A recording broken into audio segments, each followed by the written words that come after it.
And welcome to the LawNewz Network. I'm your host, Amy Dash. Well, today is the big day, the day that a 4-member parole board in Las Vegas, Nevada will decide whether to make O.J. Simpson a free man. I'm joined here by my colleague, Aaron Keller, and we're going to take you through every facet of the O.J. saga and tell you exactly what will go down, when it will go down, how it will go down. So if we can pull up our first graphic, teasing our live coverage here, we have a whole list of special guests from the 95 trial and from the robbery trial. And basically, we will be covering it all morning long. Our LawNewz founder, Dan Abrams, will take the anchor chair. He covered the 95 trial, and he will be live streaming the hearing starting at 1 p.m. from start to final decision. And we are now 4 hours away from the start of that hearing. Aaron, the trial of the century has essentially turned into the parole board hearing of the century. What do you make of all of this circus surrounding O.J. basically everywhere he goes? Well, we've got 2 different centuries at play now, so apparently it qualifies for both. But look, I mean, people were interested in the first case. There were a lot of opinions about the first case, and now we're in a second case. It's a mistake to say that this has anything to do with the 95 murder trial, because it doesn't. This is about... Oh, but Aaron, that's ridiculous, because people just can't separate them. It's impossible to separate them for the public, at least. I guess maybe in some lofty moralistic sense, maybe some people see this as a karma thing. I think one of the officials involved in Nevada actually slipped that out at one point.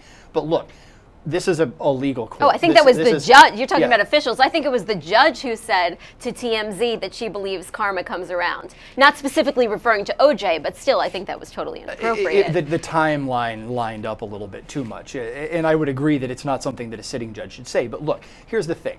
This is a parole hearing that has to do with 2008 Nevada charges. Okay, well, the charges go back to 2007. That's when the crime happened. The punishment was enacted in 2008. He's been in prison for about 9 years, and today's the day, as you said, that the parole board could sit and look at what in essence are the 3 remaining charges, one of which is just 4 other underlying charges rolled up into one. Yeah, you know, okay. It's so complicated. That gets complicated. We're going to hash it all out, but let me ask you first about this rumor that surfaced yesterday, basically saying that OJ's parole would be in jeopardy because he was caught pleasuring himself in a cell. Is this even a crime in prison? Well, we did a whole analysis of this yesterday on LawNewz.com. My colleague Ron Blitzer, who oftentimes sits in this chair, did some digging around, and we've got a couple of things. First of all, it is against some prison guidelines, but then you were doing some digging on this as well, and it turns out in Nevada that it's really not, as I understand it. I think not in and of itself, but only if it's like rolled into a sexual harassment claim. That's what it would seem, because I read the same email that you read. And then you've got the Nevada authorities coming out and saying flat out that the Daily Mail's report is fake news. You know, it was one of these unattributed reports that they apparently got from some unnamed source.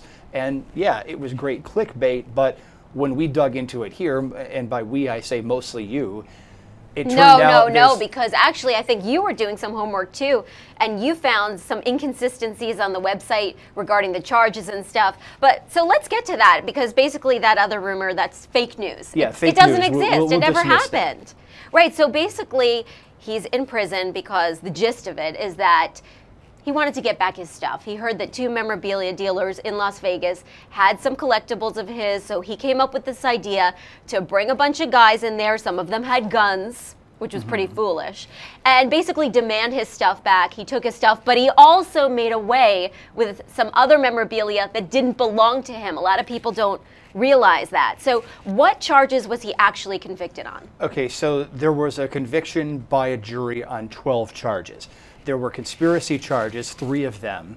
There was a burglary charge, 2 kidnapping, 2 robbery, 2 assault, and a coercion charge on the original complaint. There was another charge added for coercion, so it resulted in 2 coercion charges at the end. So you get all of this rolled up together.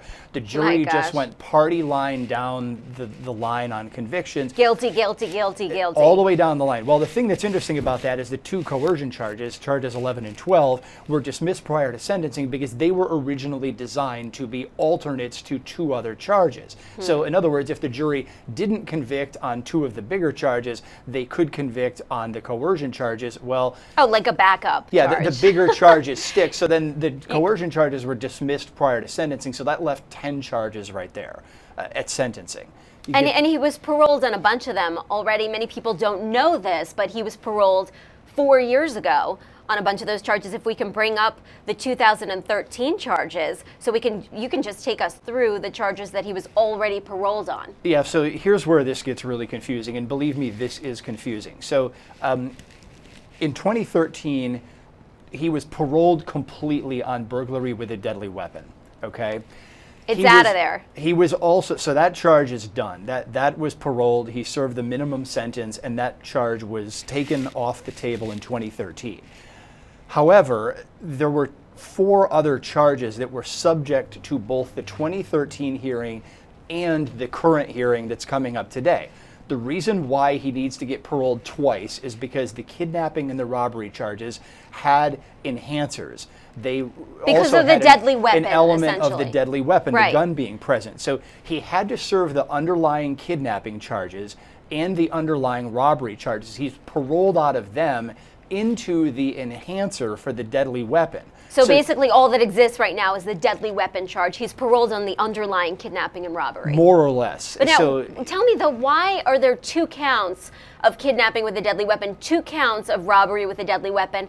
How does this work in Nevada? So there were 2 people in the hotel room that he was trying to get the stuff out of, and when he and his friends went in, there were 2 people involved here. So there was 1 count for each of the people who were part of the underlying incident. Okay. Nevada really slices and dices its charges into minute particles, and we saw this in another trial we covered here at the LawNewz Network from Nevada. They take a snapshot in time, an event, and drill it down into all these little tiny bits and pieces, and then so you can get a conviction on a thing in Nevada, but then on sentencing, in this thing in the OJ case, they tend to roll it all together and allow you to serve the sentences together, which is what's going on here. So yeah, it looks like, oh, he got convicted on 12 charges. Well, really it's 10 after you dismiss the last 2. And he serves most of the sentences together. So here we are 9 years later, and he might be out of prison. Okay, and so real quick, let's just fast forward to our graphic of today's charges, because we have a very special guest on the line. So all that's left, as Aaron was saying, is the deadly weapons charge and 2 assault charges that he is hoping to be paroled on today. And really quick to clarify with those assault charges, he didn't actually physically hurt someone. The way that it's defined in Nevada is that he made someone fear with his words that they would be physically harmed. So right now I just want to bring in a very special guest, Gabriel Grasso, who was OJ's attorney in this robbery trial, and he is joining me now on Skype. Gabriel, are you there? I'm here. Hi. Hi, how are you? Good. Thank you for joining us. I really appreciate it. Sure. So first off, will OJ be paroled? What's your prediction?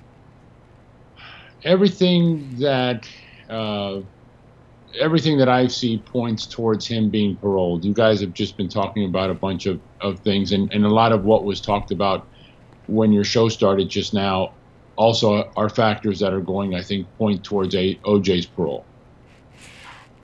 Do you think, because essentially the buzz is that this was a very harsh sentence, do you think that it was a harsh sentence?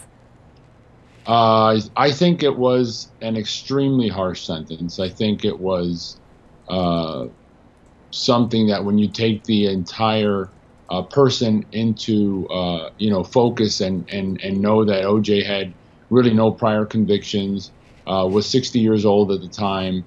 There were other individuals involved. The nature of the case, meaning the nature of the facts of the case, where it was almost a comic event in some respects, with respect to the victims talking to OJ during the encounter. I like to call it the encounter because it's almost a Stone Cops type situation, and just because it was everything took a sinister, more sinister aspect, which I don't think was appropriate. Okay, Gabe, so it was essentially a comedy with guns. Listen, there's an incredible amount of evidence here, OJ. let me ask you this. Why didn't he take the plea deal for 2 years? Well, there's a lot of opinions on that. From my opinion, having practiced in been a criminal defense lawyer for almost 30 years now, I can tell you that if I were to point to one thing, it would have nothing to do with anything other than the fact that when you represent, and a lot of criminal defense lawyers are going to, or prosecutors are going to recognize what I'm saying. When you defend somebody in a case where they have previously been acquitted in other trials, some people have represented, I've represented other people who have previous acquittals in other trials, some of which I represented them in, and then we find ourselves charged with new crimes, let's say. Those people are very difficult to get to take a deal. You got to remember, the day that happened was the first day of testimony in his trial in Las Vegas. And we had a situation where there had really been no plea negotiations or conversations between the two sides prior to the trial starting. It was just the nature of the case and the attitude of each of the parties and how they went into the case. And so when the first day happened and the first two witnesses sort of crashed and burned for the state, the first one being Riccio, who was an OJ fanboy the whole time he was on the stand, and then you had Fromog. Yeah, but wait a second, he was an OJ fanboy, but this guy essentially set up OJ. I mean, right. He set up the meeting, and then he recorded it and sold it to TMZ for $150,000. Exactly, and Riccio, but when Riccio got on the witness stand, he really didn't say anything bad about OJ. In fact, he was saying nice things about OJ. And then when Fromog, the main victim in the case, who was my witness, when I was cross-examining him, he claimed to have chest pains and was wheeled out in a gurney. So that. And in fact, he did have multiple heart attacks after this incident. I haven't followed up on him, but I accept what you say. I'm just saying that at that point, you got to remember, the state thinks they've prepared this great case, and their first two witnesses, like I said, crashed and burned. And so at that point, not only did the judge not want to be judge number 3 in an OJ acquittal trial, but the prosecutors were a little bit shaky-legged at the time, and so that's when the judge sort of, during a break, pulled us aside and said, "Have you guys talked about a deal?" Mm-hmm. And we said, "No, we haven't." And they said, "Well, go into that jury room over there, that empty jury room, and maybe sit down and talk about a deal." And that's where the prosecutors, Mr. Roger and Mr. Owens, both looked at us and said, "Will your guy take," because robbery in Nevada is a 2 to 15. That's the range of years you can get on a robbery. So the minimum you can get on a robbery is 2. Plus, if there's a firearm involved, you're going to get another 2 at minimum, or nowadays at least another year. So they basically offered a 2-year deal. I think it was a 2 to 5. I don't really remember if it was a 2 to 5 or just a 2-year on the bottom, and we'll talk about that later. And without, the main thing was, it was an offer that was without the firearm enhancement. So it was basically a straight 2 years. And I believe Yale Galanter talked to OJ about that deal, but I highly doubted it. I thought he should have taken it, but I wasn't lead counsel. I was local counsel, and so anyway, I don't blame anybody for OJ not taking it. It's just the nature of the business. OJ's now, you got to put yourself in his shoes. He's in trial. He's won 2 high-profile cases, and now he's being asked to take a 2-year deal, or being told they're offering him 2 years in prison on the day that his trial is going great. So that was the issue. Yeah, I guess the timing was off, but essentially he was the last to be offered a plea deal. I mean, all of these guys got plea deals except for one other person, and essentially only served probation. So I just want to go into, you know, the fact that nobody was really harmed here. So when you have all these charges just thrown on, like throw in everything but the kitchen sink here is essentially what happened. So you have kidnapping and assault charges. Those were all based basically on words, on threats, and on intimidation. Is that right? Oh, not really. You know, you got to remember how Nevada operates. Nevada has some pretty peculiar laws. For example, because of the casino business, Nevada probably, I'd say, has the most liberal burglary statute in the country. And by liberal, I mean almost anything that takes place under a roof is a burglary in Nevada. You know, in most states, you need to have a breaking and an entering for there to be a burglary. You have to have some sort of closed structure that a person breaks into. In Nevada, because casinos are open 24/7 and they sort of, you know, write the laws, the burglary statute, for example, if you walk into a casino and pick up a chip off a table that doesn't belong to you, not only is that, let's say, a petty theft if it's under a certain amount of money, it's a felony burglary because you committed an offense under a roof. And so Nevada has some weird, very liberal, so liberal that even, for example, the federal sentencing guidelines won't recognize Nevada burglary as an aggravated offense as they do in other states.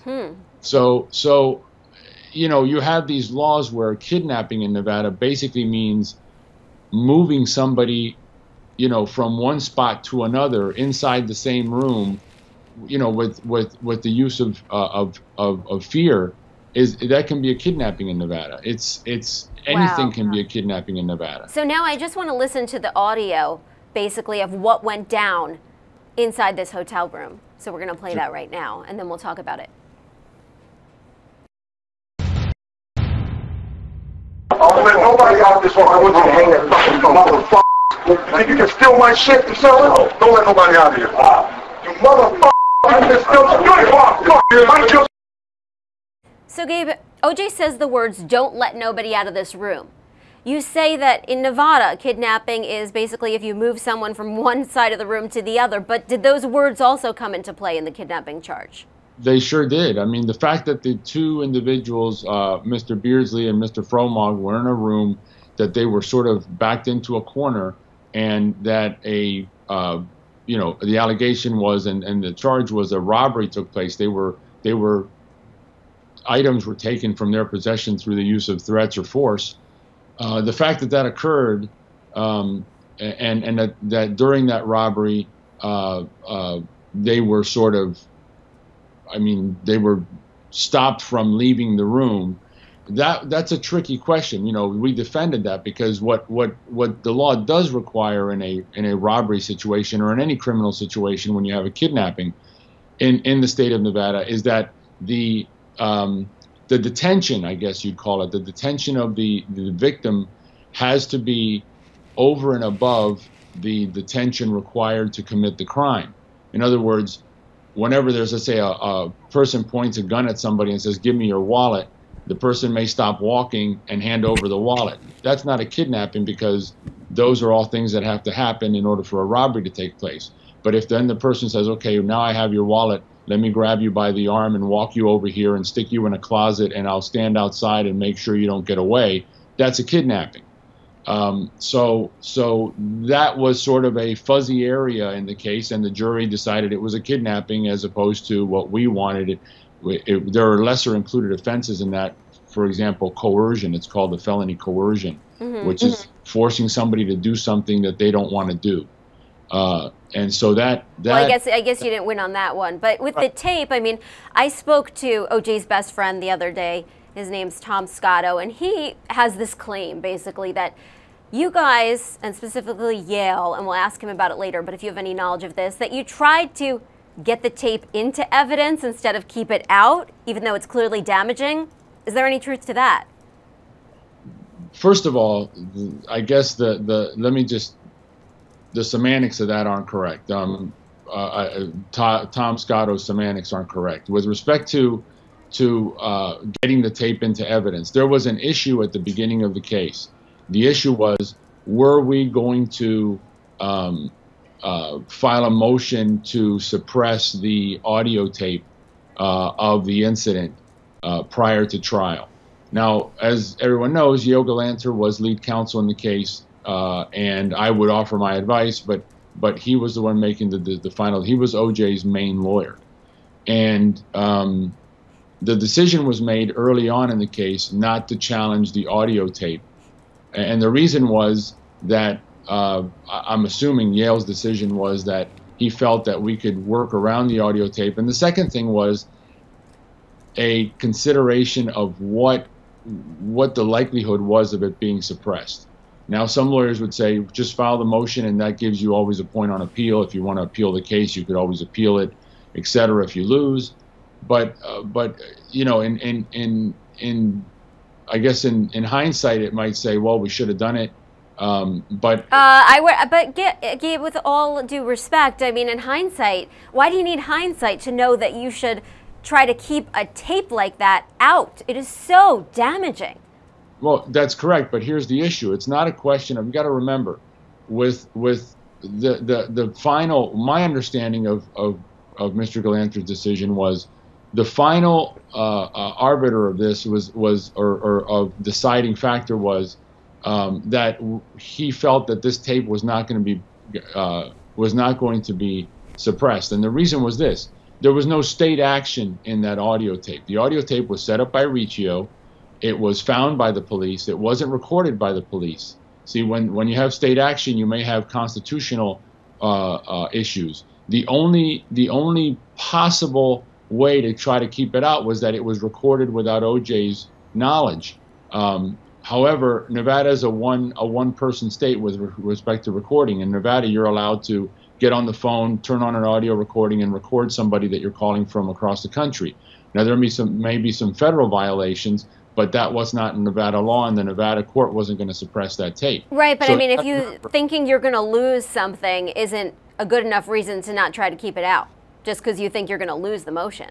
Well, it's not a question of thinking you're going to lose it. It's a question of making a legal argument, which, you know, as a lawyer and an officer of the court, you have to make an argument that has some legal basis and some chance of winning.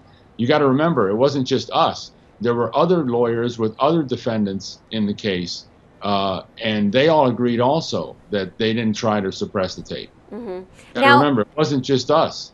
Now, the day that this robbery was committed basically was the same day that the Goldmans went on to Oprah. They had just acquired the rights to publish OJ's book, If I Did It. So that's the backdrop. So obviously, he's not popular at the time with this grossly insensitive book about how he would, quote unquote, hypothetically kill Ron Goldman and Nicole Brown. So did you ever step in, you and Yale together, or you and then Yale individually, to encourage him to take the deal because of everything that was going on in the background? I can tell you that even though I had numerous conversations with OJ, I never, like I said, I was, and I'm assuming you guys know how the pro hoc vice stuff works in different states. When an attorney like Yale, who wasn't licensed in Nevada, comes in, he's got to get permission from the Nevada bar to practice on this one specific case, so he needs local counsel. That was me. So, but you weren't just a stand-in. I mean, you did substantial work on the case. No, I wasn't a stand-in, but and I, but the issue, to answer your question, there was really never, when you're representing OJ, OJ did not really want to hear much at the time about taking deals. He wanted to know how we were going to win the case. But he wasn't this guy that sat around saying, well, listen, are they offering me a deal? What's the deal? I might take it. That wasn't the conversation we were having with OJ. He's not the type of guy who's, going to take a deal. And by the way, the state wasn't really making any offers. Everybody was set, everybody was loaded for bear in this case. Right. Well, they did eventually offer the 2 to 5, but OJ tried to have this conviction entirely thrown out, basically saying that he had ineffective assistance of counsel, and he said that Yale never even discussed the plea with him. And I just want to toss to a clip right now of Yale testifying and basically defending himself against that claim. If you let him answer the question. Mr. Patero, we're in the middle of the court day. So there are other things that the judge is ordering us to do to move the trial along. The preliminary discussion however long it took, was 2 to 5, consider it, see if we could get it done at a year. Then we sat back and we went back into court, okay? At some point, before we all parted ways, I spoke to Mr. Simpson again about it. And he just was not going to do it. When you spoke to him, did you tell him that you didn't think the thing was going good and that he was facing life imprisonment when you had this, what you call now, this longer discussion with him? I said to him what I say to all my clients, which no, is... I don't care what you say to all your clients. I care what you said here. What I said to... okay, so what I said to him was, listen, you really need to consider this. Nobody ever knows what a jury is going to do. Nobody can ever really judge how things are going. You know, a lot of people dislike you. You know, this was after the If I Did It book, I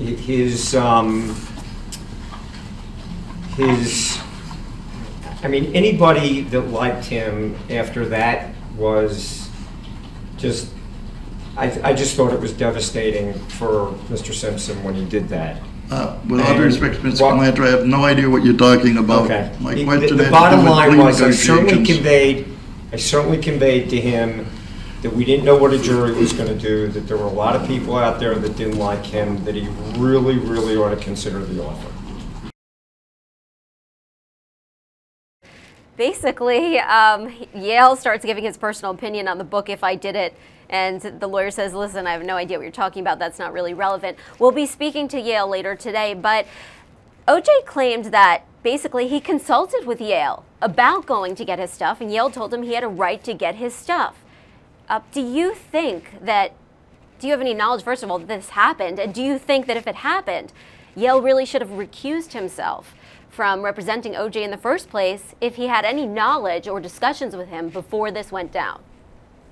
My understanding was at that time that there had been no contact. None of this had happened. In other words, I knew the state was Mr. Roger, the district attorney, was very interested in coming up with some theory that not only that Yale told OJ to go and get his stuff, but that Yale was present when they arrived back from the Palace Station incident and arrived back at the Palms, and that there was this mysterious white SUV, another one, I guess, white SUV with Yale inside of it with some mysterious female, some person that was there to supervise what was going on. I mean, that was the theory that the state was trying to prove. They ended up not ever doing anything about it because I don't think there was really any basis for it. That's what I know about it. Yeah, but you know, during that hearing on the ineffective assistance of counsel claim, Yale did admit that there was a conversation. The content of the conversation obviously was debated. I want to ask you, do you think Yale Galanter was capable as an attorney during this trial? I'm not going to make any comment about that. Okay. And I presume it's because you and Yale eventually had your own little lawsuit together where you basically claimed that he stiffed you, took $500,000, and then you guys settled it out of court. What's the status now with the two of you? I don't have any contact with him. Okay, so things did not end well. I want to fast forward now to the verdict, the OJ verdict, and then get your reaction to his reaction. Out of the state of Nevada, plaintiff versus Orenthal James Simpson, defendant. Case number C-237-890, Department 5. Verdict. We, the jury, in the above entitled case, find the defendant, Orenthal James Simpson, as follows. Count 1, conspiracy to commit a crime. Guilty. Count 2, conspiracy to commit kidnapping. Guilty. Count 3, conspiracy to commit robbery. Guilty. Count 4, burglary while in possession of a deadly weapon. Guilty of burglary while in possession of a deadly weapon. Count 5, first-degree kidnapping with use of a deadly weapon. Bruce Fromon. Guilty of first-degree kidnapping with use of a deadly weapon. Count 6, first-degree kidnapping with use of a deadly weapon. Alfred Beardsley. Guilty of first-degree kidnapping with use of a deadly weapon. Count 7, robbery with use of a deadly weapon. Bruce Fromon. Guilty of robbery with use of a deadly weapon. Count 8, robbery with use of a deadly weapon. Alfred Beardsley. Guilty of robbery with use of a deadly weapon. Count 9, assault with a deadly weapon. Bruce Fromon. guilty of assault with a deadly weapon. Count 10, assault with a deadly weapon, Alfred Beardsley, guilty of assault with a deadly weapon. Count 11, coercion with use of a deadly weapon, Bruce Romong, alternative to count 5, guilty of coercion with use of a deadly weapon. Count 12, coercion with use of a deadly weapon, Alfred Beardsley, alternative to count 6, guilty of coercion with use of a deadly weapon. Dated this 3rd day of October 2008, juror number 3, 4-person. Ladies and gentlemen of the jury, are those your verdicts as read? So say you one, so say you all, as to defendant Orenthal James Simpson. Yes. Thank you. So Gabe, you had said that the punishment was very harsh. Was this punishment, in your opinion, punishment essentially for the 95 acquittal? You know, I always call it the OJ factor, and I think that the OJ factor definitely played a role. I think even there was some statement, and I don't remember exactly when, but Judge Glass, I think after she retired or whatever, made a statement that, you know, karma comes around or something like that. And and she was the sentencing judge. So do I think that OJ's acquittal in Los Angeles played a role? Yes, I do. You know, he seemed absolutely stunned by the guilty verdict. Were you all expecting to win at that point, or by the end of the trial, did you know that there was a good chance he would be found guilty? I believe that OJ should have taken the from a very just straightforward criminal defense attorney efficiency point of view, that OJ was most likely, once we had this jury, because in my opinion, the jury that we ended up with, I did not really think was going to be a very favorable jury to OJ. The state did everything it could to remove African Americans from the jury, and they did. There were a few that were stricken for one reason or another, and we objected to those things. Huh? There were none. Right, there were none. It was an all-white jury. There ended up being none, and so that was one factor. That's not always the only factor, but that was one factor.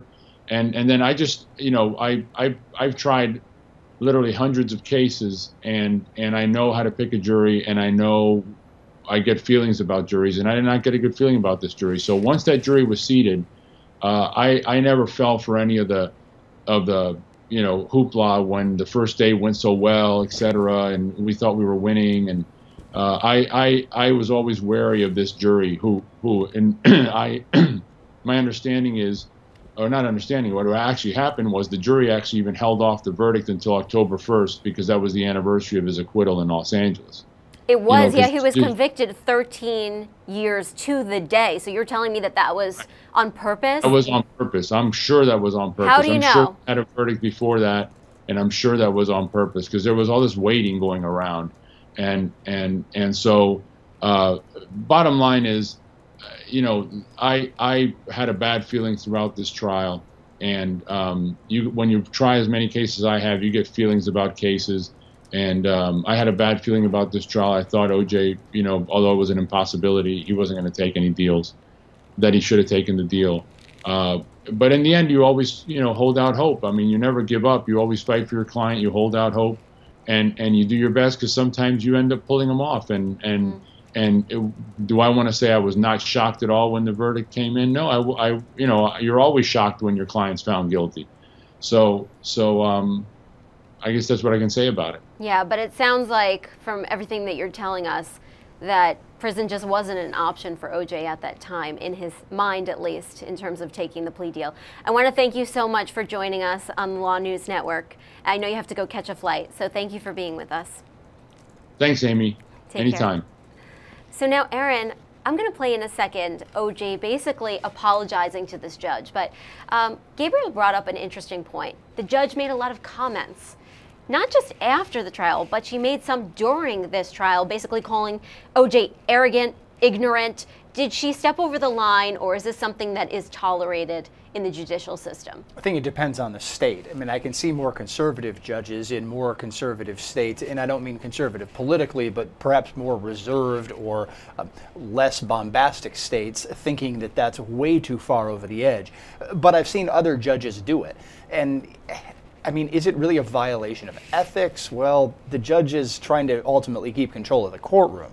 So I can't really say that it violates any specific ethical provision, or at least none is jumping out at me immediately.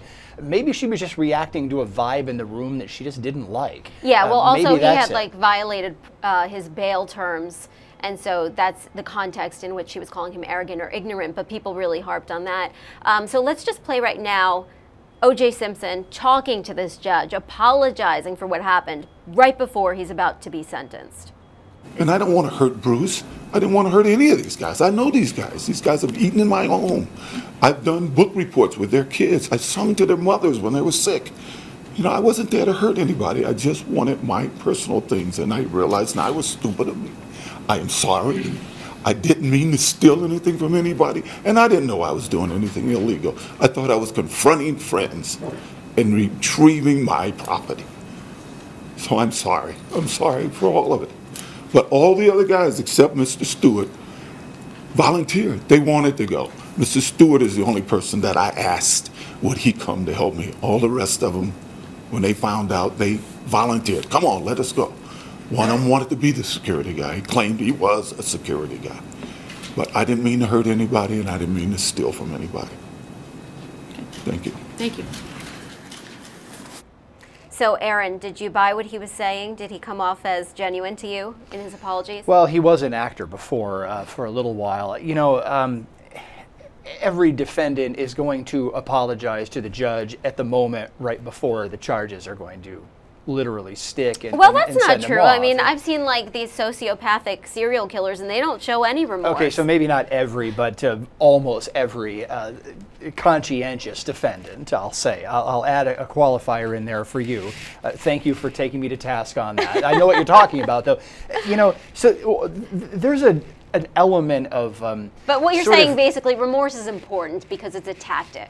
Well, yeah, it's a tactic. I was going to say there's sort of a script that all of these trials follow, and when we sit here and just watch them go by day in and day out, we start to see, okay, well, at first the defendant didn't do anything and pleads not guilty, and then right before sentencing, oh yeah, I was involved, I'm very sorry, I was convicted, you know, and then caught.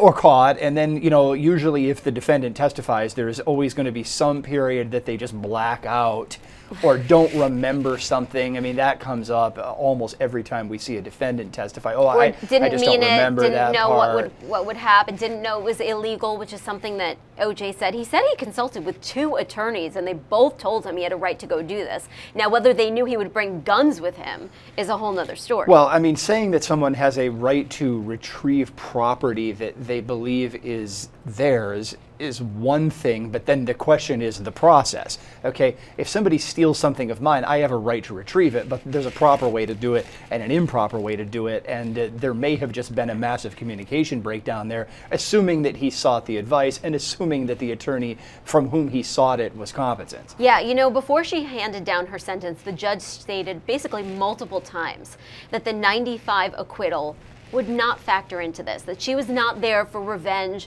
or for payback, for retribution, anything like that. But she really harped on it. I understand why she did it, but do you think it was, because I think it was slightly bizarre how much she talked about another case as part of this case? Is she even allowed to do that? Well, she did it. I think that she was probably not so much speaking to the defendant, O.J. Simpson, as she was speaking to the millions of people that were watching. Because a lot of people were sitting back in their easy chairs in their living rooms saying, I really think he you know, should have been nailed in 95 and, you know, he didn't. And so they were seething at this 2008 Nevada trial, thinking that it was somehow some delayed punishment from the original case. I think that she was probably speaking to America more than she was speaking to the defendant himself, saying, hey, look, legally, this is a separate thing. If I were in her chair, I probably would have felt an urge to do the same thing, because people, just purely from an education standpoint, people need to realize this is separate. This is Nevada, this is 2008. This has nothing to do with what happened before. Yeah, but it seems virtually impossible for a lot of people to separate the 2 trials. And in fact, the Goldmans were in that room the day that he was sentenced. So now let's listen to the judge, basically, as she sentences O.J. Simpson on a variety of counts. For anything else. I want that to be perfectly clear to everyone. All right, Mr. Simpson, in addition to the $25 administrative assessment and the $150 DNA fee, I'm going to sentence you as follows. That's 6. Count 1, conspiracy to commit a crime, 1 year in the county jail. Count 2, conspiracy to commit kidnapping, a minimum term of 12 months, max term of 48 months in the Nevada Department of Corrections. Count 2 to run concurrent to count 1. Count 3, conspiracy to commit robbery, a minimum term of 12 months, max term of 48 months in the Nevada Department of Corrections. Count 3 to run concurrent to count 2. Count 4, burglary while in possession of a deadly weapon, a minimum term of 26 months, a maximum term of 120 months in the Nevada Department of Corrections. Count 4 to run concurrent to count 3. Count 5, the first-degree kidnapping with use of a deadly weapon, a fixed term of 15 years, parole eligibility beginning after 5 years, with a consecutive 12 to 72. That'll run concurrent to count 4. Count 6, first-degree kidnapping with use of a deadly weapon, a fixed term of 15 years with parole eligibility beginning after 5 years, with a consecutive 12 to 72. That'll run concurrent to count 5. Robbery with use of a deadly weapon, a minimum term of 60 months, a maximum term of 180 months in the Nevada Department of Corrections, with a consecutive 12 to 72, and again the enhancement because of the increased harm that the gun posed. Count 7 will run concurrent to count 6. Count 8, robbery with use of a deadly weapon, a minimum term of 60 months, a max term of 180 months in the Nevada Department of Corrections, with a consecutive 12 to 72. That'll be concurrent to count 7. The assault with a deadly weapon,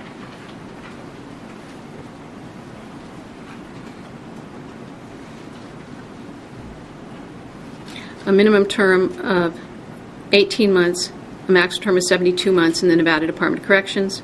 That'll run consecutive to count 8. Count 10, minimum term of 18 months, a max term of 72 months in the Nevada Department of Corrections. Count 10 will run consecutive to count 9. Credit for time served is 64 days. That concludes today's sentencing.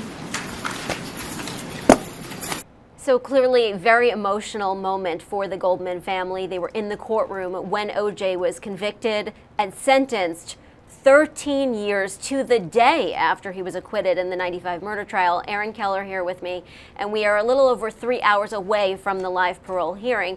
Aaron, you know, O.J.'s family was there too. They were also very emotional.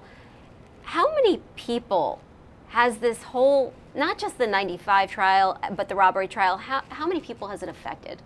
The entire population of the United States, I think. I'd be hard-pressed to find someone that does not have an opinion about this, that did not form an opinion about the criminal justice system as a result of this case, or who made career changes, perhaps, because of this case. Or went into hiding. How about that? Or did something. I mean, you know, you've got two victims. You've got the Goldmans who were swept up in this thing. They've got outstanding judgments against O.J. Simpson, and I know you've been digging into that element of this as well. Yeah, it's climbed to over $50 million, and through their attorney, basically, they've sent out the message that for the rest of his life, they will be pursuing this. I think that they have every right to. Okay, legally, they have a judgment. They ought to try to collect it. Okay, I don't fault them for that. You know, I've never met the Goldmans, but I've worked with and gotten to know the other families of high-profile crimes, and you know, oftentimes there's a sense of doggedness and a sense of grace that are all wrapped up in one, and it's an emotion that I see coming out of multiple crime victims' families. It's hard to understand. And I empathize with it. Yeah, I do too. And, you know, I think they've explained it as this was a promise that they made to Ron to basically never let the person that they believe killed him rest.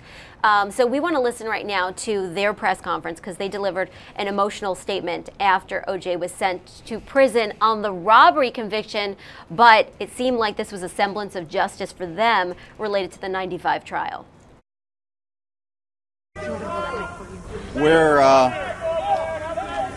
We're thankful for the verdict, for Judge Glass and her diligence. From everything that we heard today, it's clear that she thought this out clearly, and we're thrilled. It's kind of a bittersweet moment, knowing that SOB is going to be in jail for a very long time where he belongs. It was satisfying seeing him in shackles like he belongs, and still had that arrogant look on his face when he came in and that arrogant look on his face when he walked out. He'll never change, and he's going to stay in jail for a very long time, and we're thrilled to see it happen. It has nothing to do with anything that took place when Ron was murdered. This is about what he did in Vegas. He committed a crime. He did it with guns, and he's going to be where he belongs with others of his kind, and he can complain there. Fred, this is pretty much the closest you've been to him in a lot of years. I mean, you guys were sitting 3 rows behind him. I mean, what was going through your mind? The back of his head looks the same as it did every day that we watched him in the criminal case, and we feel very proud of our efforts. We feel very strongly that because of our pursuit of him for all of these years, that it did drive him to the brink of this. He was acting in an arrogant fashion the same way that he did the night that he killed Ron and Nicole. He said it in court. He wanted what was his. He went back to get it the same night that he killed Ron and Nicole. I feel very proud of my father and I and our family for sticking with our commitment to Ron, to honor his memory and to keep pursuing him. The If I Did It book, I think, pushed him right over the edge. I'm very proud of our efforts for taking that book back and for turning his words around on him, and today was a good day for our family. And it was interesting. I hadn't heard it before, that apparently at some point he made a comment, that he himself made a comment on some tape that he wanted to make sure that we didn't get things from him. And as Kim said a second ago, if our efforts for all these years of pushing him drove him to commit armed robbery in Vegas, if that pushed him over the edge, great, put him where he belongs. A lot of people are talking about this as payback. That was always an issue from this trial from the very beginning. Do you see this as payback? I see this as the system working. The judge asked us to respect the verdict in the criminal case. We've had to do that. We disagree with it, but we had to respect it the same way that we have to respect the verdict here in Las Vegas. The jury sat and listened. The evidence was overwhelming. They deliberated, and this was their decision. And the judge said it. It was clear and concise. He committed that crime. He knew what he was doing, and he committed that crime, and it's time he paid for it. He could have received a life sentence. He didn't. Can you comment on that? What's that? That he did not receive the life sentence? You know what? He got what the judge obviously thought was fair, and I'm going to trust that what she did was right, and I think she did. So that was the Goldman family, and Kim Goldman not necessarily saying that she believes that this is payback for the '95 acquittal, the sentence and the conviction, but saying that she viewed this as the system working, something that the Goldman family obviously felt did not happen in 1995. Aaron, let's get back to the parole hearing right now, because we're a little over 3 hours away, and I want to bring up the graphic first just to tease to our live streaming coverage. Dan Abrams, the founder of LawNewz and someone who covered the original O.J. Simpson murder trial, will be in the anchor chair here as we bring you the O.J. Simpson parole hearing live from Las Vegas, Nevada. So let's bring up this graphic next of the actual people who will be deciding whether to let O.J. Simpson free. And Aaron, maybe you could take us through, who are these people? Do we know anything about them? We know a little bit about them. So it's a mix of personalities, but many have military, well, at least one has military service. Several have experience in the Department of Corrections in Nevada. It's a group of people who have worked in this field for a while. And that just and these were, by the way, these were the same 4 people that paroled him the first time on some of the charges in 2013. Some of them are. I know at least some of them are. I don't know if all of them are. It's certainly the same board, the same agency. I believe it's the same four. But they have two on standby. I know that I recognized at least some of the names. I didn't count to 4 to match them all up. If you did, I'm not disputing you. I'm just also not confirming it. So, this is what happens when you work one side of a story and I work the other, and then we. Oh, come on, Aaron. We're a great team. We try to trade notes on the fly. So, some have military service, some have previous Department of Corrections service. Some were assistant wardens of prisons. They held administrative functions within the prison system, and then they sort of took a career jump up to the next level, which is to sit on this board. The board normally has 7 people. 1 recently retired, which brought it down to 6. There has to be a majority of members on the board voting yes to parole in order to grant parole. So 4. So all 4 are going to have to vote in favor. If they split in any way in the first part of the hearing, okay, so if it's 3-1, if it's 2-2, they're going to then bring in the other 2 members of the board who are standing by elsewhere. So then it's just going to be this massive video conference all over the state of Nevada to try to get to the 6. Well, if the 6 split 3-3, he's out of luck today. He has to wait for the newly appointed member of the board, the 7th member, to assume office and go through another hearing. The chance of that happening, that would happen in 6 months from now, if that were the case. So in January 2018. The chance of that happening seems at first blush to be very, very slim, though, because usually this board tends to follow the sentencing guidelines, follow the knowledge that they already have, and look and say, look, if you've been a well-behaved inmate, if you don't have trouble in prison, then we're going to let you out. Yeah, and I'm going to be shocked if this board splits. If they do split, I will be surprised. Yeah, and I want to bring up the list of criteria because basically it's a point system, right? So there's 11 criteria, and we'll go through all of the criteria right now really quickly and just basically talk about it. So they're asking him questions like they did in the first parole hearing, and they want answers, and then they're going to score the answers. So age at the time of first arrest. Why is that important?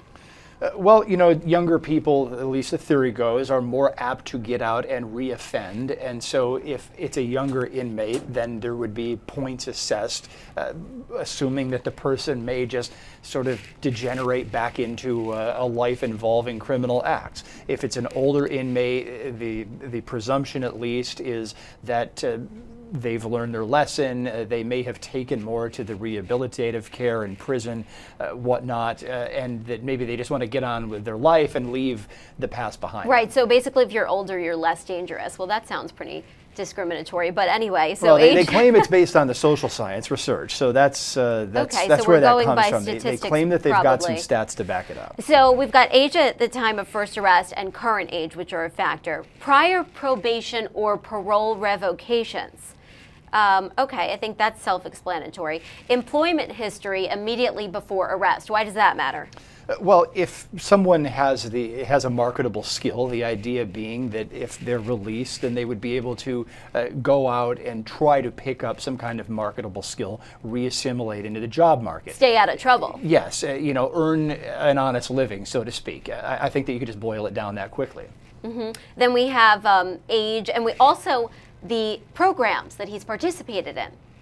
Yes. Why does that matter? Well, that's critical because, look, I mean, if it's somebody who came into prison and who needs substantial rehabilitative care, if someone has, for instance, and we're just talking about a hypothetical inmate now, let's say somebody comes in and they didn't graduate from high school. If they get their GED while they're incarcerated, that's going to be a big plus because the thought is that they've learned something, they've perhaps picked up a marketable skill, they perhaps can re-assimilate into society a lot more easily than someone who just said, no, you know what, prison system, I don't care about all of this that you're offering me, I'm just not going to take part in it. Well, that's going to look negative. So again, stay out of trouble. I mean, the basic idea here is how much of a danger or how much of a risk will this person be if we release them?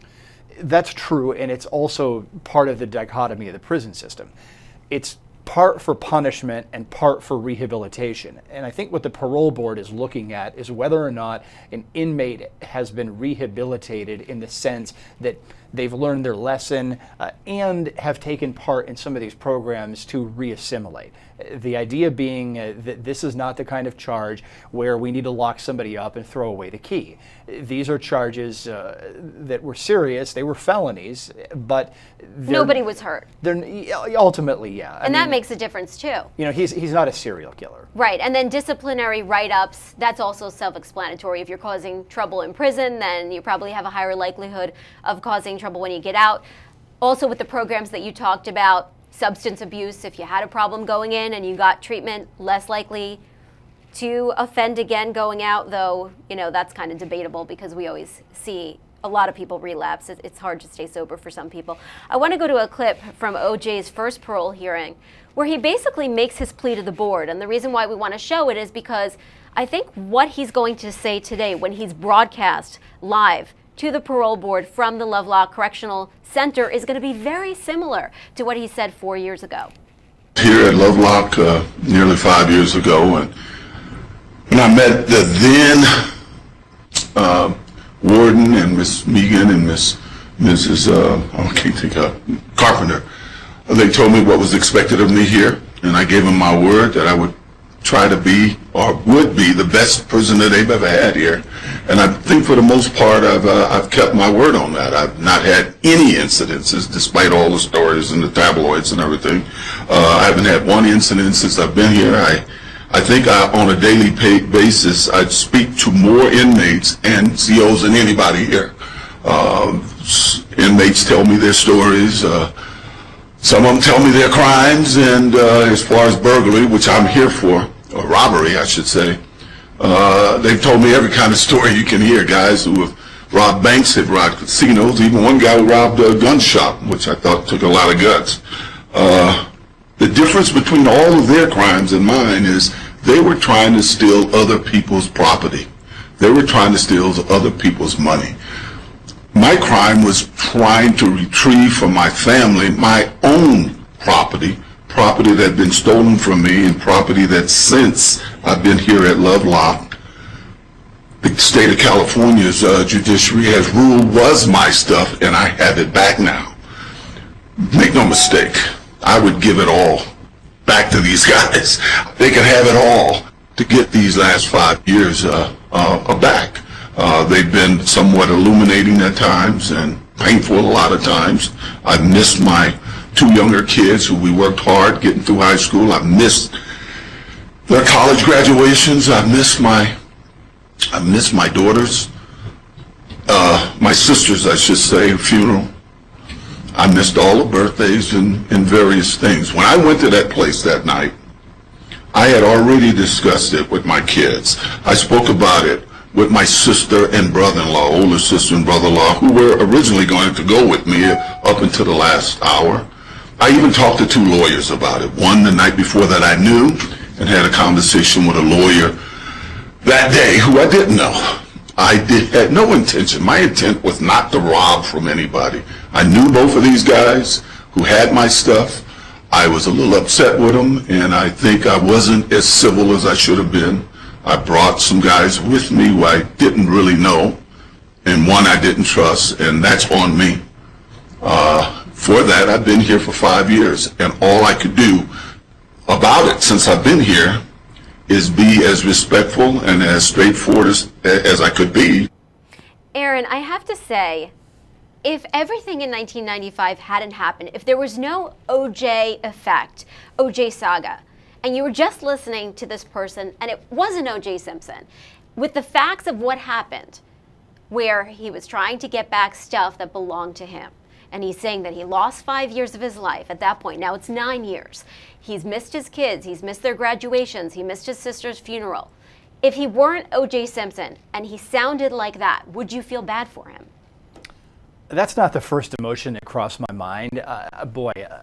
Would I feel bad for him? That I would sounded say like no, a genuine, because compelling thing to me. I would say but no, it's coming because, from OJ. Because he said his intent wasn't to do this stuff. Well, but that's part of the charge. So, you know, look, at the time he was before that parole board in 2013, he was trying to get off the hook on burglary, robbery, and kidnapping. Okay, 1 count of burglary, 2 robbery, 2 kidnapping. That's what he was up for.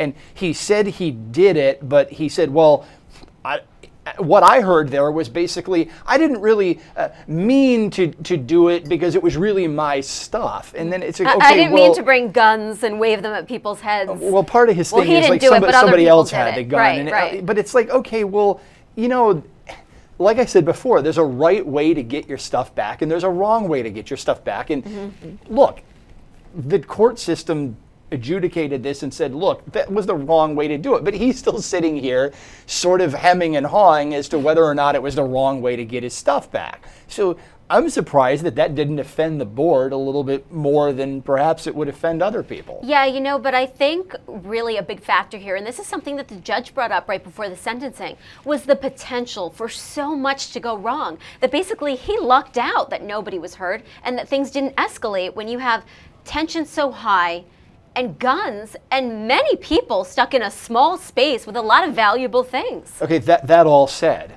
okay, the bottom line is if they let him off the hook today on the enhancers for the deadly weapon parts of kidnapping and robbery, which were all rolled into one kind of weapons residual aggregated right, basically if they say, okay, you're paroled on bringing guns into the room. Yeah, okay, and then the assault charges, okay, if they let him off the hook today, he walks serving the absolute minimum that he could have served under the original sentencing scheme. Okay, if they keep him in, they're going to punish him a little bit more beyond the minimum. So right, but when you say the original sentencing scheme, that's according to the judge's discretion. Correct. What came out of the judge. Well, not the minimum recommended sentencing. Because she could have sentenced him to less than the 9 years for parole. He could have been paroled sooner. He could have served less time. He didn't have to have up to 33 years. That's why people are saying they think it's harsh. Because, okay, a lot of people think he was acquitted in 95, but he didn't have, I'm sorry, a lot of people think that in 95 he shouldn't have been acquitted, right? But technically he didn't have a criminal record. So if you look at that and you look at the sentence that he got, that's why a lot of people feel that he was punished for 95. Yeah, so he got this minimum of 33 years, but then it's really going to turn into 9 years if they parole him this afternoon. Right. So really, they can say it's a minimum of 33 and all this other stuff. Well, again, look at the way Nevada does its criminal charging. Look at the way Nevada does its sentencing. They throw all this stuff on the table. Usually it sticks, and we've seen this in other Nevada trials we've covered here at the LawNewz Network. But at the end of the day, all these sentences are concurrent, meaning you can serve them together. And then, yeah, there's a consecutive back-to-back part of a couple of them, but then 4 of the consecutive sentences can themselves be served together. So yeah, it's really ridiculous. But we were talking about this, Aaron. So basically, concurrent and consecutive doesn't matter because he motioned to have them all sort of put together. The 2 robbery and the 2 kidnapping, right. He throws them all together. So he won the motion. So he was paroled, like we said, on the burglary, on the underlying kidnapping, and on the robbery. So now, today, will he be paroled on the more serious charges? Do you think that because they are more serious, talking about guns, talking about assault charges, that he has less of a likelihood to be paroled, or do you think it will be a very similar analysis by the board as in 2013? It's probably going to be a similar analysis because the track record in Nevada seems to be that if you're a good inmate, we let you out at a minimum sentence, at least the minimum of what the judge threw at him. Yeah, so it's all really about how you behave in prison. And I just want to throw to a clip right now of basically the parole board going through the same criteria that they're going to be going through today with OJ, asking him questions, and here are his answers. We are going to take a look at your risk assessment. That is a guideline that we use here at the parole board. It is a statistical instrument giving us an indication what kind of a risk you get your risk assessment. That is a guideline that we use here at the parole board. It is a statistical instrument giving us an indication what kind of a risk you would be, and also a recommendation that the board does consider. It is similar to what you went over with your caseworker to prepare for this hearing today. It's an important document. It's important that it's accurately scored, and I want to go over it with you factor by factor. All right? Okay, your age at first arrest was how old? 61, maybe. 60 or 61. Okay, the PSI indicates that in 1994 you were arrested at the age of 46. We're talking about this case? No, the age at first arrest, even as a juvenile. How old were you the first time you were arrested for any reason?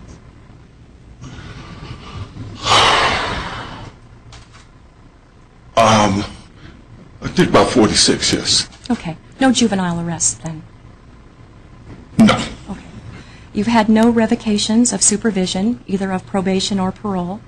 You were retired, and that is considered full-time employment in the 12 months prior to incarceration. The instant offense is a property conviction, so we've scored you for that. How about substance abuse? Did alcohol contribute to this instant offense in any way or manner? You know, it could have. I was celebrating a wedding, and I had been drinking all day. I didn't feel that I was drunk, but I also didn't feel that I was capable of driving an automobile and would not have driven an automobile. That's why I was looking for someone to take me. Okay, and substance abuse been a problem in your past at all, or causes serious disruption in functioning for you? Okay. Currently you are 66 years of age? Yes. All right, and you are not a gang member. The NDOC does not have you validated as being a member of a gang. I do see that you have done some programming. Have you had an opportunity to do any long-term program? No, I think I've done the victim impact. I'm listed on the commitment to change. I've been waiting to get into that, and I'm listed at this point on a waiting list.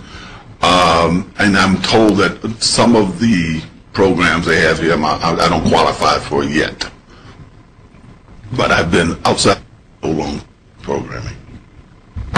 Right. We note that you've had no disciplinary write-ups. That is expected by the board, and we appreciate the fact that you have not had any disciplinary write-ups there at the institution in Lovelock. And you are in medium custody currently at Lovelock. You score 3 points on the risk assessment instrument, which is in a low-risk category. And we take the guideline risk and couple it with the offense severity of highest. And the guideline recommendation for the board is to consider factors. So we are going to be considering aggravating and mitigating factors. Aggravating factors in your case are the impact on your victims here, as they did fear for their safety, and also incurred a substantial financial loss. Mitigating factors are you have been disciplinary free during your term of incarceration. You do have multiple consecutive sentences that are yet pending, and you have no conviction history in your criminal history. So if we were to parole you to your consecutive sentence, what would be your plan? What do you plan on doing there? I'll continue to work the way I am here, take what courses are available to me. Once again, I would take the one that I'm waiting for now, commitment to change. I find the courses somewhat educational, even though at times it's tough to hear some of the other guys' things, but it has been somewhat educational for me. And I would probably take the AA course, just more to help my kids, when the day comes that I get out, and just to understand it better. I've never have taken any kind of AA or NA courses. All right, Mr. Bates. You're approaching 5 years now at Lovelock. Tell us about your work assignments. How have you occupied your time for the past 5 years? When I first came here, I was a porter, which comprised of cleaning things in the unit that I was in. And basically, after a relatively short period of time, I started working as a gym worker, where I help supervise the activities in the gym. I start each day disinfecting workout equipment in the gym, mopping floors with the other group of us that work in the gym. I've coached teams since I've been here. And I like to say we won the championship, and we were old guys and a totally mixed group of players. I didn't play, I just coached. I umpire games, essentially. That's what I do. Also, because I guess my age, guys come to me. I'm sure the powers here know that I advise a lot of guys, and I've like to feel that I've kept a lot of trouble from happening since I've been here by getting involved in some conflicts that some of the individuals here have had. But essentially, that's what I do. We talked about your future plans as far as programming, and you said that you're on waiting lists for programming at Lovelock. If you were granted a parole, do you have any plans to request a transfer? Is there some other place that you'd like to be in the Department of Corrections? No, I found that I, to some degree, feel lucky I ended up here. As to some extent distasteful as some of the majority of the crimes are that's here, I find that there's no stress. I find that there's virtually no gang activity happening here, and honestly, I feel respected to some degree by most of the inmates here, and they, as I say, come to me at times for advice and to talk over their problems. Thank you. Thank you. Mr. Simpson, I'd also like you to know that there are 2 letters of support that are contained in your file, one being written by Dr. John Rouse. He's written a letter of support. And your eldest daughter wrote a letter of support to our board on behalf of your 4 children. No. Well, understand that I have worked diligently to keep my kids out of the media over the years, to the point where most people wouldn't recognize my kids other than my oldest daughter. And even though they all wanted to come here, I was told there was a lot of media was going to be around, so I asked them to write a letter and not to come. All right. Before we excuse you and deliberate on your case, is there anything that you would like to consider or anything else that you would like to say today? Other than what I've said, I wish this wouldn't have never happened.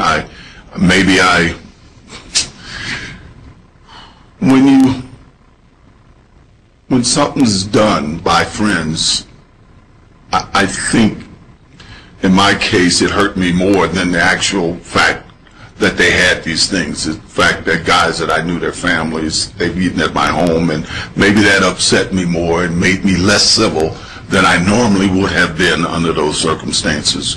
But I will reiterate that at no point did I go there to take any property from anybody that didn't belong to me, and that's no excuse, probably by the way we acted, by the guys that I brought with me and the way we acted when we were there. I really regret that. I've had that conversation, this conversation with both Bruce and Beardsley, and we, for the most part, has put it behind us. But I am just sorry that I had to send the state of Nevada legal system through all of this, because I know it's not been fun for the people involved, as much as it's not been pleasant for me. All right, and you would agree this had some great impact on your victims in this case? Yes. I think it has. All right. Mr. Bates and I will deliberate on, give a recommendation to the full board.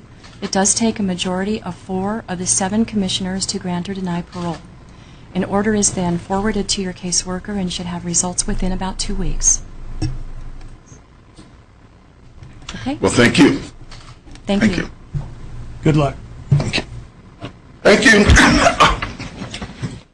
So that was O.J. Simpson testifying before the parole board in his first parole hearing 4 years ago. And Aaron, joined here by Aaron Keller, pretty much he's going to be asked the exact same questions about these 11 criteria. And like Mrs. Jackson said, this is really a risk assessment. It's a point system. And so she said, you know, they really appreciate that O.J. Simpson has not had any disciplinary write-ups. It just sounds to me, Aaron, like if he's not causing any trouble, they want to get him out of there. They don't want to put resources towards somebody that they don't think would be a threat in society. Is that really what it's all about? Making it easier on the prison system and therefore releasing O.J. into the public? Well, it would seem to be if we were to look at this from a 50,000-foot view. Look, if he's going to behave in prison, then ergo, the theory would be that he's going to behave when he's out on the streets. You know, yeah, I don't disagree with that analysis necessarily. I'm sure that there's also a financial component here as well. It's not inexpensive to keep someone incarcerated. The state is going to want to take a look at the prison population and say, okay, who are the people we need to lock up and throw away the key? Who needs life in prison without the chance of parole? Who do we need to keep separate from all other people in society? Well, that's and the then, thing. It's the celebrity. I mean, they have to isolate him. And think about the burden on everybody from the corrections officers. There have to be special precautions with OJ so that I think he doesn't even have his own ID because they were afraid somebody was going to steal it and sell it. Oh, People yeah. are Well, looking to get sell information. The public information officer today had to field a gazillion calls and has to handle a whole circus of media for this hearing. So when you're a celebrity, it's not very easy on the system. And that it sounds like that really gives you a benefit of getting out before somebody else. I don't know if it's necessarily a benefit, though, because if you look at their statistics, they tend to parole people in his circumstances when it comes to the point system on these sheets. If inmates, oh, come on. Paris Hilton, Lindsay Lohan, they all walk. Well, they barely also serve their sentences. They also weren't causing trouble in prison. You know, they don't have gang connections. They don't have all these. They don't have behavioral issues. They also have sources of income on the outside. Okay, if you don't have a marketable skill, you don't know where you're going to be able to get a job, then that's going to count against you at a parole hearing. Yeah. Paris Hilton, Lindsay Lohan can just turn around and say, well, I've got rights on intellectual property or whatever. I have money on the outside. I'll be just fine. They might just say, okay, well, you've served your punishment. Get out of here. Right. You know, money makes a difference even in the prison system because if you have the money, you can go to the commissary and you can buy people things. And that might help, but that may have helped OJ too in this circumstance. But, you know, when we listen to this first parole hearing, it sounds to me like OJ's matured. He's visibly older. He sounds a little bit wiser, expressing remorse, saying he regret what he did in this instance with the robbery, that it just wasn't worth it, basically. Do you think the prison has changed him at all? I'm sure that it has in some way. The question, I suppose, is how, and I've never met him, and I've never asked him that question. But we were talking about that. Yeah, listen, he's cleaning the gym floors. So he's brought down to earth. He is probably been humbled in some ways compared to what he was before, and he probably is being forced to communicate regularly with the sort of people he probably didn't see and socialize with in his prior life. He even said that he had to listen to some of their stories and that he found it a little bit difficult to listen to some of the backgrounds of the other inmates, that he tries to keep them out of trouble, that he mentors some of them, coaches some of them on the football team. So it sounds like he's respected, he even said, by the people within the facility. Oh, I'm sure people who are incarcerated look up to him. He's famous in his own right for his football accomplishments. But perhaps the reverse education is the critical point here, that he's been forced to listen to people who had a much harder life than he had, especially presumably in their younger years. So look, I mean, does that change somebody? I'm sure it does. I mean, being a journalist changes us because we have to meet people from all different walks of life and hear their stories. Yeah, I would say 9 years changed in prison. Absolutely. I would say it's impossible that it didn't change him. 9 years in prison, you have all the time in the world to sit there and think about what you've done. And like you said, exposure to all these other people with all of their backgrounds and their life struggles. Now, but the real issue here, Aaron, is OJ dangerous? That's what this board wants to know.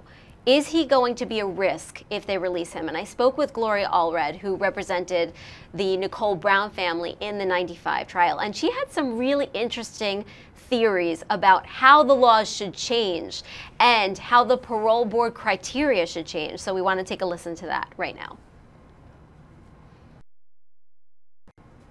The OJ parole hearing, what is your prediction? Will he be paroled? Well, I think it's likely that, given the law in the state of Nevada, that he will be granted parole. I mean, it's not a certainty, but it's a likelihood, at least according to his attorney. But I think there's something wrong with the law, and I think the law needs to be changed. I'll give you 2 examples of what I think. I love when you say the law needs to be changed. So tell me everything you can about your idea. Okay, well, and by the way, I have I testified before the legislature in Nevada on 2 other bills, in support of 2 other bills, and they were signed into law, and I was with Governor Sandoval, governor of Nevada, not long ago. in reference to the second one in which I testified recently. But having said that,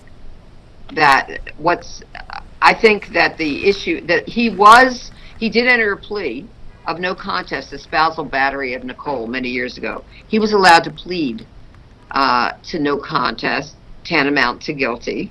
And he only got like a $500 fine and community service, and that was ridiculous.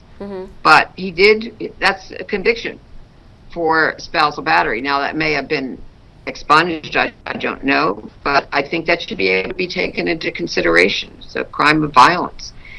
And then in addition, I think that the civil wrongful death judgment should be able to be taken into account. It's not a criminal conviction, but it is a finding by a jury in a civil case that he was responsible for the death of two people, Nicole and Ron. I think that that should be able to be taken into consideration by a parole board. Not the only factor they should consider, but I think it should be a factor. And right now, it can't even be a factor because it's not one of the factors that a parole board could consider. So in those ways, I think the law should be changed, strengthen the rights of the community and of victims. And I do, it goes to the issue of, is there a possibility that he could reoffend? Is he a risk to the community if he's granted parole? What do you think? Parole is a privilege, it's not a right. What do you think? And it's a privilege. And so that, the question, they could consider that on the issue of. And that was a very famous civil rights attorney, Gloria Allred, who represented the Nicole Brown family in the '95 trial, basically stating her theory that the law should be changed and that the parole board should be able to consider not the acquittal necessarily, but the fact that a jury found O.J. Simpson civilly liable for the murders of Ron Goldman and Nicole Brown Simpson. That should be taken into account. And she also said, Aaron, that another charge that a lot of people don't know this, but O.J. pleaded guilty essentially, but under a plea deal to spousal battery. And she believes that was probably expunged, but she said that should still be taken into account. This is kind of a brilliant argument, though, with the civil judgment. What do you think about that? Should it be considered by the parole board? Well, it's a colorable argument that it should. I mean, Gloria is a wise woman, and I think that she is onto something here that, look, maybe the criteria, this reliance on forms just forces the parole board to narrow its scope a little too narrowly. Maybe the board should be backing out and looking at all of this. And I know oftentimes, even if things are expunged in some states, they can still go under the covers and get into those files, get into sealed files, get into other disciplinary things that wouldn't necessarily be available to the general public. And say, yeah, but isn't that a lot like, Aaron, bringing in prior bad acts? It's when it's just not relevant to the case at hand. Well, that's for trying a case to determine guilt or innocence. Correct, when it comes but to it's similar. The meting out of punishment or determining whether punishment has been served, they usually can go into a lot of different stuff and say, okay, look, this is the broad scope of what's going on with this individual. You're right. There's a separate hearing where there's a broader discovery, I should say, just for lack of a better term, where more things can be brought in to determine what type of a sentence. So you're right on that in that respect. But I mean, with the civil judgment, do you think that a civil judgment is relevant to a criminal case if it involves another criminal case? Well, I can see, I can argue both sides of it, and I suppose that I would need to do my additional research to try to ferret out the actual answer. I'm sure that there must be some case law on it somewhere. I just can't put my finger on it at the moment. I suppose that if they're not looking at it, then if we back the logic up, presumably they're not looking at it because they can't, because it's a civil judgment and he was acquitted at criminal trial, and the prison system deals with criminal convictions, not civil questions. Yeah, but I think really the overriding question here, Aaron, is how much should the '95 trial weigh upon this parole board hearing and the criteria? I mean, it's a different fact pattern. It's a different set of charges.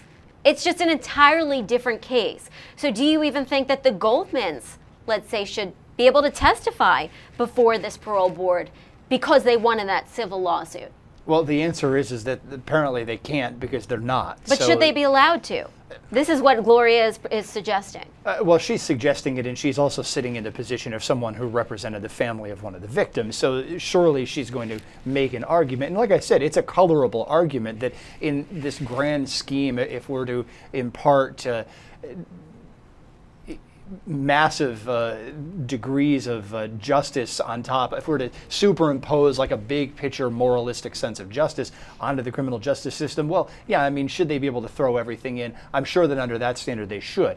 But in the actual system, I would presume that they can't, because it's a separate case.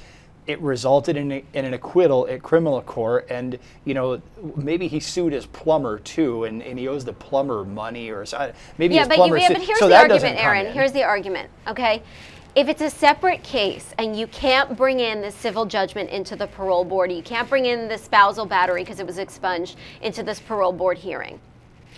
The question remains: did the judge sentence him harshly because of 95? And if she did, then is it fair to say that you can't bring in anything from 95 into the parole board hearing? Well, if why can it come into one part? It can't come into another part. Well, there's no evidence that came into the first part. Look, I mean, the legislature puts out the sentencing guidelines. The judge has to keep it between the lines, and as long as the judge kept it between the lines, I can't say that the 95 trial influence the judge's sentence in this case. If you want to try to read something into it, then I mean, look, I try not to read into things that I don't have evidence for. It'd be one thing if the guideline was 5 to 15 and the judge said, no, I think I'm going to give you 25. Well, that would have been egregious, and the judge wouldn't have done that. Right. The judge kept it within the guidelines, so I don't see how too much can be read into that. If you got a problem with it, then I would take it up with the legislature, not with the judge. Well, you know what? I think a lot of the hoopla came out of the fact that right after this conviction, the judge went on to get her own reality show, basically took over for Nancy Grace, and then said to TMZ that she thinks karma comes back around.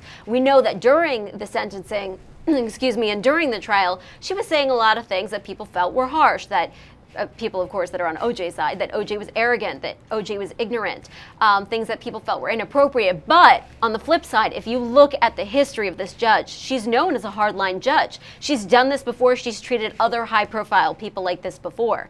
Look, if you're a judge in Vegas, then you probably have got to have a very she's got a titanium alloy vertebrae. Okay, if you're going to be a judge in Vegas where things happen, but in the criminal system they don't just stay there. Look, this isn't a judge who's used to dealing with traffic accidents in farmland. This is a judge in Vegas. Right, and she's dealing not just with the people in Vegas, but with a lot of, like you said, transient people who are coming through. And Vegas is essentially their playground. Their party spot. Exactly. Okay, so they think they can go there, raise the dickens, and then walk out the back end of town scot-free. You know, look, that's the reputation of the town. But what happens in Vegas stays in Vegas. We know from the prosecutors and the criminal justice authorities in Vegas that they are very committed to saying, okay, look, come here, gambling is legal, have your fun, but you can't go do all this other stuff. And look at the severity of the charges and the ease at which there can be convictions on these charges. OJ's attorney talked about that this morning here on the LawNewz Network. Vegas, Nevada, okay, look, they can get convictions on so many things in Nevada that they can't get in other states. And I think that the state must have some sort of residual memory that, okay, look, we're going to be your playground. We've got this city that was known as Sin City, but our criminal statutes, if you mess up, you get nailed in Nevada. Yeah, okay? And like we said, I mean, with what happened with OJ, the counts are just piled on depending on how many people are involved. So he got 2 kidnapping counts, 2 robbery accounts because there were 2 people in that room. Now, had there been more memorabilia dealers in that room, he would have gotten more counts. We see even more counts. And exactly. we've seen this in other Nevada trials. We covered the War Machine trial when we first launched the LawNewz Network. Similar situation. Different charges, sliced and diced right down to every hit, every punch that was alleged. It's just a different count, and that's how they do it in Nevada.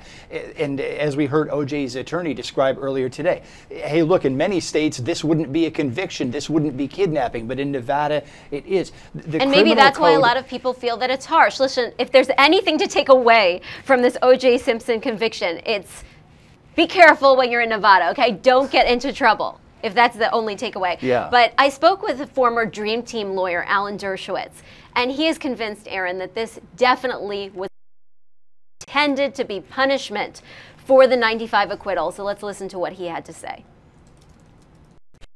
When you apply this approach of being somewhat of a textualist and saying apply the law according to its ordinary meaning, let's translate that over to the OJ conviction. Do you think that with the sentence that he got, that this was sort of a gotcha sentence, a gotcha conviction? I have no doubt about that. I have absolutely no doubt that the sentence he got in Nevada reflected the crime he was acquitted of in California. Nobody gets that kind of a long sentence for going and trying to retrieve stolen material. This was his memorabilia, which was worth a lot of money, and somebody stole it, and he went and tried to get it back. Foolishly, he had a gun with him. But normally somebody would get 6 months, maybe a year for that kind of crime. But the additional years, plainly in my view, was punishment for getting away with murder in California. I don't know about the 6 month here with an armed robbery where there was so much compelling evidence. It really wasn't an armed robbery when you think about it. I mean, nobody said, stick them up, this is a holdup, give me what you have. It was something between an attempted assault and kidnapping, but you know, they threw in the kidnapping, and that increased the sentence. There was no kidnapping. He just held him in the room for a few minutes. But that's what happens when you expand broad statutes and apply them to unpopular people, whether it be O.J. Simpson or Donald Trump or Hillary Clinton. Yeah, but I have to push back a little bit with that on you, because I think that when they have the audio recording where he's saying don't let anybody out of the room, that would support a kidnapping charge, and especially the potential for so much to go wrong there when you have such a heated event with guns and multiple people and nobody's allowed out. Yeah, it would support a conviction, but no prosecutor would bring a kidnapping charge based on those facts, and no judge would impose the kind of sentence that was imposed. I absolutely believe to the core of my being that had O.J. Simpson not been ever charged with the crime in California, had his victims remained alive, and this had happened in Nevada. So that was former Dream Team attorney Alan Dershowitz commenting on the fact that he's convinced that this robbery sentence was punishment for the 95 acquittal. Aaron, what's your take on what he said? Okay, well, I can see him arguing that. I try to look at things from a disinterested standpoint because I sit here with the benefit of not having a client to represent. Look, he's got a duty to his client. He's going to say that this is some huge travesty of justice, that he's being unfairly punished. Well, he doesn't have a duty anymore, Aaron. Well, I mean, you do have a duty to former clients. Yeah, but he doesn't have to keep defending him more than 20 years later, Aaron. He doesn't have, well, but by defending him... I think he truly feels that way. I mean, if you know anything about Alan Dershowitz, he's a Harvard professor. He's very outspoken. Right now, he's on a whole media tour criticizing people who are trying to go after Trump because he doesn't feel that there's a statutory basis for doing so. So he speaks his mind. He really, really believes this.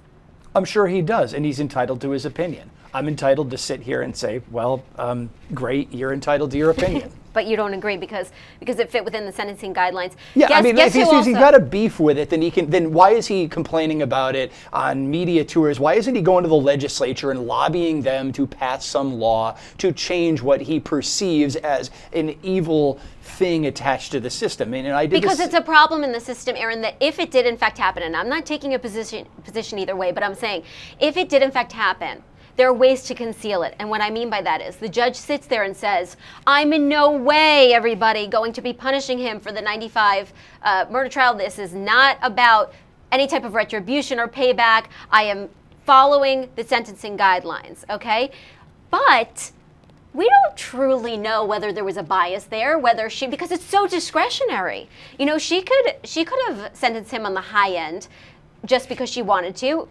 We don't know that somebody who wasn't O.J. Simpson, who had no criminal background, no criminal convictions specifically, because he was acquitted, would have gotten something this harsh. Okay, so I suppose the answer to that, if we're to study this in a professor-like manner, is to look at every single conviction on these charges in Nevada and to see whether or not O.J.'s sentence is similar to all of the other sentences that were meted out by either this judge or every other judge in the state. Whether it falls within the norm, basically. So is that your homework assignment so for if there's tonight? a standard deviation, well, Yeah. I was doing homework on the charges last night. If I can stay awake at the end of this night, after my 10th cup of coffee for the day, I will undertake that. I will write the law review article, Yes, but it might take me a year. Yeah, well, if this were Game of Thrones, you would be the Grand Meister, because you're the one that does a lot of the research. So I am too busy researching. I don't have a chance to watch Game of Thrones. So now you will have to assign that to me as well. Okay,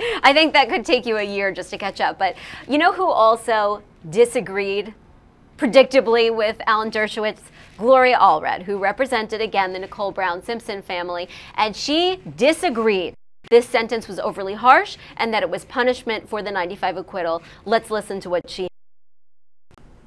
I always said at the time, after he was acquitted, that Mr. Simpson carries the seeds of his own destruction within him. And sure enough, that's exactly what happened when he went in, to take that which he should not have been and was not entitled to take, which is the reason that he ended up in prison. That sense of entitlement, that sense of arrogance, the sense he can do what he wants to do when he wants to do it, in the way that he wants to do it. Maybe in the past he's been not to pay consequences for that kind of behavior in terms of just doing whatever he wants. But now he's had to pay some serious consequences. So he has had a lot to think about in prison. Well, that's my last question. Was this sentence a payback for his acquittal, in the sense that many people say it was overly harsh in comparison to what someone else who wasn't O.J. Simpson may have gotten? Well, I mean, he was convicted, and the judge is the one who handed down the sentence. The judge obviously didn't think it was overly harsh. The judge did not think that it was out of line for what other defendants convicted of robbery, assault with a deadly weapon, and kidnapping would get. He's now at 9 years. If he gets parole now, then it's it's towards the low end of the term that he could have served.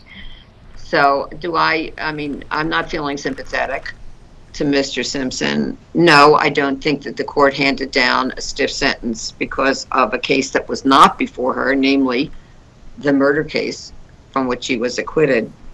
I don't think that's the way it worked. And by the way, his conviction was affirmed on appeal. Yeah, just to be clear, his sentence did fit within the guidelines, the sentencing guidelines. Yes, it fit within the sentencing guidelines, and it was on the low end of the guidelines. That's right. In the sense if he gets out 9 years, right? And so, maybe people don't want to look at the facts, but So, Aaron, you're one of the most professional people that I've ever worked with, I have to say. But you just couldn't keep your cool when Gloria Allred said that O.J. contains the seeds of his own destruction within him. You lost it, Aaron. Why is that so funny to you? Well, you're the one that did the background research on that yesterday, so I'll let you take that. No. What do you interpret that? I mean, obviously, that is a very comical, should I say, ironic comment coming from the fact that we had this big rumor yesterday that O.J.'s parole could be delayed because of him pleasuring himself. So there we go. So that's the connection. So you keep in mind that Gloria said that before that rumor came that out is in the very Daily true. Mail. Thank you for clarifying. But hearing it act aside of normally show on sarcastic. Right. But there's some truth to that. That basically this was bound to happen. There's a lot of talk about karma.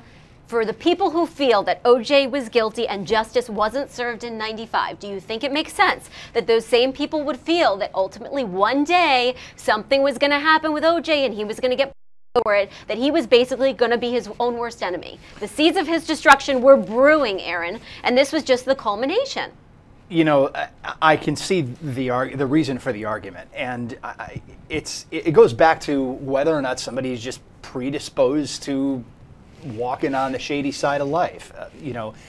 Is it in his character to just sort of, with bravado, go through life and As she said, do whatever he wants to do, when he wants to do it, how he wants to do it, and not have to pay consequences. I mean, that's how she defined OJ. Exactly. I mean, and this is a criticism that's oftentimes levied against other celebrities as well, whether they're music stars, sports stars, entertainment stars, movie stars, you name it.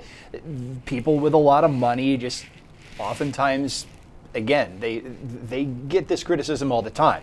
Sometimes it's warranted, sometimes it's not, because I've met celebrities who, frankly, are upstanding citizens and who don't wind up getting in trouble with the law. But is it essentially putting the ego on trial? And like you said, it's ultimately resulting to a character attack, which normally would be inadmissible, is what it sounds like. Right, but like you said, there may be some celebrities who don't feel that way, don't act like that. They're celebrities, but they may not have the egotistical nature of a more popular person in their same genre. And so is there just this automatic assumption that if you're a celebrity, you think you can do whatever you want to do, and if you get in trouble, the system is going to be harsher with you in terms of sentencing? To make an example. Well, some people can make that argument. Some people would say that it's more lenient. You know, we keep getting these dribs and drabs of information out of prison that would say OJ's getting ultimately preferential treatment because he can afford to buy whatever he wants at the commissary. Okay, you know, well, he's a risk. We got to give him his own cell. You know, we hear all of that all the time too. So Which, by the way, let me clarify. The Department of Corrections said he is not treated any differently. He does not have a special cell, not special treatment. But I think there's a drastic contrast, I do have to say, Aaron, between all of these other people except for one, getting plea deals, basically getting probation. No one was harmed in the situation, and OJ is getting 9 to 33 years. Yes, he refused the plea deal, but 33 years, this seems high for these charges since no one was hurt. So what do you think? Is there something specifically to react to in there? I'm sorry. I mean, it sounded like a statement more than a question. Yeah, I mean, it is. That's just how I feel. Do you think that 9 to 33 years is high for, let's say it's not O.J. Simpson, but for somebody with no criminal record and no one was hurt in the circumstance, and they're going to get things that they believe is theirs? Take OJ's name out of the equation. What do you think? Well, as I said before, the piece of the research that I've not dialed so far back into is to see how they have sentenced other convicted criminals on the same charges. Well, just look at the guys with the gun, Aaron. They got probation. The guys holding and waving the guns got probation. Did they face the same list of charges? Well, I would say that, yeah. I mean, you got deadly weapons involved. Okay, well, I'd have to go pull their indictments to make that determination. But then, okay, who was the mastermind of the whole thing? Who wanted to get his stuff back? Well, that's the question. Was he the mastermind of it? And to what extent? To what extent, Aaron? Did he just say, let's go do this? Did he know about the guns? Did he tell them what to do with the guns? I mean, he obviously said, don't let anybody out of here. But how much is he responsible for the actions of other people in that room?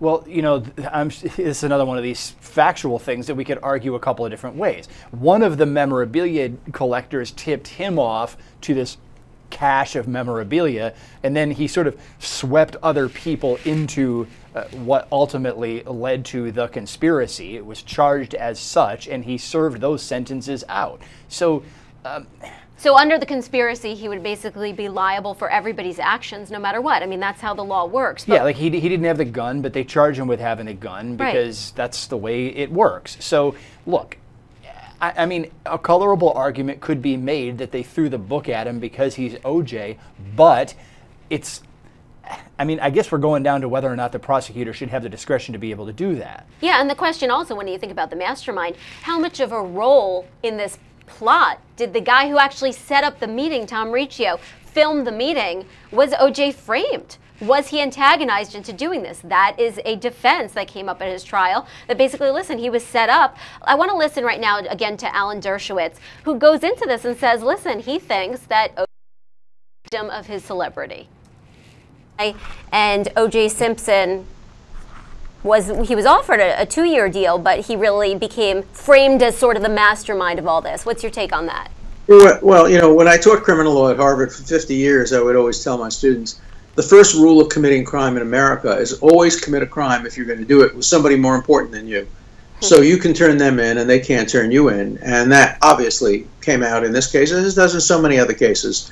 the lower ranking people get the deal in order to turn on the high profile defendant, regardless of who the most serious violator is. And that's what happened here as well. But isn't there something to be said also that a lot of times if someone's as high profile and has the celebrity that OJ has, that they also can inject more influence into the situation?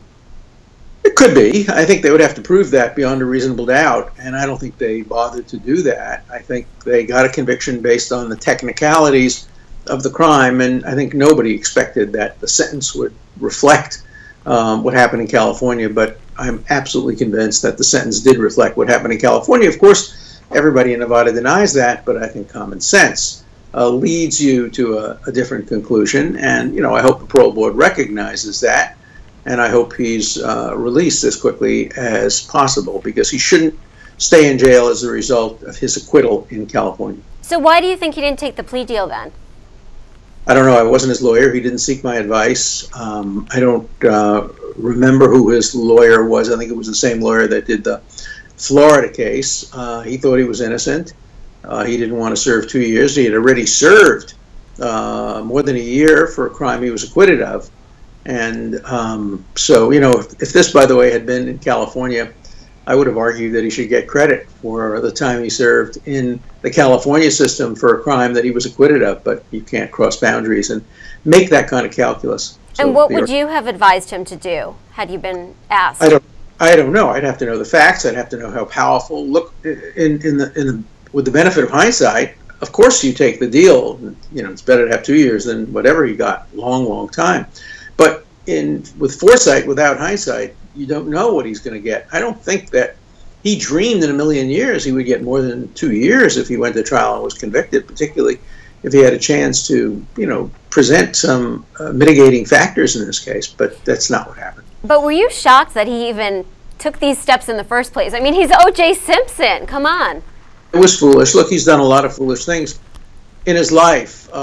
He got arrested for a traffic confrontation in Florida. He's made a lot of foolish mistakes in his life. But it's not a crime to be foolish. And if it were, we'd have a lot more people in prison. But he's made some very bad decisions. And what's your take on the judge in the case? I don't know the judge. I just think the sentence was excessive and can't be justified just based on the acts that occurred in Nevada. He's been an exemplary inmate, basically no disciplinary write-ups. Does that surprise you, considering the fact that he got himself into this mess in the first place? That he's been so good in prison, that he's had that discipline? No, I think that's expected. He also had the same thing when he was in prison, awaiting trial. He was a very good inmate, but the time has come to let him out and let him, connect with his children and start his life again. So for those who say, well, but look, he murdered 2 people, that's my point. You can't keep him in jail because you think he murdered 2 people. The only basis on which you can keep him in jail lawfully is what he did in Nevada. Do you think that he murdered 2 people? I can't obviously answer that question. I'll tell you a funny story. So when Benjamin Netanyahu was elected Prime Minister of Israel, I was in Israel with my wife and my daughter, and he invited us to come to his office, and then he took me aside and said, Alan, I have a really important question to ask you. I thought it would be about Iran or the Palestinians. He said, so Alan, did OJ do it? And I said, Mr. Prime Minister, does Israel have nuclear weapons? And he said, I can't tell you that. And I said, well, I can't tell you that. So that was former Dream Team attorney Alan Dershowitz, now a Harvard professor, basically saying that he went to Israel on an unrelated matter, and the first thing that Benjamin Netanyahu, the Israeli prime minister, wanted to know was, did OJ do it? So basically referring to the 95 acquittal. And Alan Dershowitz told me over and over again, he does not know, he will not say what he thinks, he will basically take it to his grave. He hasn't told anybody in his family, and that he says OJ proclaimed his innocence throughout the whole thing. But when you think about Alan Dershowitz, basically he's like kryptonite to Gloria Allred. I mean, she is sitting there saying that this parole board should take into account the civil judgment, the jury that found O.J. Simpson civilly liable for the murders. She is saying that they should basically factor in this whole 95 murder charges, and On the flip side, you have Alan Dershowitz saying that O.J. should get credit for time served during the trial because he was acquitted in '95. That prison time that he sat there while the trial was going on, he should get credit for it in this robbery conviction case because he was acquitted. What do you think? Well, it seems to me that Dershowitz is comparing apples and tarantulas or something here, because what happened in California, to me, has nothing to do with what happened in Nevada. The remedy for the incarceration leading up to and during the '90s murder trial has a separate remedy at law, okay? If he wants to go after the prosecutor for, wrongful prosecution or something like that, then okay, go examine those remedies. You're probably going to hit a brick wall and not really do anything because there was enough evidence to at least bind it over for trial, and the law operates to, in essence, not create much of a remedy for that. That's just the way it is. Okay, there's a Aaron, different remedy for it. You know what? No, Aaron, if you're Ebert, I'm Roper because I'm disagreeing with you totally. I think there is something to his argument. Now listen, it's O.J., so I have to be careful what I say here. I'm not saying specific to O.J. What I'm saying is, if somebody serves time and they are acquitted, that means basically that the prison system wasted their time. That they should have a right to get that time of their life back. So if they go to prison on another charge, why shouldn't they get that time back that they served in something that they were found innocent of? It's like somebody who was wrongfully convicted. So what's that Listen, you turn covered into? the Stephen Avery case, right? Yeah. So he's sitting there for all of these years, and if they find that From he's the innocent, 85 case. okay. Yeah. And now if he is brought in on something totally unrelated, shouldn't he get those years of his life back? Because we know a lot of times these people get money. They get millions of dollars. The remedy would have been money damages against the public officials and the governments that incarcerated him. That's but that the doesn't remedy. always happen, Aaron. There's not always money, and people don't always get entitlement He to got it. money off the 85 case. It turned out that he settled it for way less than he probably would have gotten. And of course, that's some of the argument that led into the big questions about the 2005 case. So why money and not time of your life, though? Some people consider that more valuable. That's just not the way the law works. If they want to change the law, then they can go change the law. Again, I mean, a lot of times we hear all of these advocacy pieces and statements of advocacy, and we're watching them here from lawyers on different sides of this, and they're both jockeying for opposite arguments because they had horses in the race. Right. Look, and that is what's going on here, because they both had horses in the race. Okay, so the way I look at it is, okay, what does the law say about what the remedy is? That's your remedy. If you don't like what the law says, then don't come up with these other schemes to try to wiggle some other remedy into it or even argue that way. You can argue this is what the remedy is, and if you don't like it, then argue that the remedy should be changed at law. Right. Well, that's what these people are. They're visionaries. They're talking about, which I appreciate. They're talking about the ways that the law can be changed for good or for worse. Okay, so let me keep going with his train of thought. So okay, well, let's say you get arrested on something and you're sitting there in the can and you're acquitted and you've got, I don't know, let's say 100 days worth of credit, or 365, let's say it's 365 days worth of credit. Mm-hmm. So let's say the remedy is not some kind of money damages for false imprisonment or wrongful prosecution or something like that. Let's say the remedy is, if you someday commit another crime, then you get credit for the botched first case. Well, what's that going to result in? It's going to result in a choice, Aaron. In people sitting there saying, gee, I can go commit another crime and I don't have to serve any time for it. I see what you're saying. I mean, I can get away with it. Right. Well, the two did agree on one thing, though. Shockingly. They disagreed with me. That's what they agreed on when I said, why shouldn't the evidence in the '95 murder case be retested? The DNA, we now have advanced technology. We have methods that can precisely tell you with so much more certainty whether O.J. Simpson's blood matched, whether the hair samples matched Ron Goldman. Why not go back and retest the case? Here's the rationale for that. This case is like a never-ending saga of emotion and conflict and debate. We just had O.J. Made in America, the ESPN documentary. We had the FX miniseries. It is back in fashion. Obviously, the Goldman family, the Brown family, it's a lifelong event for them because there's no closure. They lost people they loved. Even for O.J., he can't shake it. I mean, he's in on a seemingly uneventful conviction. where nobody was hurt. He tried to get back some of his stuff. There's a whole media circus. He can't shake it. So I asked Gloria Allred and Alan Dershowitz, should the evidence in the 95 trial be retested? Because back then, DNA was very confused the jury. And so here is what they had to say about that. All that evidence that you said, the blood evidence, the DNA evidence. I was talking to Alan Dershowitz earlier, obviously from the Dream Team, and just talking about this idea that DNA was a very primitive concept at that time and confused a lot of the jurors. I asked him whether he thought that any of the evidence should be retested, essentially whether victims should have the same right to use modern technology that defendants have, specifically through the Innocence Project where they're being exonerated.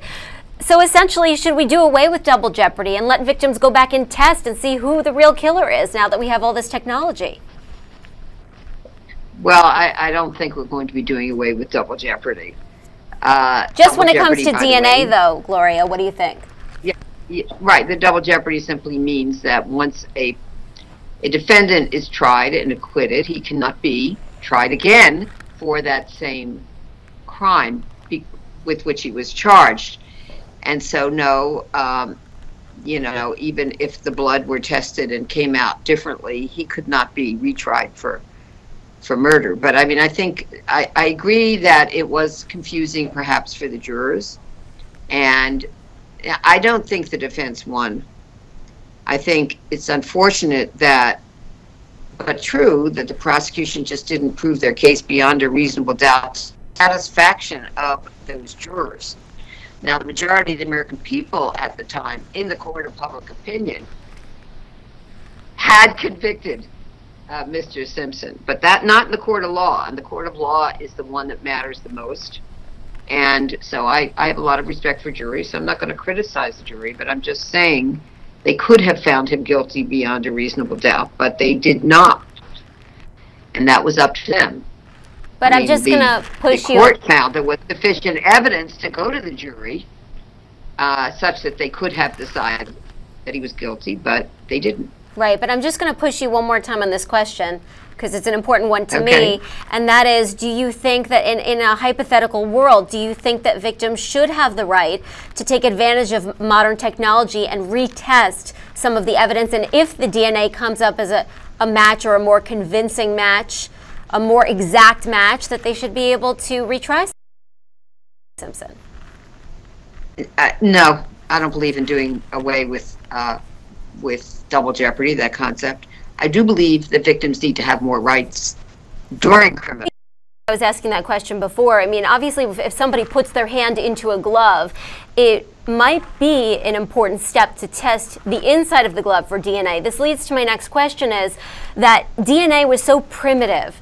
Do you think that the jury really took stock of the DNA evidence, or that it was just too confusing and new at the time? And so then do you think that he would have been found guilty in this day and age with all of the modern DNA testing and really more of a familiarity among the jurors about what DNA is? I don't think so. You know, they presented all these statistics that there's, 100 million and one odds. I think that did confuse the jury. I think a much better argument would have been, look, their blood type are similar, and he had a motive, and there was blood on this and that and the other thing.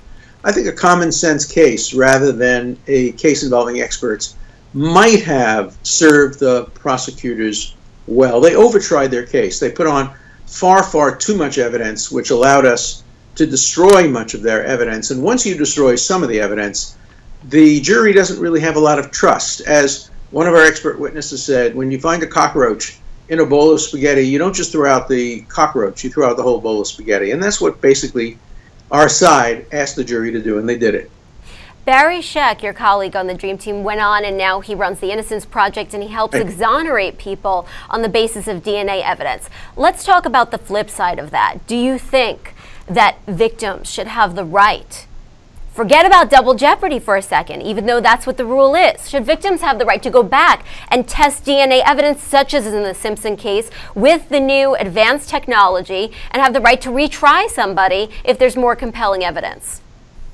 No, the double jeopardy clause is part of our constitutional heritage, and I think it's important once a defendant is acquitted, he should remain. So that was Gloria Allred, Nicole Brown Simpson's family's attorney at the time of the 95 trial, and Alan Dershowitz, who was on the Dream Team, basically agreeing that they don't think that the evidence from the 95 trial should be retested for DNA, and disagreeing with me when I'm saying that we should take advantage of modern technology. And it goes to this issue, Aaron, of double jeopardy. Basically, double jeopardy says once you're tried, if you're convicted, if you're acquitted, you cannot be tried again. Do you think, though, it's fair to the victims and their families that somebody can be exonerated on the basis of DNA evidence, but you can't retry somebody? Well, it sounds to me like you're arguing to rip a part of the Constitution, snip it out with scissors, and then replace it with the law of Amy, which we can't do. Oh, Aaron, Again, you always know how to boost my self-esteem. Okay, so, well, hey, look, I brought you muffins for breakfast this morning. That so is you true. cannot That is you cannot pull a trump It's card on actually that. a blueberry muffin, the same thing that Bill Cosby fed to the woman that he allegedly raped right before she left the house, Then according to the legal blame documents. blame the guy on the street. I said, my friend wants muffins for breakfast. Just throw a couple of them in a bag. I made no selection, and if you want to call him to testify, do it. But anyway, okay, so this is a constitutional issue. If it says double jeopardy, it means double jeopardy. They can retest it and see if they get something out of it, I guess, just for kicks. But he can't be retried on the crime. He was acquitted. Okay, so I guess you're giving us a strict reading of the Constitution, that there's no room for modernization. Well, I guess I'm taking an originalist approach. Of course, well, wait a minute, I'm not, because I guess a true originalist approach would tongue-in-cheek be that since DNA evidence didn't exist at the time of the Constitution, that therefore it can't why be used. test it? Why even test it in the first place? testing? Exactly. So, Anyway, listen, as we revisit the OJ saga, I just want to remind everybody with the graphic, we're going to tease our coverage now, that in a little while, we are about 2 hours away from the live parole hearing, but around 11:30, Dan Abrams, the founder of LawNewz and somebody who covered the 95 trial, is going to be taking the anchoring chair and speaking to OJ's attorney, Yael Galanter, and we will be live streaming the OJ parole hearing at 1 o'clock with live trial analysis throughout the day. Now, OJ's up on these charges. Let's pull up the 2017 graphic so that Aaron can kind of take us through. 4 people will decide his fate. They'll make the decision in about a half an hour. How unusual is that, Aaron?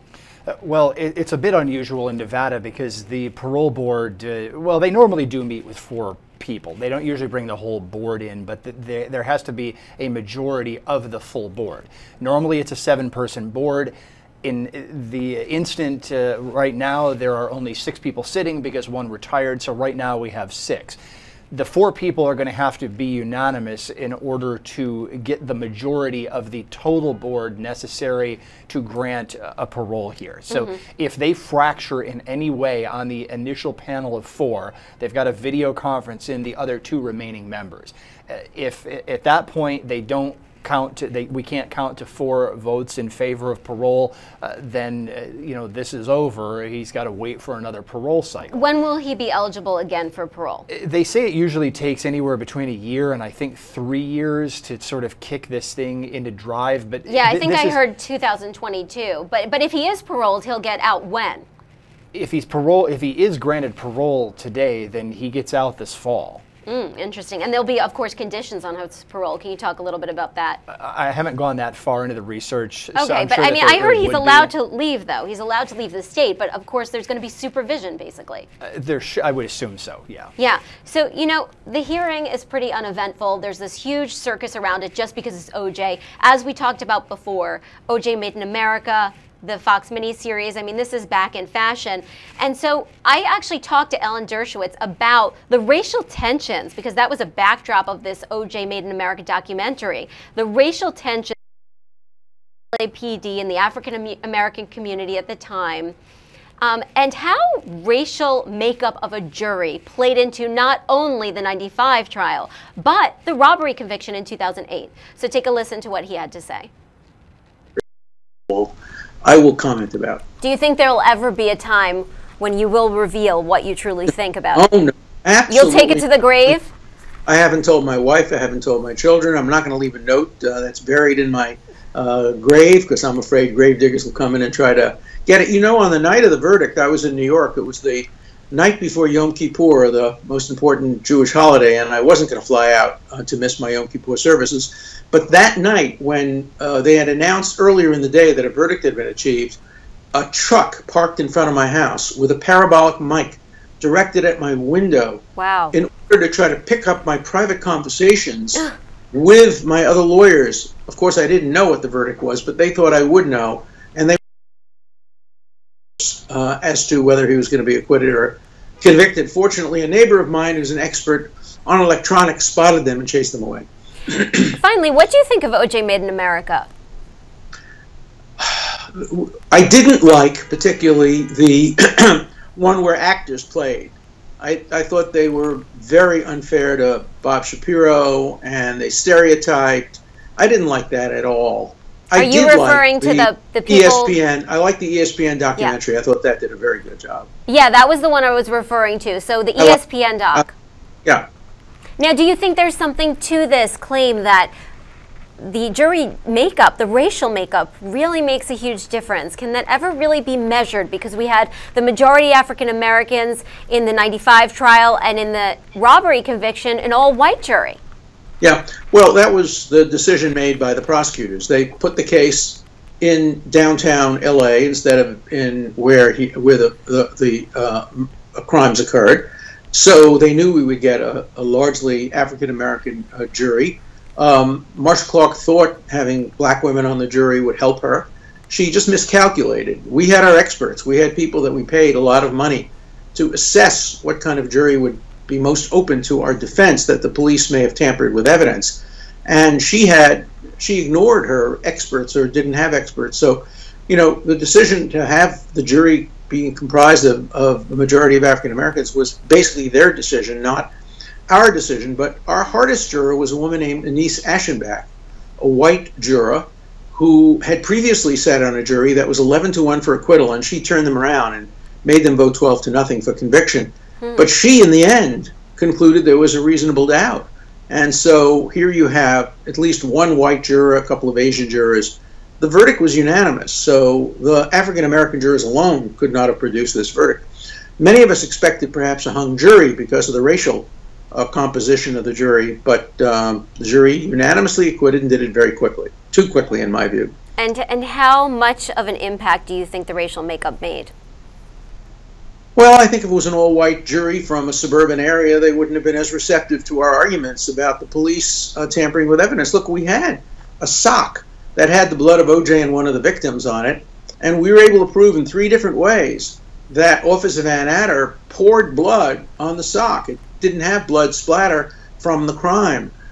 We were able to do it because, number one, the blood on the sock didn't have DNA, and number two, it had a chemical that is not found in the human body, but it's an anticoagulant that's found in test tubes to keep the test tube from coagulating. And third, we were able to show that the splatter couldn't have occurred while the sock was being worn by somebody. It had to have occurred when the sock was lying flat, because it had mirror image splatters on all 4 sides of the sock. And you would never have that if the sock were being worn, because the leg would be between the first and second side on the one hand and the third and fourth side on the other hand. And so we were able to demonstrate conclusively that the sock had been planted by the police in order to frame a man that they believed was guilty. And that's, I think, the biggest reason why we won the case. And let me ask you finally, who came up with this theory that the police had planted the evidence among the Dream Team people? All of us, all of us. I was down at the lab literally the first day I was in the case, and I looked at the socks. And when I found out later that the socks had... And let me ask you finally, who came up with this theory that the police had planted the evidence among the Dream Team people? All of us, all of us. I was down at the lab literally the first day I was in the case, and I looked at the socks. And when I found out later that the socks had the blood of O.J. Simpson and the victim, I became totally convinced that it was a planted piece of evidence. And the jury believed it, and the jury was right to believe it. You know, that doesn't mean he's innocent. You can frame a guilty man, too. The Rosenbergs, Julius Rosenberg was framed, and he was guilty. So it's possible to frame a guilty person. Again, I don't know whether O.J. Simpson is innocent or guilty, but I do know he was framed. And finally, you said that you took some issue with the People versus O.J. Simpson, that mini-series. Evan Hamler played you. What was your biggest gripe with his performance depicting you? I didn't have any gripe with him. I like him. I think he did a good job. I just think that the whole fictionalization and leaving out the sock, for example, no mention at all of the sock, which was central. But it, clearly the narrative of the television show was that he was guilty, and so you couldn't have the sock in there. If you had the sock in there, he'd be found. Many of the people would say maybe he's not guilty, and that's not the message that they wanted to convey. And it was based on Jeffrey Toobin's book. Jeffrey's my student and my friend, but the Jeffrey Toobin book did not include the sock, and I've often asked him about that, and And that was Alan Dershowitz from the Dream Team, basically harping on this sock. When we think about the O.J. acquittal, we think about the blood, the bloody glove, and basically if the glove doesn't fit, you must acquit. But here is Alan Dershowitz saying, it's not the glove, it's the sock, which I found to be really interesting, that it's the sock that won the case, and that's not even mentioned in a lot of these popular series because it was in favor of the prosecution. Listen, when you think about this blood-stained sock and the fact that the defense was centered around saying that the cops basically planted this blood, and the sock showed that the blood went through it and soaked the other side in a mirror image way, and their whole argument was this couldn't have happened if somebody's foot was in the sock. You wouldn't have a mirror image soaking, so they said that the cops essentially poured the blood onto the sock. I mean, you covered the Avery case in The Making a Murderer. It was a very similar defense, that basically this blood was tampered with. I mean, do you buy it in this case? Well, I suppose that he could be correct as to the O.J. case. I suppose also that if a sock were removed and the blood were wet, then something could soak from one side of it to the other. Okay, so there's that side of the argument as well. And in the Avery case, there are so many of these sort of what ifs. Okay, well, a lot of people are saying, why is it that Avery's blood was in the victim's car but not his prints? And then people are saying that must mean that he wasn't in the car, that it was planted. And then some of my responses back. Yeah, but you know what, I think it's been that he was bleeding through a porous glove. Yeah, but there was so much blood evidence. I find it amazing that they were able to make this argument not just with one item, but with blood basically everywhere. Gloria Allred said to me, and I remember she did this publicity stunt of sorts where she was holding up a vial of blood, because really she felt that the amount of blood was sufficient for a jury to find him guilty. And you know what? She had a very harsh message for O.J. because if he's paroled, she said she'll be watching. And lastly, what's your message to Mr. Simpson, if you had to send him one? Mr. Simpson, I wouldn't be breaking out the champagne once you get out of prison, if you do, on October 1st, because many, many people will be watching what you do and how you do it. And there will be future consequences to pay if you do not obey the law. So I think you better be very, very careful, because this, your freedom may be for a very short time unless you make sure that you have to do what all the rest of us have to do. Obey the law, respect the law, and act within, within the law that is handed down for everyone to follow. You're not an exception. You're not above the law. And you don't have more rights than anyone else. You don't have fewer rights than anyone else. But I will tell you this, we will all be watching. And I think it's safe to say that you'll be one of those people watching very, very closely. Thank you so much for joining me, Gloria Allred, civil rights attorney. My pleasure. Thank you so much. Okay, bye-bye. Gloria Allred basically telling O.J. don't break out the champagne just yet. We'll be watching. His own former attorney, Alan Dershowitz, basically pleading with him to stay out of trouble, and at the same time saying he thinks he was punished in this robbery conviction because he, quote, was getting away with murder in the California case. I wonder if that was a Freudian slip, since Dershowitz won't tell anybody whether he thinks that O.J. was guilty or not. But listen, I think the consensus here, Aaron, is that he's going to be paroled. I would say almost 100% he's going to be paroled. And what Gloria is essentially saying is everybody's going to be watching this guy. There's going to be a lot of pressure on him. maybe he was a bit insulated from the media when he was in there, but everybody's going to be following him around on his doorstep. Not very different from what it was like beforehand. Do you think he will slip up again? That's impossible to predict. I mean, obviously, the better angel of my nature would hope that he's able to just go on and live life as best he can, given who he is and given the attention that he's attracted. You know, look, it's... But people are out to get him, whether for good reason or not. I mean, well, certainly those whether to make money off of him or what have you. Yes, and part of me just says that he's paying the penalty of seeking a career that involves a lot of fame. Part of me thinks that the attention is unwarranted. I can understand both sides of that. Well, Aaron, I want to thank you for joining me on the LawNewz Network. Again, we will be live streaming the parole hearing starting at 1 o'clock. Dan Abrams, who covered the trial, a nationally renowned legal expert and analyst, will be taking the anchor chair from here on in. I want to thank you for joining me for our morning coverage. My name is Amy Dash, and right now we're going to toss to a clip of OJ's original parole hearing 4 years ago, and I'm telling you that later today what you're going to see is very similar to what happened 4 years ago, and we will see whether he is paroled on these very serious charges and whether he goes free in October. Thank you. Simpson. Okay, yes. All right, and your Nevada Department of Corrections ID number for the record, 102-7820. Correct. I am Parole Commissioner Susan Jackson, and with me is hearing representative Mr. Robin Bates. Good morning. Good morning. And Mr. Bates and I are a panel to hear you for your first parole hearing before our board, and we are hearing you today on case number C237890, counts 4, 5, 6, 7, and 8. Count 4 is a 26 to 120 month sentence for burglary with a firearm or deadly weapon. Counts 5 and 6 are kidnapping 1; those are 60 to 180 month sentences.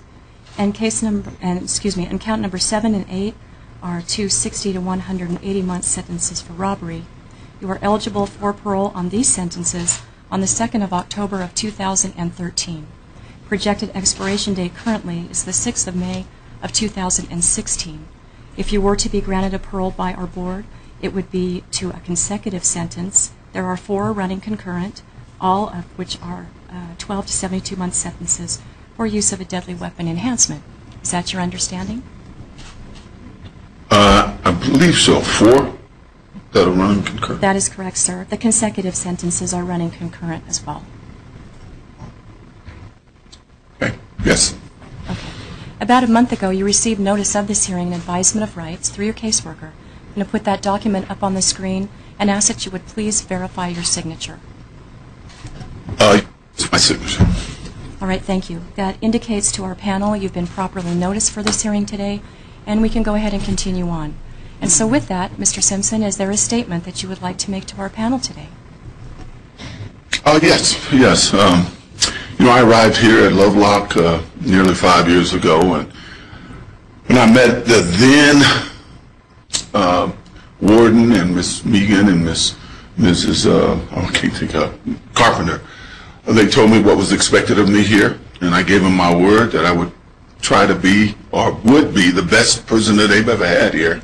And I think for the most part I've kept my word on that. I've not had any incidences, despite all the stories in the tabloids and everything. I haven't had one incident since I've been here. I think on a daily basis I speak to more inmates and COs than anybody here. Inmates tell me their stories. Some of them tell me their crimes, and as far as burglary, which I'm here for, or robbery I should say, they've told me every kind of story you can hear. Guys who have robbed banks, have robbed casinos, even one guy who robbed a gun shop, which I thought took a lot of guts. The difference between all of their crimes and mine is they were trying to steal other people's property. They were trying to steal other people's money. My crime was trying to retrieve from my family my own property that had been stolen from me, and property that since I've been here at Lovelock, the state of California's judiciary has ruled was my stuff, and I have it back now. Make no mistake, I would give it all back to these guys. They can have it all. to get these last 5 years back. They've been somewhat illuminating at times and painful a lot of times. I've missed my 2 younger kids who we worked hard getting through high school. I've missed their college graduations. I've missed my daughters, my sister's, I should say, funeral.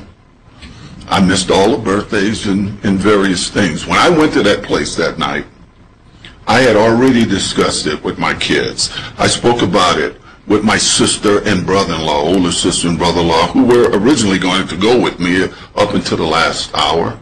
I even talked to 2 lawyers about it. One the night before that I knew, and had a conversation with a lawyer that day who I didn't know.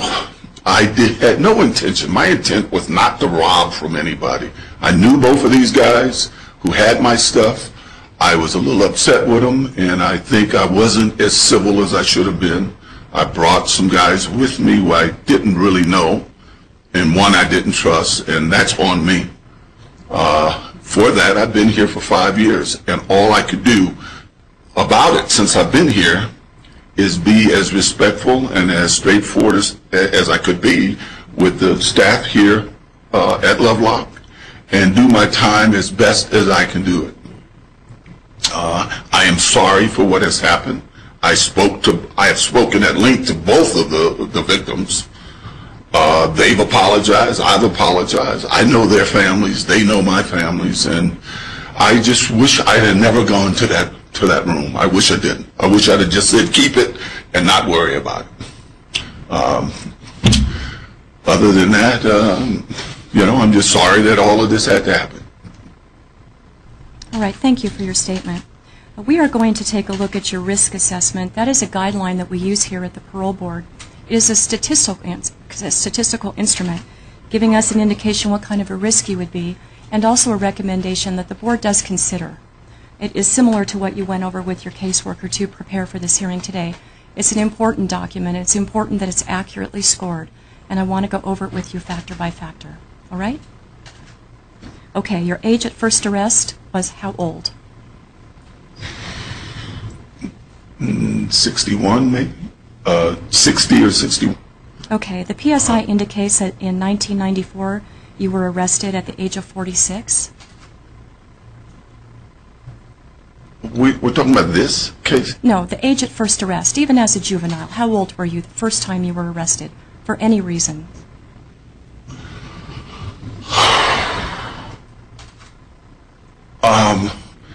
I think about 46, yes. Okay, no juvenile arrests then? No. Okay.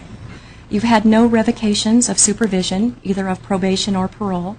You were retired, and that is considered full-time employment in the 12 months prior to incarceration. The instant offense is a property conviction, so we've scored you for that. How about substance abuse? Did alcohol contribute to this instant offense in any way or manner? It could have. I was celebrating a wedding, and I had been drinking all day. I didn't feel that I was drunk, but I also didn't feel that I was capable of driving an automobile and would not have driven an automobile. That's why I was looking for someone to take me. Okay, and substance abuse been a problem in your past at all, or cause a serious disruption in functioning for you? Okay. Currently you are 66 years of age? Yes. All right, and you are not a gang member. The NDOC does not have you validated as being a member of a gang. I do see that you have done some programming. Have you had an opportunity to do any long-term program? No, I think I've done the victim impact.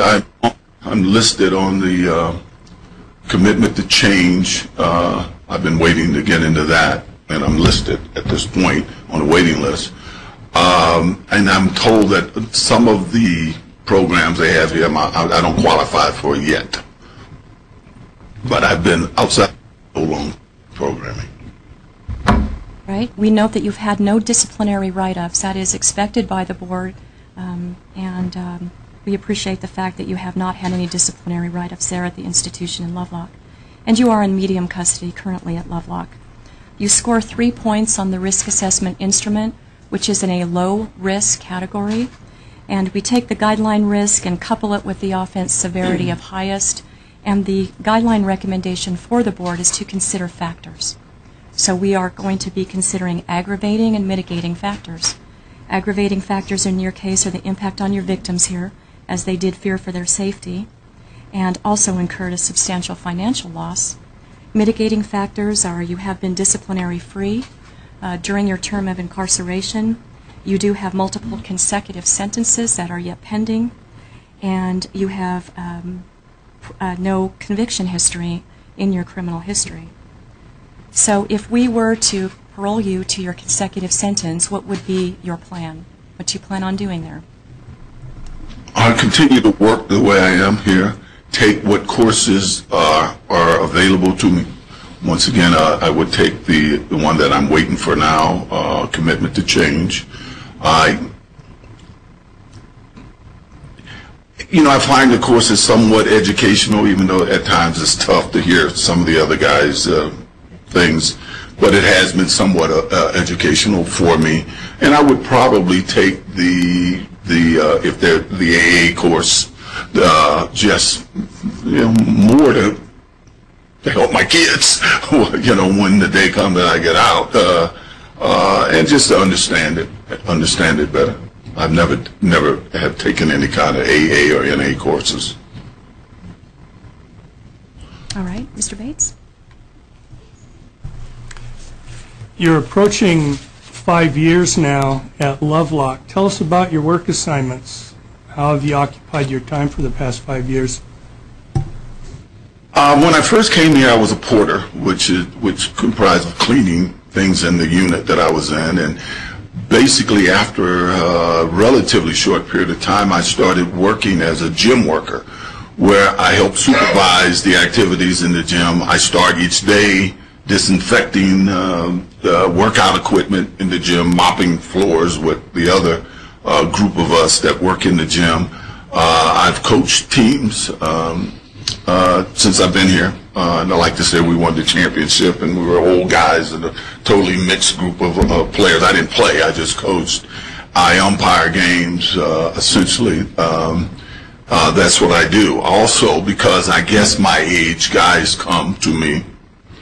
I'm sure the powers here know that I advise a lot of guys, and I've like to feel that I've kept a lot of trouble from happening since I've been here by getting involved in some conflicts that some of the individuals here have had. But essentially, that's what I do.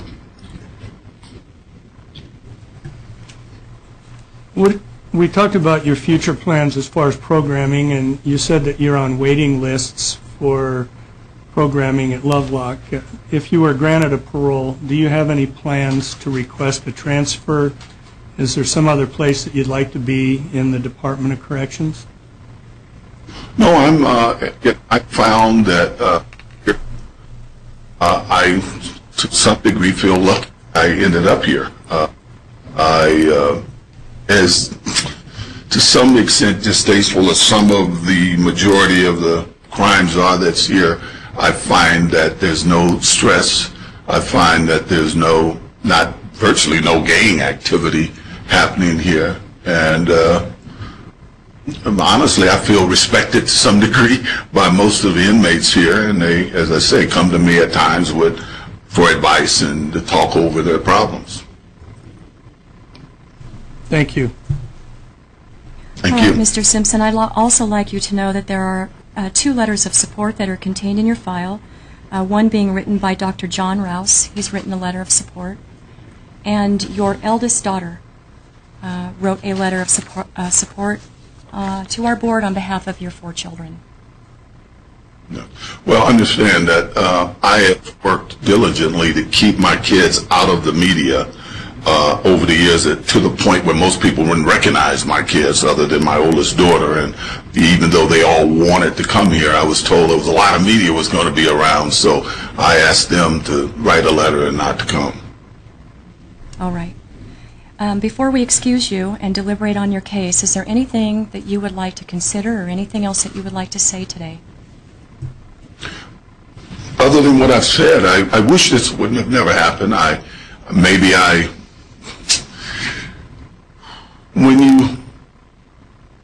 When something's done by friends, I think in my case, it hurt me more than the actual fact that they had these things. The fact that guys that I knew their families, they've eaten at my home, and maybe that upset me more and made me less civil than I normally would have been under those circumstances.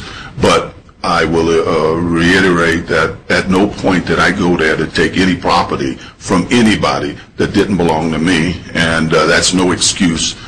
Probably by the way we acted, by the guys that I brought with me and the way we acted when we were there. I really regret that. I've had that conversation, this conversation with both Bruce and Beardsley, and we, for the most part, has put it behind us.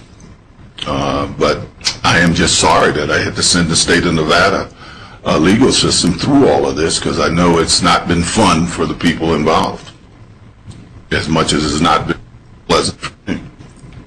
All right, and you would agree this had some great impact on your victims in this case? Yes. I think it has.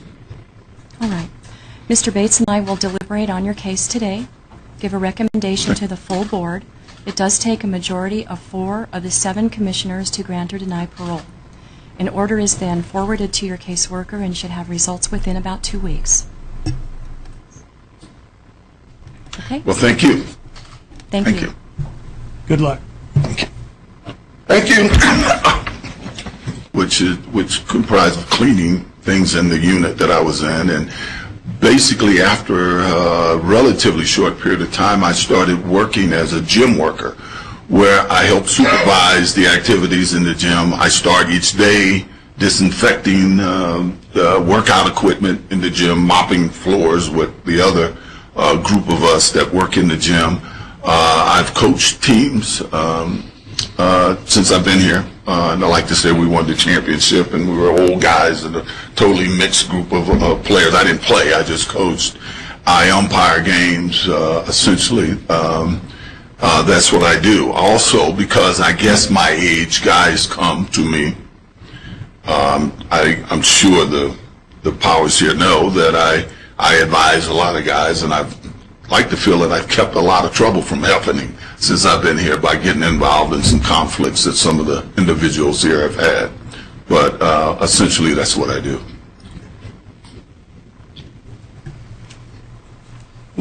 We talked about your future plans as far as programming, and you said that you're on waiting lists for programming at Lovelock.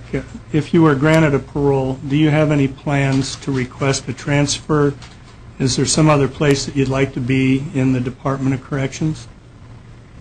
No, I found that I, to some degree, feel lucky I ended up here. As to some extent distasteful as some of the majority of the crimes are that's here, I find that there's no stress. I find that there's virtually no gang activity happening here, and honestly, I feel respected to some degree by most of the inmates here, and they, as I say, come to me at times for advice and to talk over their problems.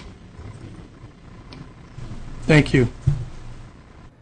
Well, that is about as close as you're going to get to what we are going to see later today in the O.J. Simpson parole hearing, because that's exactly what did happen in 2013. It's the same parole commissioners, it's the same guy, slightly different charges. We're told that he's lost some weight, and he's got a real shot of getting out.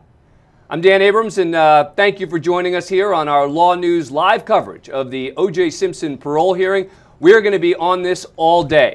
We cover live trials here, and this is going to be as live and big as a trial gets, with sort of, it seems like, so many focused once again on O.J. Simpson. I'll tell you, 21 years ago, when I was sitting in the courtroom listening to the not guilty verdict, the last thing I thought I'd be doing is covering a parole hearing for O.J. Simpson, because he was walking out of prison. He was walking out a free man. So it is sort of astonishing to those of us who covered O.J. Simpson for all this time to see that he is now in prison with the possibility of getting out, and all the same folks and characters talking about whether he should or he shouldn't. for a totally different crime. This is almost surreal for those of us who have covered this as long as we have.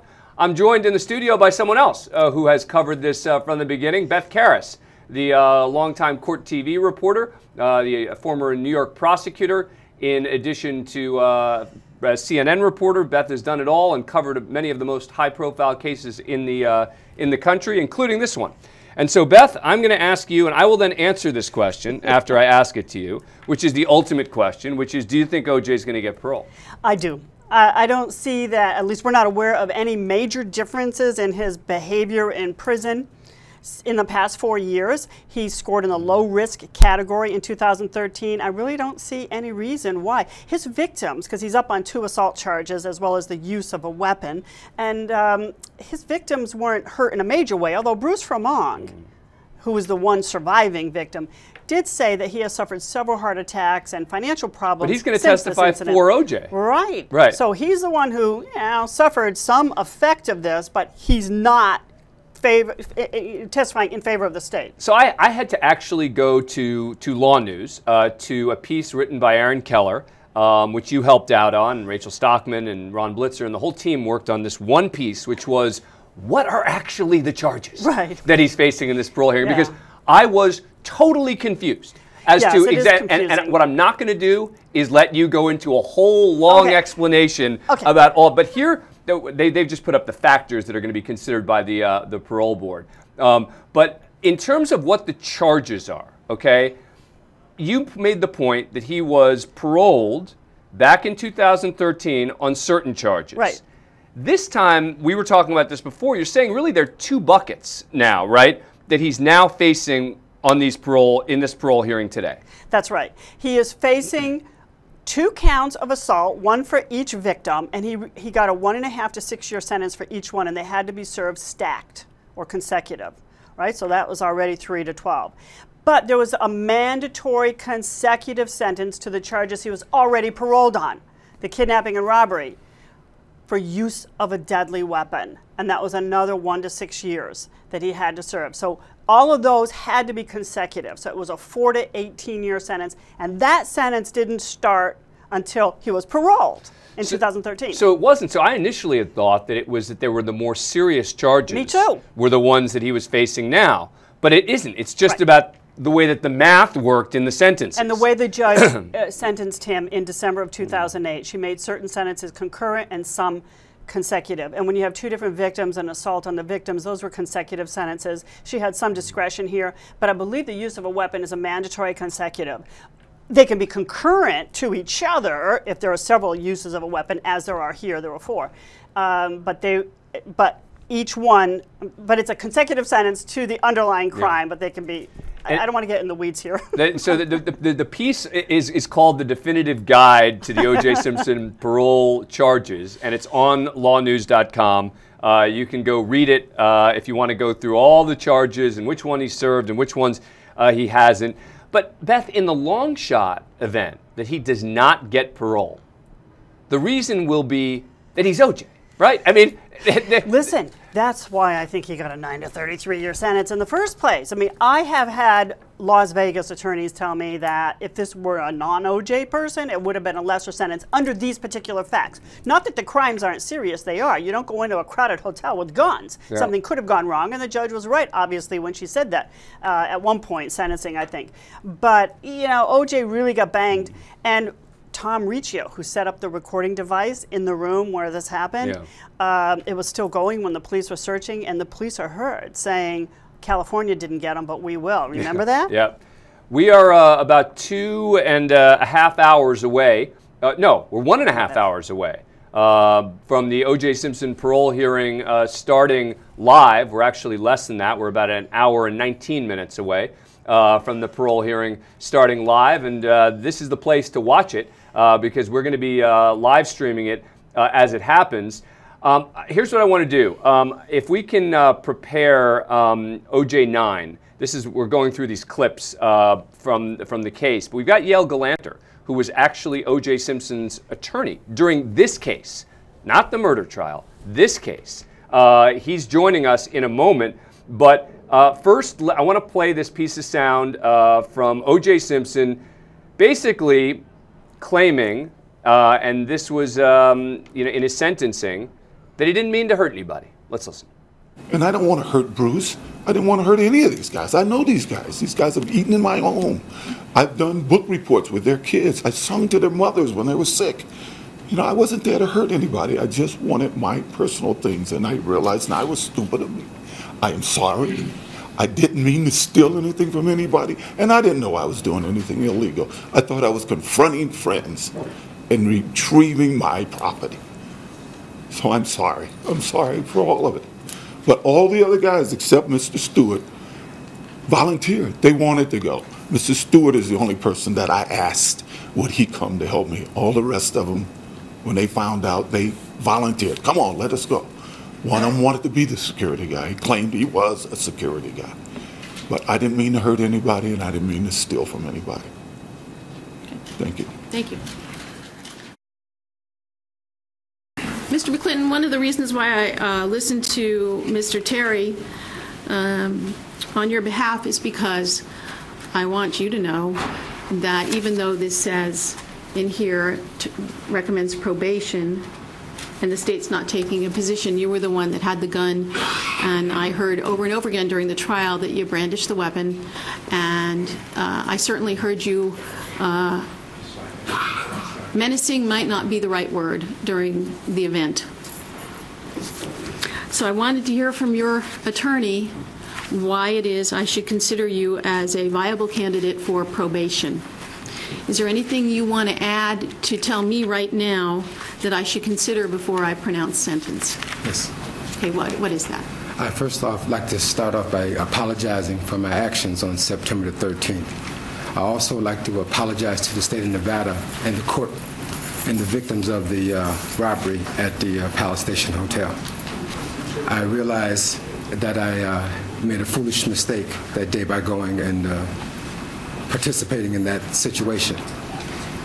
I understand now the consequences that may be imposed. And I just once again like to say that I'm very sorry for my actions. Do you now realize that no matter who asked you and what they planned on doing, but walking into a hotel casino with a gun, and if it was at the threshold of the door, you were asked to pull out that gun and look menacing, that was the wrong thing to do? Yes, Your Honor. And because you have no prior record, because of your cooperation in this matter, I'm willing to follow the recommendation of the Department of Probation and give you probation today. In addition to the $25 administrative assessment. Okay, could I have whoever is causing there to be a problem needs to leave the room right now. Get up and go. Look out, folks. Don't say a word. Don't say a word. Quit looking at the judge. And Arthur, yes, Dad. Would you ask Moon to escort Mr. Fromong out, please, of the building? Well, with regards to all of you, first of all, I certainly recognize how this matter has impacted everybody involved in this case. And I imagine after the sentencing I did last Friday that all of you are probably relieved to know that you entered into a negotiation and took the offer that was made to you by the state so that you're standing here today instead of going through a trial and risking a conviction on all of the charges that were pending against you. And you all entered into this negotiation and agreed to come into court and testify against the remaining defendants. And it was clear to me from listening to the evidence in the case that, and I think one of you addressed this today, if Mr. Simpson wanted something done and wanted you to do something, he asked and you did it. And I imagine that you all are thinking about either being friends, as I know Mr. Ehrlich was a close friend, or an acquaintance, or a total stranger, which was Mr. Cashmore, who got caught up in this, and you're all thinking, how stupid, but also criminal. You all broke the law, and now you're all paying for it with significant changes in your lives because you're all convicted felons now, if you weren't before. And you all took responsibility for your actions and admitted what you did was wrong. You cooperated with the state. So for Mr. Cashmore, in addition to the 20... Well, let's be clear. O.J. Simpson got the book thrown at him by that judge, getting a 9 to 33-year sentence, which is a sentence that I think many would say was stiffer than might have been the case if he was John Simpson or Joe Simpson and not O.J. Simpson. But regardless, it was certainly within the scope of the judge's discretion, and his colleagues involved got off pretty light. Most of them testified against him, etc. But right now we have O.J.'s longtime attorney who represented him in this case, Yael Galanter, who is joining us via Skype. Yael, do we have you there? Yep. How are you, Dan? Good, good. Thanks for joining us. We appreciate it. My pleasure. So what do you make of today's parole hearing? What do you think is going to happen? I think he's getting out. I think it's very fortunate the same 4 parole commissioners that granted him parole 4 years ago are on the committee today. Nothing has changed in terms of his circumstance because he's been incarcerated. So I fully expect him to be granted parole at 1 o'clock Eastern today. Anything you think could happen that would change? I mean, you know, in the previous time, right? They knew he wasn't getting out. Now that's not supposed to be one of the factors, but it's got to be a factor in their heads, thinking to themselves, well, last time, yeah, he gets parole, he's not going anywhere. This time he gets parole and he's leaving. Yeah, well, you know, parole's really based on a point system, and his point totals are low enough that he definitely qualifies. Obviously, there's an OJ factor. Anything that can go wrong will go wrong. I'm not crazy about the fact that the lawyer wants to testify and they want to call his sister and daughter. Normally, parole hearings are much, much better when it comes right from the defendant and it comes right from the heart. I thought OJ did a spectacular job the first time he was in front of the parole board. Assuming he does the same type of job, Dan, he should get parole, you know, sometime later today. So now, Yael, your relationship with O.J. Simpson is not what it was during the trial itself. There was a whole hearing to determine whether there had been ineffective assistance of counsel on your part by, he claimed, not telling him that there had been a plea bargain offer on the table, etc. But I want to play one piece of sound from Simpson during that hearing, talking about you, and I want to give you a chance to respond. Sure. With respect to the phone calls, what kind of advice was Mr. Galanter giving? Well, the overall advice he gave me is you have a right to get your stuff. He gave me an example that if you were walking down the street and you saw your laptop with your name on it in a car, you can use the force to break the window of the car to get the laptop. He told me on not only then, but even the night before, that I couldn't go in a person's dwelling because that would be trespassing. And if they asked Excuse me, you to Your leave, Honor, you at this gotta juncture, Mr. Simpson is talking about a specific occasion, September 12th of 2013, which was, as Mr. Simpson would say, the night before. I would request that they state when and where this discussion took place and who was present. Okay. All right. Mr. Simon, if you have concerns, you certainly are welcome to follow up on cross-examination. Go ahead. Thank you.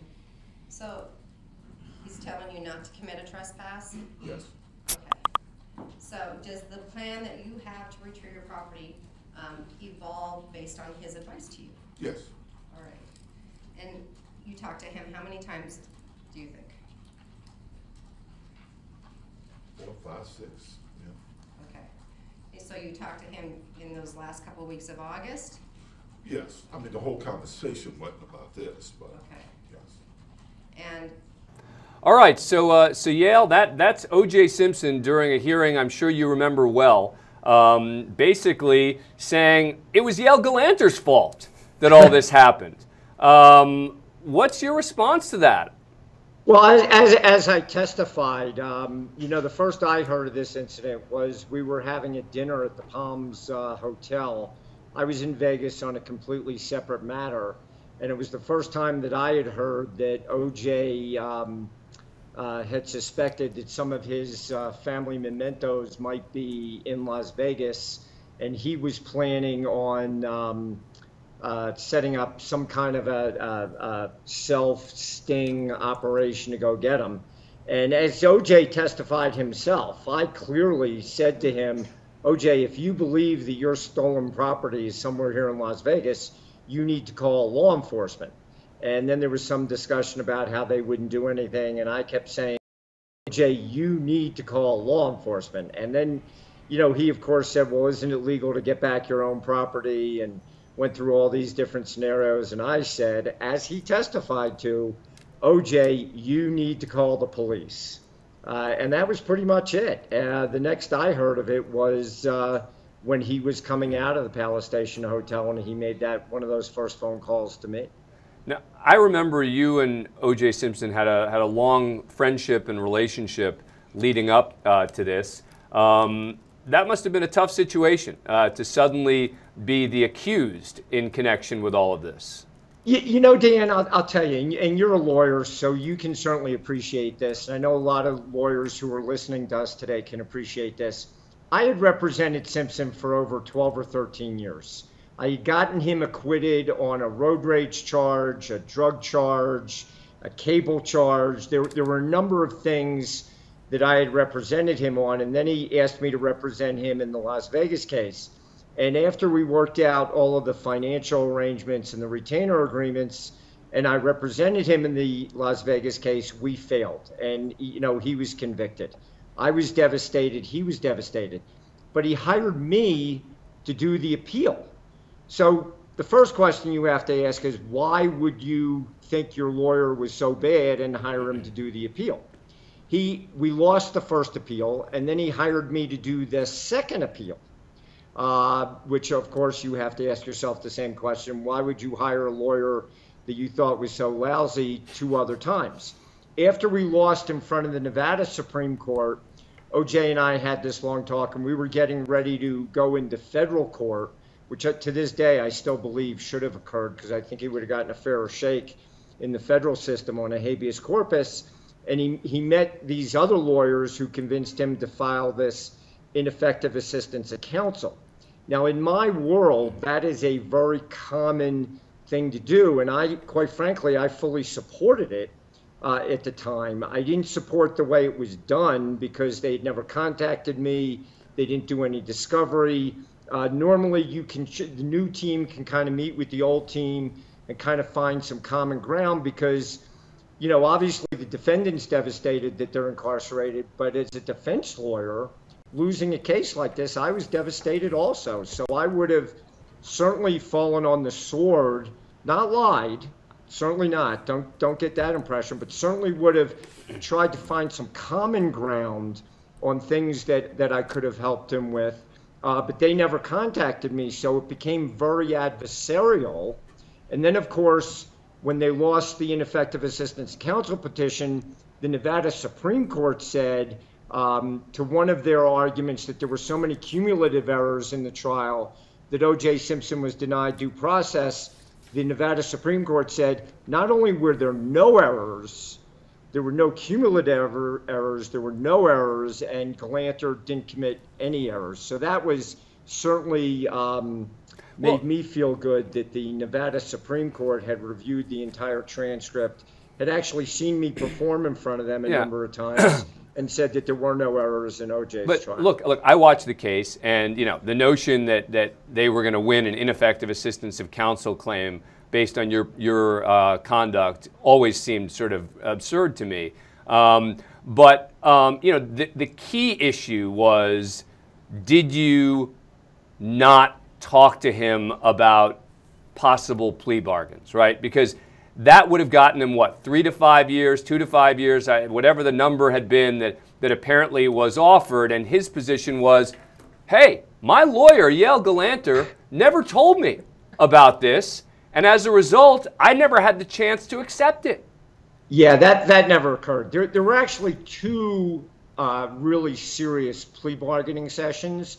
One was before the trial that was never publicized, and Gabe and I met with David and Chris in David's office well before the trial started. And I don't remember exactly what the plea offer was, but it would have netted, of course, OJ would have had to go in and plead guilty. They were going to dismiss some of the charges, and OJ would have netted about a year or so in the Nevada prison system. And Gabe and I went back to OJ, and OJ said absolutely not. He wanted a trial. So that was the first one. The second one pretty much occurred in open court. You know, it was in the middle of the trial, and I don't remember whether it was David or Chris pulled me aside and said, let's talk. And you could actually see me leaning over on the film and talking to OJ. And then we asked for a break. OJ and I went outside in the hallway, and I went over the plea offer then. And I think at that time, in the middle of the trial, the plea offer would have netted him about 2.5 years in prison, and OJ just wouldn't have it. I mean, just wouldn't have anything of it. Because obviously, in retrospect, where it's always easy to look back on, it sure would have been a lot easier for OJ if he had taken any kind of deal that they had offered here. Now that he's served already 9 years, and there's still a chance that he doesn't get out today. Yeah, I mean, you know, Dan, listen, you've been covering OJ and me for many, many years. And, you know, I mean, you know OJ's personality. He's just not the type to fall on the sword. I mean, he thought that he was absolutely invincible. He's the type to use a sword, but not the type to fall on one. Right. Sorry. Well, I just had to throw that in there. But he really, you know, he really did think he was invincible. And, you know, as I testified to in front of Judge Bell, you know, our discussions all centered around the fact that I thought that public opinion had really turned against him with the publishing of the If I Did It book. Mm-hmm. And I really got the sense, the minute the jury was picked, that he was going to be convicted. There was such hatred and vitriol against him because of that book. I didn't even think the jurors really were because of that book, as opposed to because of everything else. Well, I think it was both. I think it was the fact that he was acquitted of the double murders, that he was living the high life in Florida, and then I think the book was the straw that broke the camel's back, because it was really just rubbing America's face in it. You know, I mean, how does a father write a book called If I Did It, knowing that his 4 children are going to read that book? And we discussed that with the jurors, and, you know, a lot of them came up with, you know, California was over. He was acquitted. Yep. They might disagree with it, but that was the law. The one thing that the jurors really couldn't get over was the book. You know, the book just really, I thought, turned public. Whatever public support he had in whatever community whatever that had it, I thought the book just did him in. All right, Yale, I'm also here in studio. By the way, we are talking to Yale Galanter, who is O.J. Simpson's longtime attorney and was the attorney during this case, in this robbery case that we are talking about. So it's he's the right person to be talking to right now. I'm here in studio with Beth Karras as well, who I'm sure you remember from the O.J. Simpson case as well. And I think she wanted to ask a question here. Sure. Hi, Beth. Hi, Yale. I wanted to follow up on the book. I had read that O.J. was quoted as saying that he didn't write that book. He was paid not to challenge it. Do you know if that's true? That is not true. There was a ghostwriter that was sent in by the publishing house. The ghostwriter spent a lot of time with O.J. The ghostwriter did the primary writing of the book, but O.J. was there to approve all of it. Got it. All right. So were there any serious discussions about putting O.J. on the stand in the Las Vegas case? I mean, he had such success in California and in Florida at the road rage trial, which is where we met. having heard those two words, not guilty, twice, that maybe he thought he was going to coast in this one too. Yeah, I wouldn't call them. There were many discussions about the trial strategy between me, OJ, and the entire defense team.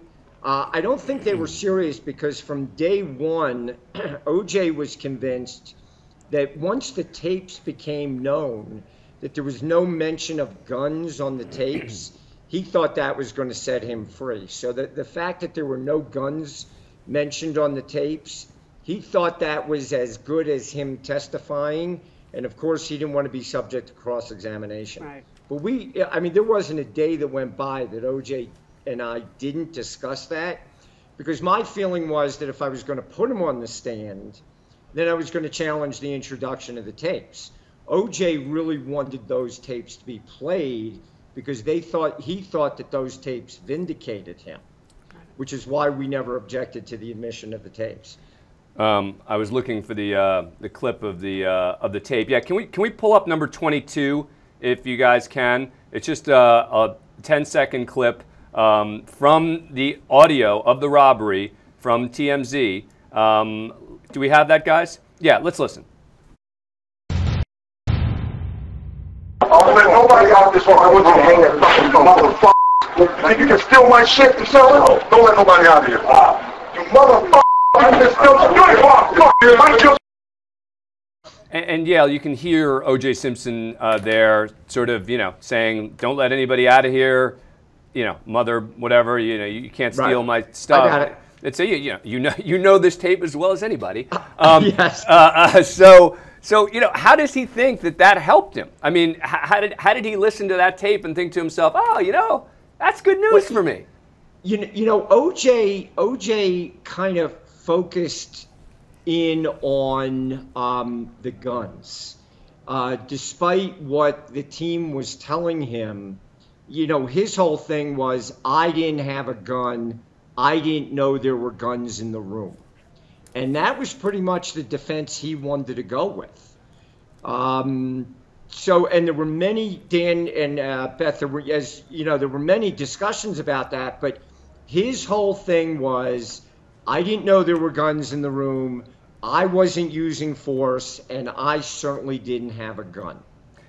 It's critical, don't you agree, that in the context of this parole hearing, and again, we are now less than an hour away from that parole hearing beginning live, talking to O.J. Simpson's former attorney, Yael Galanter, it is important that he not relitigate this, right? I mean, that he not start saying, it wasn't my fault, it wasn't this, it wasn't that. I mean, if you were advising him going in there, that would be advice piece number one, right? Correct. I mean, first of all, if I was advising him, I would be telling him to go in alone. I would tell him to basically repeat everything he said to these four commissioners the first time because they granted him parole. I would also advise him that, the additional 4 years he's spent in prison since the last time he got a parole has made him reflect even more on his life, how remorseful and truly sorry he is for the acts he committed in Las Vegas. And if he does that, and he really speaks from the heart, and he really means it, and there's no fluff and sizzle, he should be granted parole. I want to pull up clip 16 here because this is where O.J. Simpson is saying not what he said in the parole hearing. This is where he's talking about the fact that he believes he acted legally here, which is exactly what he shouldn't be doing in this parole hearing. Let's listen. Yeah. Earlier in this case, at a bail hearing, I said to Mr. Simpson, I didn't know if he was arrogant or ignorant or both. And during the trial and through this proceeding, I got the answer. And it was both. And when I heard the tape, that was not just give me my stuff back, I want my stuff. That was nobody leave the room. That was actually a very violent event. Guns were brought. At least one gun was drawn. The potential for harm to occur in that room was tremendous. When you take a gun with you and you take men with you to show in a show of force, that's not just a, hey, give me my stuff back. That's something else. And that's what went on here. And that's why we're all here, because this is not behavior that we can just say, oops, it's okay, no problem, don't worry, no harm, no foul. I can't ignore that the behavior at the time on September 13th was reckless. It disregarded the law. The law was broken. Force was used. Guns were used, or at least a gun was used. There was another gun there. The potential for harm was great. You're fortunate nothing more happened. Property was stolen. The jury convicted you, and now...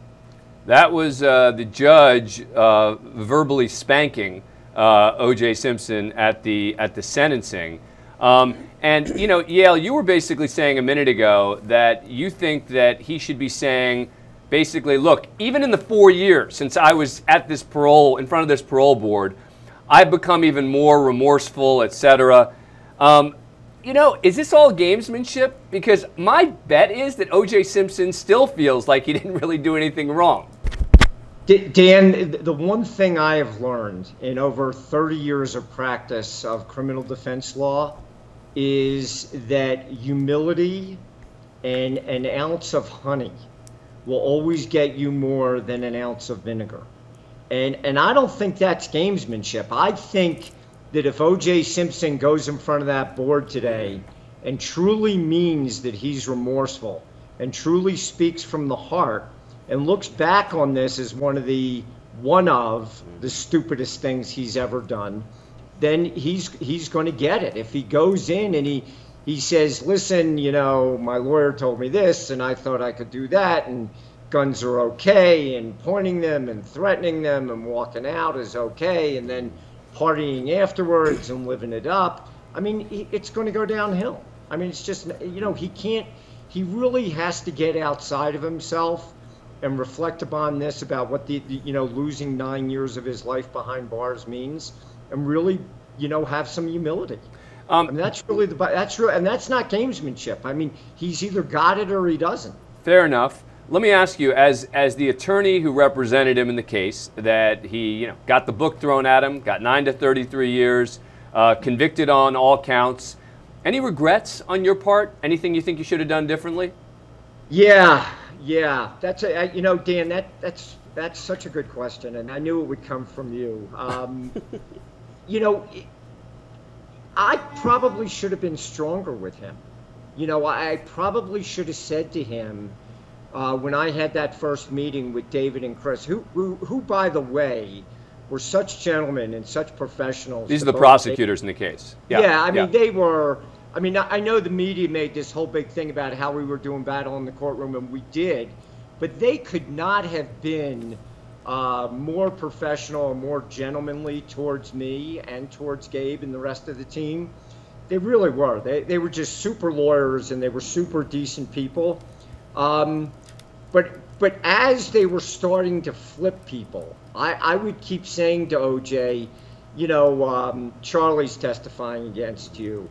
This McClinton's testifying against you. This one's testifying against you. And he just didn't get it. I mean, he really didn't get it. And, you know, my personality as a lawyer has never been to strong-arm clients. It's just never been my thing. But when I look back on it, I think I really should have said to him, listen, your ship's going to sink here. You need to take this first plea deal. And even though he pushed back, I probably should have been stronger. That's really my biggest regret. Because the case against him was so strong? Well, for a lot of reasons. One is I was really concerned about public opinion. I mean, even people would stop me on the street, and the hatred towards him was incredible. And then the fact that, you know, they gave the people with the gun, and again, this isn't a negative on Chris and David, but they gave the two guys with the guns probation. So, you know, that meant that there was only one guy left who could go to prison, and that was OJ. And I think when you flip down, it's always devastating to your client. I had explained that to OJ, and he didn't think that because of the tapes, the jury was even going to believe that there were guns in the room. Because, you know, as you know, his whole defense here, and this was from him, was that there were no guns and he didn't know about any guns. Yeah, and again, it is critical, and as you guys pull up number 15 here, it is critical that for the purposes of this parole hearing, that he not be saying, here's what I didn't do, here's what I, you know, why I'm not really guilty, and here's why this isn't so bad. I mean, even in the first parole hearing, he's sort of saying, you know, I was just trying to get my stuff back. It was my stuff, and I was trying to get it back. And I'm thinking he should cut out all of that this time around and just say, this was bad. This was dumb.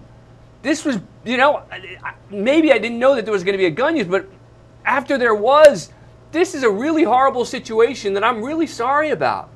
Yeah.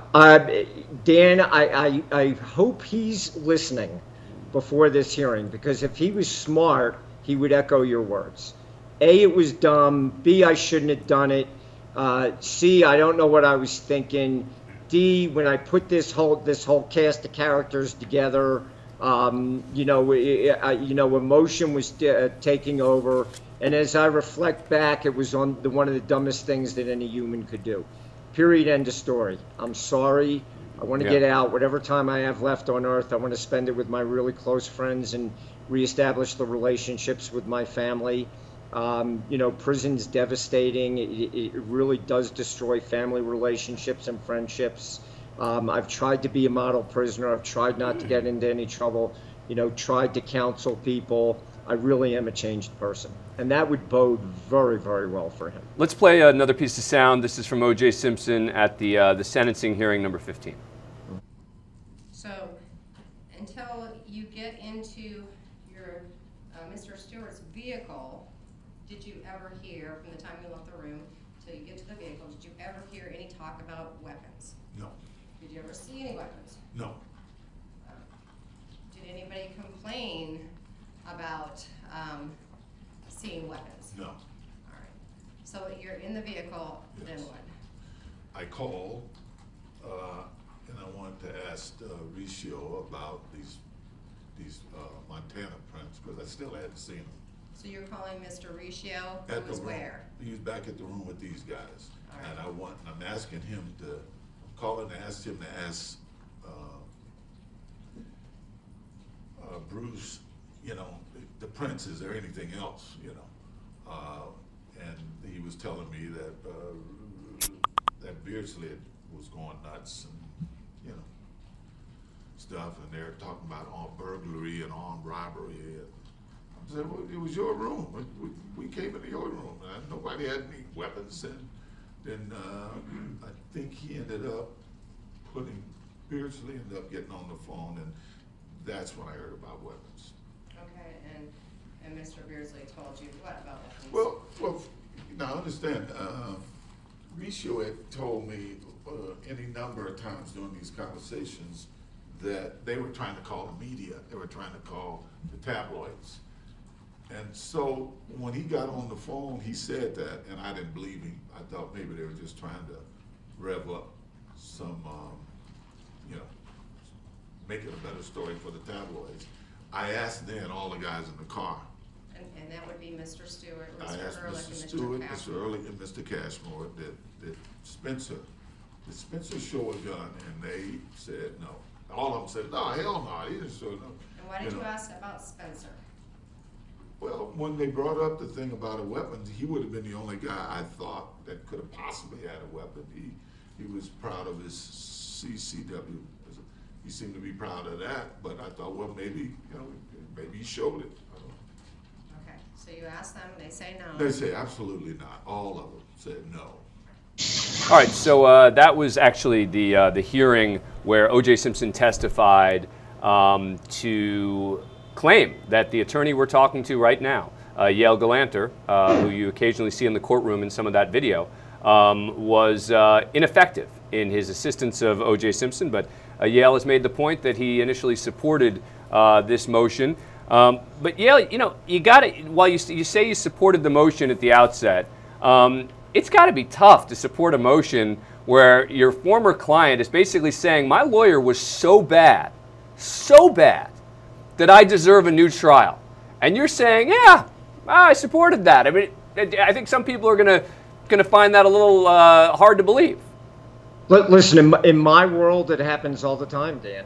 I mean, these are very common motions that get filed when people go to prison. And again, I've had a long, really successful career, and I remember all of the losses. There probably isn't a day that goes by that I don't think about big cases that I've lost, but you don't really remember the wins. I mean, when you're the one human being between another human being in a jail cell, and that person gets incarcerated and loses their liberty, it's devastating. I mean, that's the worst part of my job. It's horrible. So I did support the motion. I did not support the way the motion was done. I didn't think the legal team, I've done ineffective assistance counsel motions for clients. The first thing I always do is call the trial lawyer. Mm-hmm. Take them to lunch, have a cup of coffee, and say, you were terrible. You were awful. You were so bad. Actually, what I say is, what do you think you could have done better? Yeah. What are the lines that we can agree on? Let's try and not make. Listen, just imagine if that defense team would have found something that I was agreeable to. And I go into court and I say, you know what, Judge, looking back on it and reflecting on it, I could have done this differently. Yeah. Then it bodes well for the client. I have never, and my practice in South Florida, this happens a lot. It's a very active criminal defense bar down there. This is not that uncommon. I mean, obviously the media spotlight on me and on OJ brought a lot more attention to these things, but this happens all the time. It's just not as bizarre as people think it is. What was bizarre was them not contacting me. Listen, under Nevada law, they were entitled to do full discovery as if it was a civil case. They were entitled to depose me. They were entitled to look through my entire file.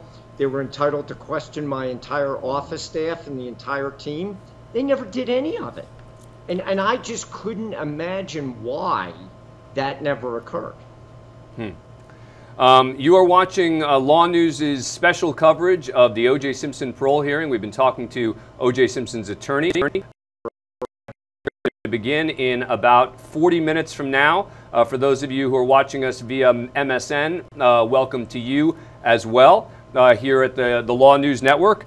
What we're going to do is, Yale, I'm going to say thank you to you for joining us. You've already spent a lot of time with us. I really appreciate it. I know you'll be watching this parole hearing live along with the rest of us. In the meantime, I am going to sign off. Rachel Stockman is going to take over for me. We want to show you, though, a piece of sound, and this is the Goldman family. This is Fred and Kim Goldman.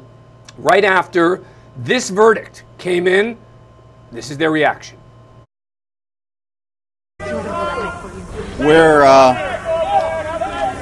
We're thankful for the verdict, for Judge Glass and her diligence from everything that we heard today.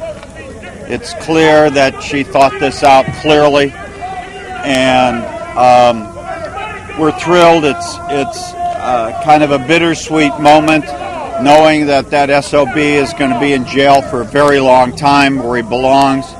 It was satisfying seeing him in shackles like he belongs, and still had that arrogant look on his face when he came in and that arrogant look on his face when he walked out.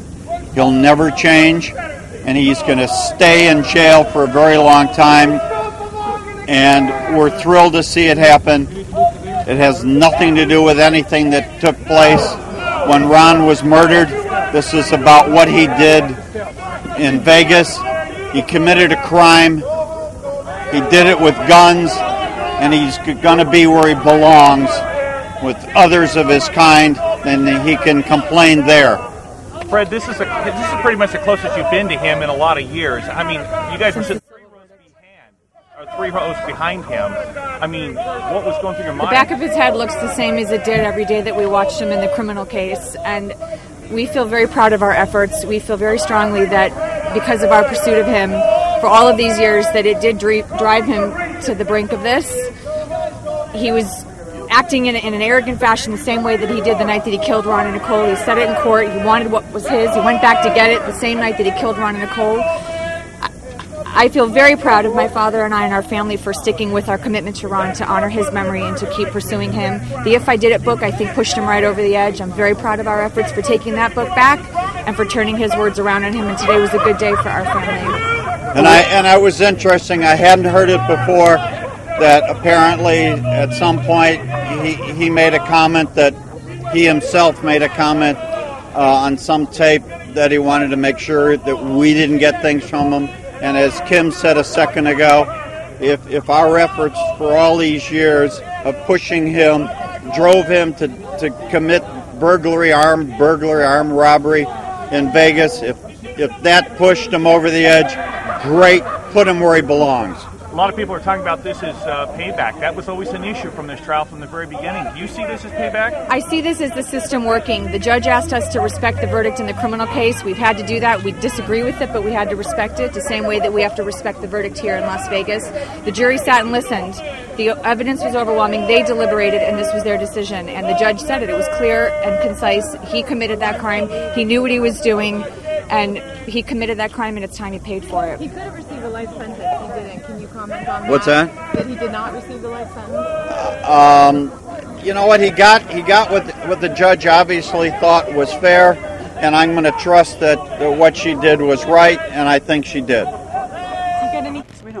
And welcome back, everybody, to the LawNewz Network. I'm your host for the rest of the afternoon as we wait for the OJ parole hearing to start, according to my clock, in about 37 minutes. We also want to say a special hello to the audience that's joining us from MSN.com. If you've been here all morning, you've seen us interviewing some of the key players from both the robbery case and that 1994 double murder case. I want to bring in now David Cook, who told me he likes to be called the Goldman's enforcement attorney, or we should say collections attorney. If you'll recall, of course, he won a large judgment against O.J. Simpson because of what happened in 1994. Welcome, David. Thanks so much for joining us here at the LawNewz Network. Good morning, and thank you. No, prior counsel was the one who won that tremendous victory many years ago. I'm the person who has the task of collecting this judgment. But thank you anyway for the compliment. Well, that might be an even harder task than actually winning the judgment, trying to collect it. Can you explain a little bit why it's grown over the years? You now say it's up to $60 million. It was in the mid-30s when the judgment was first won. Well, the judgments are good for 10 years, and they need to be renewed or refreshed. How's that? And that's been done twice, and these things grow at 10% per annum, better than your passbook savings account. So it's been renewed, and it sits at about exceeds $60 million. How's that? So, every zero has a meaning in this case. It's more than just the numbers on the page. It's somebody's life.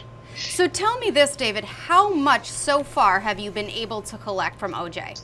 Well, the answer is we've collected something. We made a dent, not a big dent, but a little dent is better than no dent at all. We sold 160,000 copies of If I Did It. Got on the #2 in the New York Times bestseller. We beat out Mother Teresa, which says crime pays. How's that? We have gotten some money out of a bankruptcy. We got some money out of a small bank account, and we got his movie money, or at least some of his movie money. So we made some progress, and in this line of work, some progress is better than no progress at all. And David, I assume that you agree with most people that believe that OJ is going to be paroled when we in Las Vegas at 1 o'clock in Nevada, I should say. I would be well. The answer is the parole board is the parole board. But from all the information I've read and some knowledge of this, it is likely that will occur. So what's your first move once he's out? Well, my first move is the starting point that the name O.J. Simpson ranks with two other names as the most famous names in I would say, the free world, one of which is the name of the person who sits in the White House. The other one is the name of the person who runs the Kremlin. And depending on the day, it's Mr. Simpson who might be more famous than those two people. Anybody with that type of fame, that type of notoriety, has the ability to monetize it, turn it into money, big money. And I would be startled to learn that he was not being inundated. I believe he's being inundated by offers all over the world from just about every country to monetize his name through what now we call media, but through social media, through speeches, through memorabilia signing, through cable shows, whatever. In the last 24 months, 36 months, there have been a number of shows on FX, among others, where people monetized his name, and I'm sure he's going to walk out and say, why not me? So you're saying the moment he files anything, the moment he makes 1 cent, you're going to be there knocking on his door, filing motions, trying to get that money? Correct. We're good, as I said before, good news for Mr. Simpson, he's getting out of prison. Bad news, I'm in good health. I'm good to go another 10 years from this. Let me ask you this. I assume you've talked to the Goldmans. Have you talked to them at all about what's happening this afternoon? Well, the answer is I've not been in touch with them this morning. They were on Good Morning America and stated their position, which is, you know, it's karmic justice that he's in prison now. What occurs at the parole hearing is between the parole board and Mr. Simpson. And we like to say that grief is eternal and closure is profane. There is no closure in the loss of a loved one. It continues eternally. And the fact that Mr. Simpson will walk out as a free man, of which he still remains unrepentant and without remorse, just continues their pain. There's nothing worse than the victim of a murder, victim of a crime, victim of a loss, of which the wrongdoer walks out without a care and refuses to take responsibility and says, not me, I didn't do it. I cannot begin to tell you the pain felt by that person, which never goes away.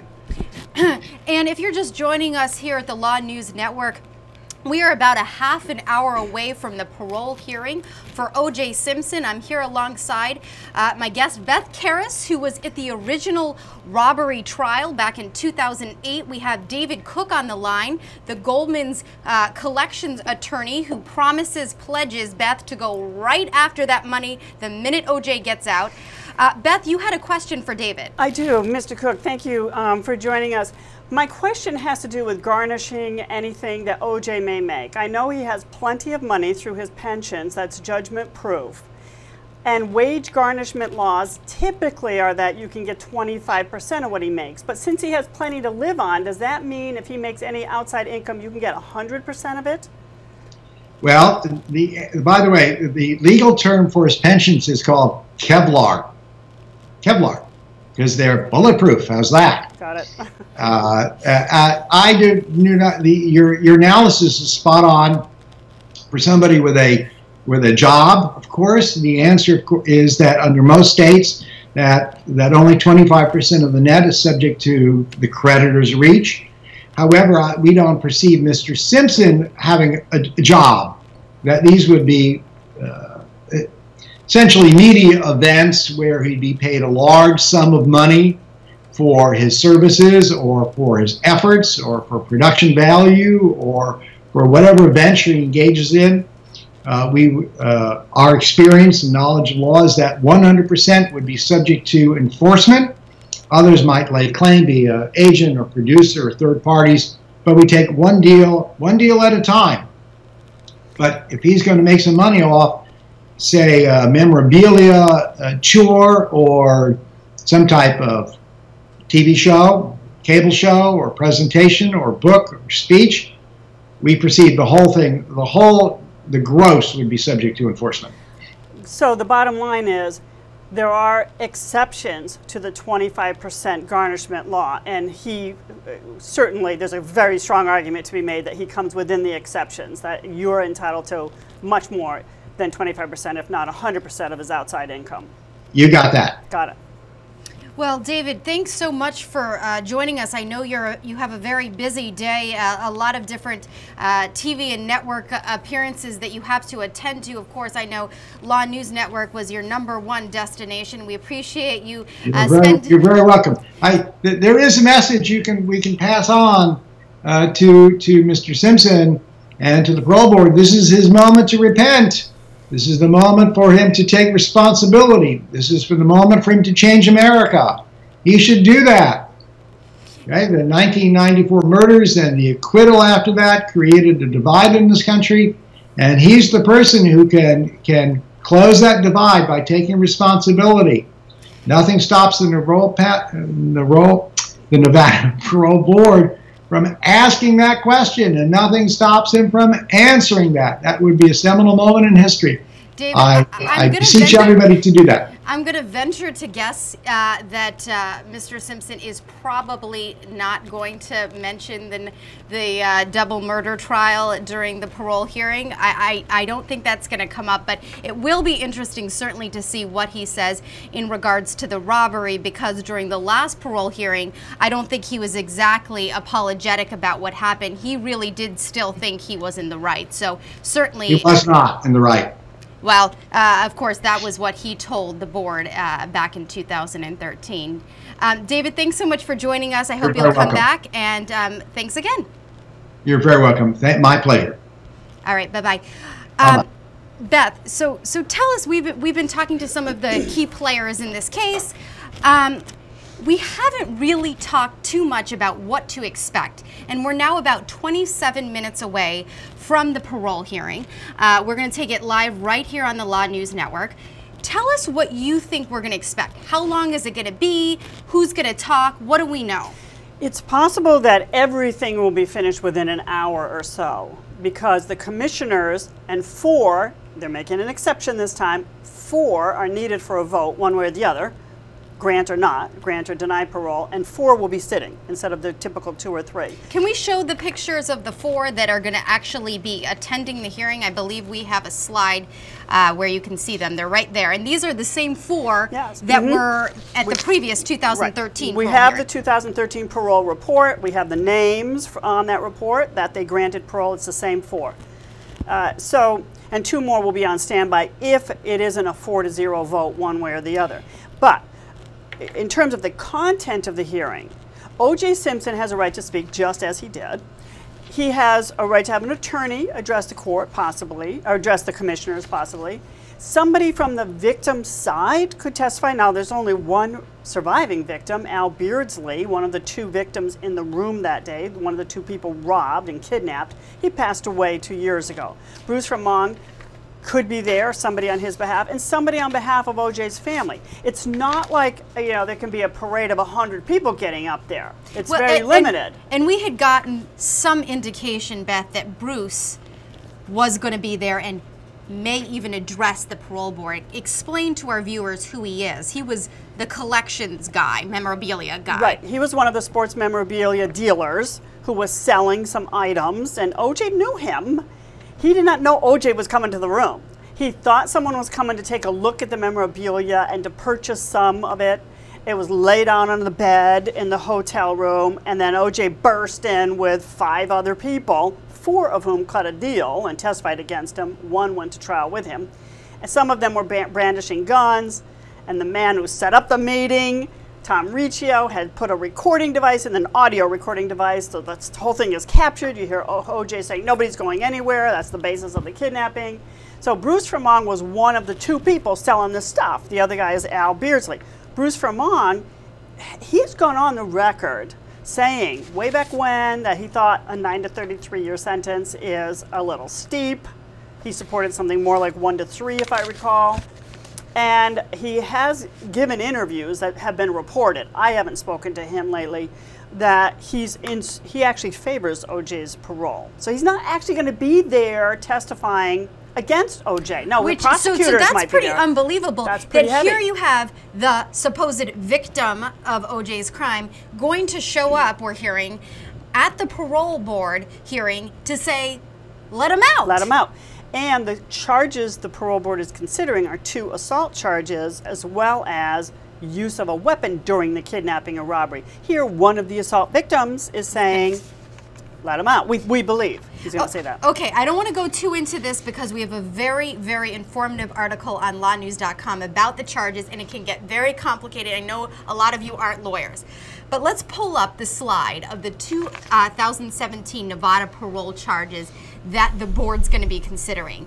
Aggravated deadly weapons charges, which were the enhancers to the 2 kidnapping and 2 robbery charges, Correct. and the 2 assault charges. Correct. And he got an enhancement for each of those 4, 2 kidnapping, 2 robbery, 1 for each victim, charges. 1 to 6 years had to be served on top of the kidnapping and robbery. So he got paroled on kidnapping and robbery in 2013 and burglary. Paroled on 5 charges of burglary, but he had to serve 1 to 6 years combined on top of it, plus the 2 assault charges, which is 1.5 to 6, everything combined. And he served his complete sentence for the conspiracy charges, counts 1 through 3. So there were 10 counts. He served 3 of them completely. He was paroled on 5 more, and then he had to do that extra time for using a weapon plus the 2 assaults. And that's what brings us to 4 to 18 years. Today is the hearing for the 4-year mark. The 4-year mark is actually October 2nd. They hold parole hearings 2 to 3 months in advance. So let me ask you this. Everyone thinks, Beth, that he's going to be paroled. What if he's not? What's the max going forward? Do you know more in prison he'd have to spend? Well, the maximum, he'll keep having a parole hearing, but the maximum he'll have to do another 14 years if he maxed out. He maxed out on the conspiracies because he did the complete sentences, and he did the minimum on the others, which were 5 to 15-year sentences. He did 5, and he was paroled at 5 years. So there are a couple of options, though. He could be denied parole with a vote of 4 commissioners, but the same 4 who granted parole, and there's nothing really major in his record now to change things, although there's a victim now to testify about the assault, but he's going to testify for, or he's going to make a statement for OJ. So there could be 4 denying him parole, or it could be a split, 3 to 3, because there's a vacancy on the commission, and that vacancy won't be filled to the beginning of the new year. So he would, if it's split 3-3, he'll have a new parole hearing in January 2018, where that we'll go through this again, but now with 7 commissioners, it won't be a split anymore. It'll be, one way or the other, denied or granted. The other option, what I mentioned, is 4-1, say, to deny. Then he's up for parole again, and it could be 2020, maybe 2022. Prevailing thought is that he will be released. We'll wait and see, because right now we're 21 minutes away from the parole hearing. We're going to take it live right here on the LawNewz Network. If you've just joined us, especially folks from our MSN.com audience, we appreciate you tuning in. We've had some interviews with some of the key players in both the robbery trial as well as the original double murder trial. I'm here alongside Beth Karras, who is one of the original reporters who covered the 2008 robbery trial. I want us just to take us back to December of 2008, and this kind of goes to whether or not OJ was remorseful for what happened. During his 2013 parole hearing, he didn't really seem remorseful at all. He also, at his sentencing, kind of had a takedown by the judge. This is clip number 6. Let's take a listen to this, because Judge Class was not mincing words. Earlier in this case, at a bail hearing, I asked, and I said to Mr. Simpson, I didn't know if he was arrogant or ignorant or both. And during the trial, and through this proceeding, I got the answer. And it was both. And when I heard the tape, that was not a, oh, just give me my stuff back, I want my stuff. That was nobody leave the room. That was actually a very violent event. Guns were brought. At least one gun was drawn. The potential for harm to occur in that room was tremendous. when you take a gun with you and you take men with you to show in a show of force, that's not just a, hey, give me my stuff back. That's something else. And that's what went on here. And that's why we're all here, because this is not behavior that we can just say, oops, it's okay, no problem, don't worry, no harm, no foul. I can't ignore that the behavior at the time on September 13th was reckless. It disregarded the law. The law was broken. Force was used. Guns were used, or at least a gun was used. There was another gun there. The potential for harm was great. You're fortunate nothing more happened. Property was stolen. The jury convicted you. And now I'll say. And welcome back, everybody, to the LawNewz Network. I'm your host this afternoon, Rachel Stockman, also editor-in-chief of LawNewz.com. We have a lot of action about to begin in about 18 minutes. The O.J. Simpson parole hearing in Nevada is going to get underway. We're expected this should probably last about a half an hour. You were just listening to the judge address O.J. Simpson from back in December 2008 during his trial. Beth, we're 17 minutes away.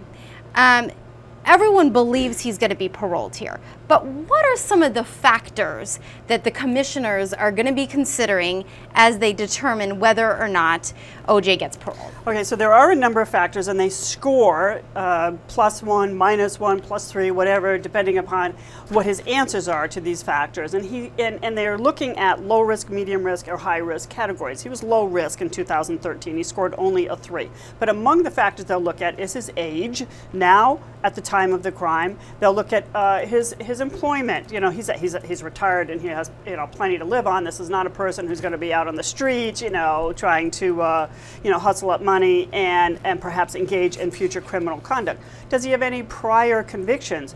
Despite his brushes big time with the criminal justice system, this man has no convictions on his record. No criminal convictions. I mean, he did take a no contest years ago for domestic violence, but no criminal convictions on his record. They're going to look at his disciplinary conduct in the prison. Did he participate in programs in the prison to address certain behavioral issues? And he apparently did. He has also been helpful to other inmates, which may be a plus for him. Whether or not any victims, and we've already talked about this, testify is something that will be taken into account, although it's not technically a factor. They have other things besides the factors they look at. I mean, they look at his pre-sentence report from before he was sentenced in 2018. So they're going to look outside just these factors. Does he have any alcohol or drug abuse history? There is some. I mean, there is some alcohol use in his history. He used to get pretty belligerent with his former wife, Nicole, the one many believe he killed, and he was found liable for. And alcohol was involved in this trial as well in 2008. Yes, alcohol, and he has said that as well.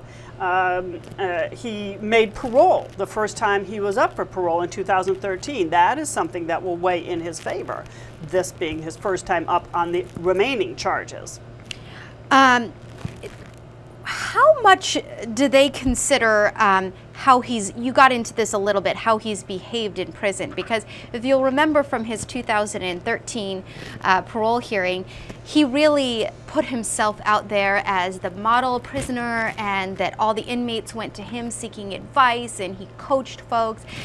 Is that a huge factor when the commissioners are weighing whether they're going to release him? I don't know that it's going to give any more weight than any other factors to the parole commissioners, but it is an important one. And O.J. Simpson says, and consider the source, I mean, O.J.'s the source, but he says that he vowed to himself that he was going to be a model prisoner. He was not going to do a day more than the minimum if he could avoid it. And he claimed, at least in 2013, that he has a clean record, that he's been respectful, you know, yes sir, ma'am, whatever, at all times. And he was asked what jobs he had in the prison, and at least in the first 5 years, he was elevated to working in the gym, cleaning the equipment, and you know, that's a good place for him in the gym. He was coaching some teams. You know, these prisons have sports teams. And so all these factors come into play. Yes. So I want to, if you're just joining us, welcome everybody to the LawNewz Network. I'm your host, Rachel Stockman, and we are about 14 minutes away. It's expected to start on time to the O.J. parole hearing. We're expecting O.J. himself to address the board, and we're also expecting maybe one of his victims and even maybe a family member to address the commissioner. So we'll be airing that live right here on the LawNewz Network. We have it ready to go in about 13 minutes if it starts on time. May start a few minutes late, but we are told by the Department of Corrections that they are hoping to get this underway just as quickly as possible. So we were talking about the 2013 parole hearing where OJ talked to the commissioners. There was a moment, Beth, that I couldn't tell exactly where he was going with this, but he was asked if he had ever, you know, what was the year of his first arrest, or how old was he for his first arrest? This is clip number 3. It's a short clip. Let's take a listen to it, and I want to discuss it with you, Beth. Okay, your age at first arrest was how old? 61, maybe? 60 or 61. Okay, the PSI indicates that in 1994 you were arrested at the age of 46. We're talking about this case? No, the age at first arrest, even as a juvenile. How old were you the first time you were arrested for any reason?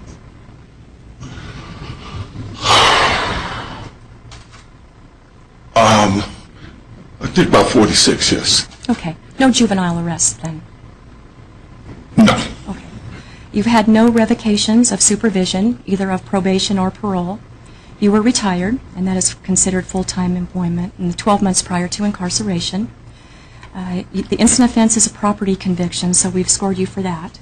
How about substance abuse? Did alcohol contribute to this instant offense in any way or manner?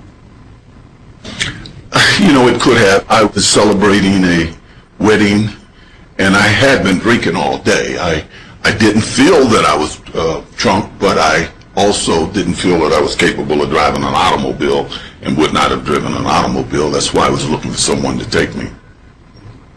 Okay, and substance abuse been a problem in your past at all, or causes serious disruption in functioning for you? Okay.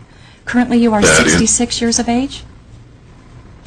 Yes. All right, and you are not a gang member. The NDOC does not have you validated as being a member of a gang. I do see that you have done some programming. Have you had an opportunity to do any long-term program? No, I think I've done the victim impact. I'm listed on the commitment to change. I've been waiting to get into that, and I'm listed at this point on the waiting list. And I'm told that some of the programs they have here, I don't qualify for yet. But And welcome back, everybody, to the LawNewz Network. I want to say a special hello to the folks that are joining us from MSN.com. We are now about 10 minutes away from going live to Nevada, where we are expected to listen into the OJ parole hearing, which should be getting underway any minute now. I was playing a clip for you of the OJ parole hearing from 2013. Interesting moment, Beth, where one of the commissioners said, your age at your first arrest, and his response was 61. Now, did he forget about that other arrest from 1994? I mean, maybe was that intentional? Maybe he thought it was a trick question because it was Nevada parole commissioners questioning him, and it was the age of his first arrest in Nevada because he was in his 40s in California, and then 5 years later, in February 2001, he was arrested in Florida on a road rage incident, facing 15 years. I covered that trial, and it went to trial right in the wake of 9/11, right in October of 2001. So like nobody was there except for the local media and Core TV. So, and the anthrax scare was going on also. So let me ask you this, and this was something that Dan touched on when he was here earlier with OJ's former attorney from the robbery, Yale. Why do you think OJ didn't want to take a plea on this case? Well, I think because, well, at least a big factor had to be he won a double murder case, right, where he was facing life without parole, and he won a road rage case in Florida 6 years later, where he was facing up to 15 years. So he was feeling rather Teflon, right? He was arrogant. Yeah. He thought he It's could like, win this no, case. I want to win this one too. And we heard Yale Galanter, who was his attorney in road rage as well, we heard him earlier today say that O.J. believed because he wasn't carrying a weapon. He claims he didn't know that there were weapons being brought into the room, but there was evidence to the contrary, that that would work with the jury and that he would get off because he wasn't armed. No, everybody had the state of mind, the same state of mind. Well, and what's kind of interesting about this too is, and he brings this up again in his 2013 parole hearing, is that he throws Yale under the bus saying, oh, well, my attorneys gave me the okay to do this. Yale clarified that. That's not exactly what he said. He didn't say bust into a hotel room and shake people down. You have a right to get your property back, but there are channels. You don't use force. You don't use guns. Really, I mean, you tell the police, which I think he claimed to have done, to have told the police, so like, this is more of a civil matter. So he took the matter into his own hands, and that's not the way to do it. So actually, a couple of years after this trial, he files a motion for ineffective counsel against Yale. I want to play a little bit of this. It's from May of 2013. He claims that his attorney said he had the right to this stuff. Let's take a listen. This is clip number OJR 12. With respect to the phone calls, what kind of advice was Mr. Galanter giving? Well, the overall advice he gave me is you have a right to get your stuff. He gave me an example that if you were walking down the street and you saw your laptop with your name on it in a car, you can use the force to break the window of the car to get the laptop. He told me on not only then, but even the night before, that I couldn't go in a person's dwelling because that would be trespassing. And if they asked you Excuse to me, Your leave, Honor, you at this gotta- juncture, Mr. Simpson is talking about a specific occasion, September 12th of 2013, which was, as Mr. Simpson would say, the night before. I would request that they state when and where this discussion took place and who was present. Okay. All right, Mr. Simon, if you have concerns, you certainly are welcome to follow up on cross-examination. Go ahead. Thank you. So, he's telling you not to commit a trespass? Yes. Okay. So, does the plan that you have to retrieve your property evolve based on his advice to you? Yes. All right. And you talked to him how many times, do you think? 4, 5, 6, yeah. Okay. And so you talked to him in those last couple of weeks of August? Yes. I mean, the whole conversation wasn't about this, but okay. Yes. And welcome back, everybody, to the LawNewz Network. I'm your host this afternoon, Rachel Stockman. Thanks so much for joining us, especially to our MSN.com audience. We are on standby mode. It is 12:55 Eastern, 9:55 Pacific. 5 minutes away from when the O.J. parole hearing is expected to get underway in Nevada. We're told things are starting to kick up a little bit in the room there. Nothing has begun, of course. When it begins, we will go there live, and we have a team of lawyers and experts here to analyze what's going on and keep you in the know and see what this parole board does. I'm joined by my guest, attorney Beth Karras. She's also a LawNewz Network host, and you were there in 2008 during the original trial when this happened. That's right. Tell me, I gotta ask you, when the verdict was read, what was O.J.'s reaction? Well, first of all, O.J. was not in the courthouse immediately when they reached the verdict. Everybody was sort of dispersing, but in the immediate area. He was out on bail. He wasn't being held. So I think he was out having a dinner. Questions the jury had come in with earlier in the day relating to the co-defendant, C.J. Stewart, indicated that it seemed to indicate they had convicted CJ. And if they had convicted CJ, that means OJ was going down too. So OJ, I recall, took his time getting to the courthouse. I think the verdict was announced at around 9:30 local time, but it wasn't read in open court till 11. And the jurors deliberated on 13 hours straight that day. And it was, which is not that long. It was the 13th anniversary to the day of his acquittal in California, to the day, October 3rd. And that didn't come into their deliberations at all, I often sure. wonder with the jury foreperson, wanted to make sure that they did it for 13 hours in the same day. I always wondered that. I mean, that is too ironic for it not to have played a role. So OJ took his time coming to court, and I remember he just sort of shuffling in, kind of like dejected, knowing that's his last bit of freedom. Because he knew he was going to get convicted, well, you think? I mean, I think from the jury notes earlier in the day, it indicated CJ was getting convicted. And if the lesser player was being convicted, then the bigger player, OJ, was going to go down too, which meant his bail conditions would be revoked. He would be remanded pending sentencing in December, which is exactly what happened. And when they were both, after the verdicts were read, both men, were processed, and the judge said, "Get him out of my courtroom." I mean, with disdain, like, I don't want to see these OJ. guys. Well, to the bailiffs, get them out of my courtroom. Gotcha. Get him out of my courtroom. And the next time we saw him, he was wearing, prison garb at sentencing.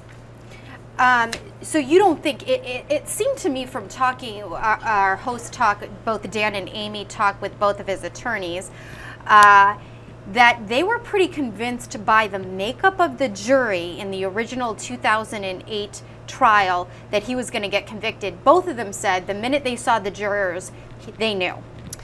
You know what? I have to go back to my notes, which I don't have here, to look at to see the jury. Actually, I have, I think, on my computer to see what that jury looked like. 'Cause I don't recall. But this was a no-nonsense, community, Clark County, where Las Vegas is, right. And they make their money on tourism. It's Vegas, for crying out loud. You cannot have people walking around brandishing guns, committing robberies. It happens, obviously it happens, right.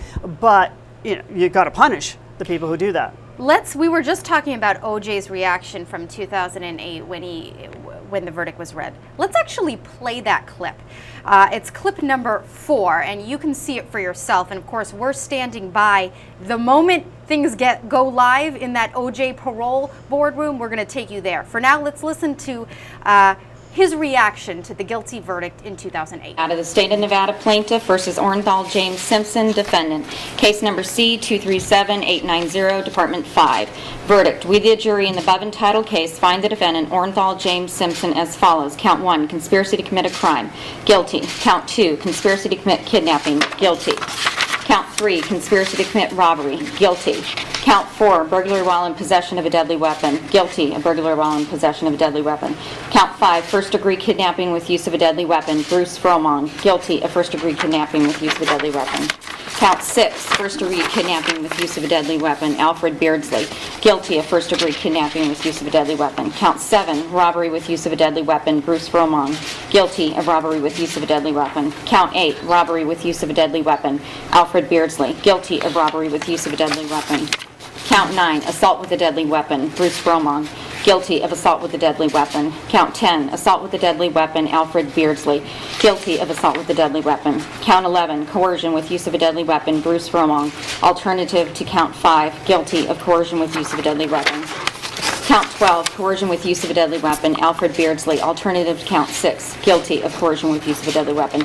Dated this 3rd day of October 2008, juror number 3, 4-person. Ladies and gentlemen of the jury, are those your verdicts as read? So say you one, so say you all, as to defendant Orenthal James Simpson. Yes. Thank you.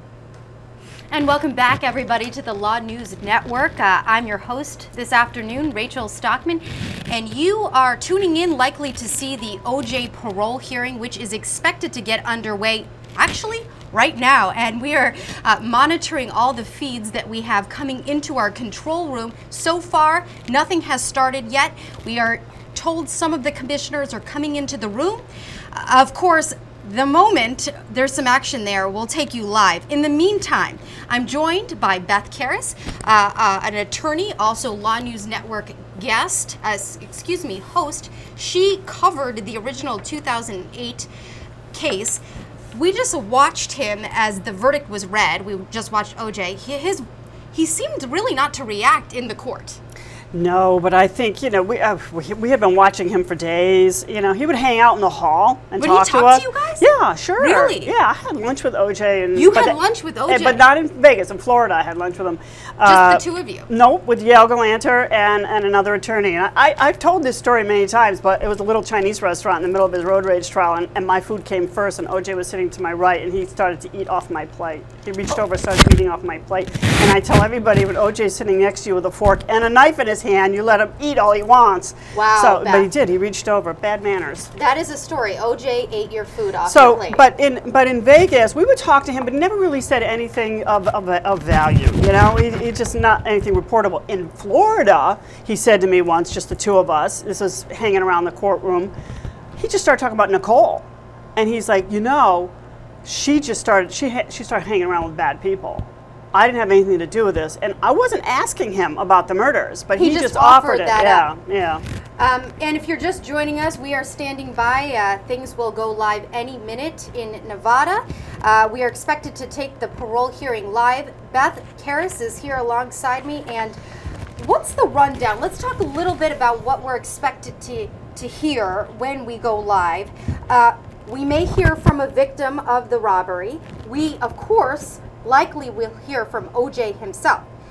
Yeah. In your mind, if you were his attorney advising him on how to act in front of the commissioners, what would you tell him? Well, I agree with what Yale Galanter, his former attorney, said earlier, that he should do exactly what he did in 2013. He should do the talking, not his attorney.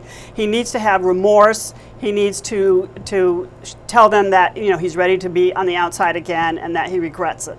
Beth, I'm sorry, I didn't mean to cut you off now. I am hearing we have a live parole board room, so let's take it live to Nevada and see what's happening.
You arrested for the first time at the age of 24 or older. You were over the age of 24. Yes, ma'am. Okay. And am I correct that you have never been on parole or probation before, therefore you have never had a parole or probation revocation? Okay, at the age of 24. That is correct. That is correct. Okay. Yes. And I have that you were unemployed at the time of this offense because you were in retirement You have status. never had a parole or probation revocation. That's correct. Yes, that is correct. Okay. Now, this is a property conviction. We're currently hearing you on the robberies and the enhancement. Offense because you were in retirement status. So you have been assessed as a property offender. Yes. Now, we've also assessed you as having a substance abuse problem. I'll tell you why that is. You have indicated also in the past that so you have been alcohol had a big factor in this particular crime. Now, we've also and the fact that you have spent the last almost 9 years in prison because of an alcohol-related incident would be indicative of having some sort of at least temporary substance abuse problem. So we have scored you with having some history there. Almost 9 years in prison. We have you as male, alcohol-related incident would be and we have that you are currently, very recently turned 90 years old. So we 90, I'm sorry about that. With some history. You look great for 90. And you have that you are currently... How about we take 2 decades off and call you 70? 90, I'm sorry about that. We don't have you as having any gang affiliation, nor has the NDOC found you to have any gang involvement. We do note that you have completed one of the vocational trainings in having completed the computer application course. We note that you have not had any disciplinaries, either current or pending, and that you're currently medium level there at Lovelock Correctional Center. Would you say that all of those items are correct, sir? Correct, sir. Yes, ma'am. Yes, ma'am. Okay, you do score out. Your risk score scores you in a low risk. However, because of your particular offense, that severity is the highest. When we combine your risk score along with your offense severity, our guideline recommendations are that we consider factors. Now, what consider factors means is we consider everything in terms of whether or not you're a risk to reoffend and return to our criminal justice system. And so what we do at this point, when we're looking at the risk score, we also look at what are called aggravating and mitigating factors. Now, aggravating and mitigating factors don't include everything in the world. Aggravating and mitigating factors. Now, aggravating and mitigating factors don't include everything in the world. They're very specific as to what we consider under those items also.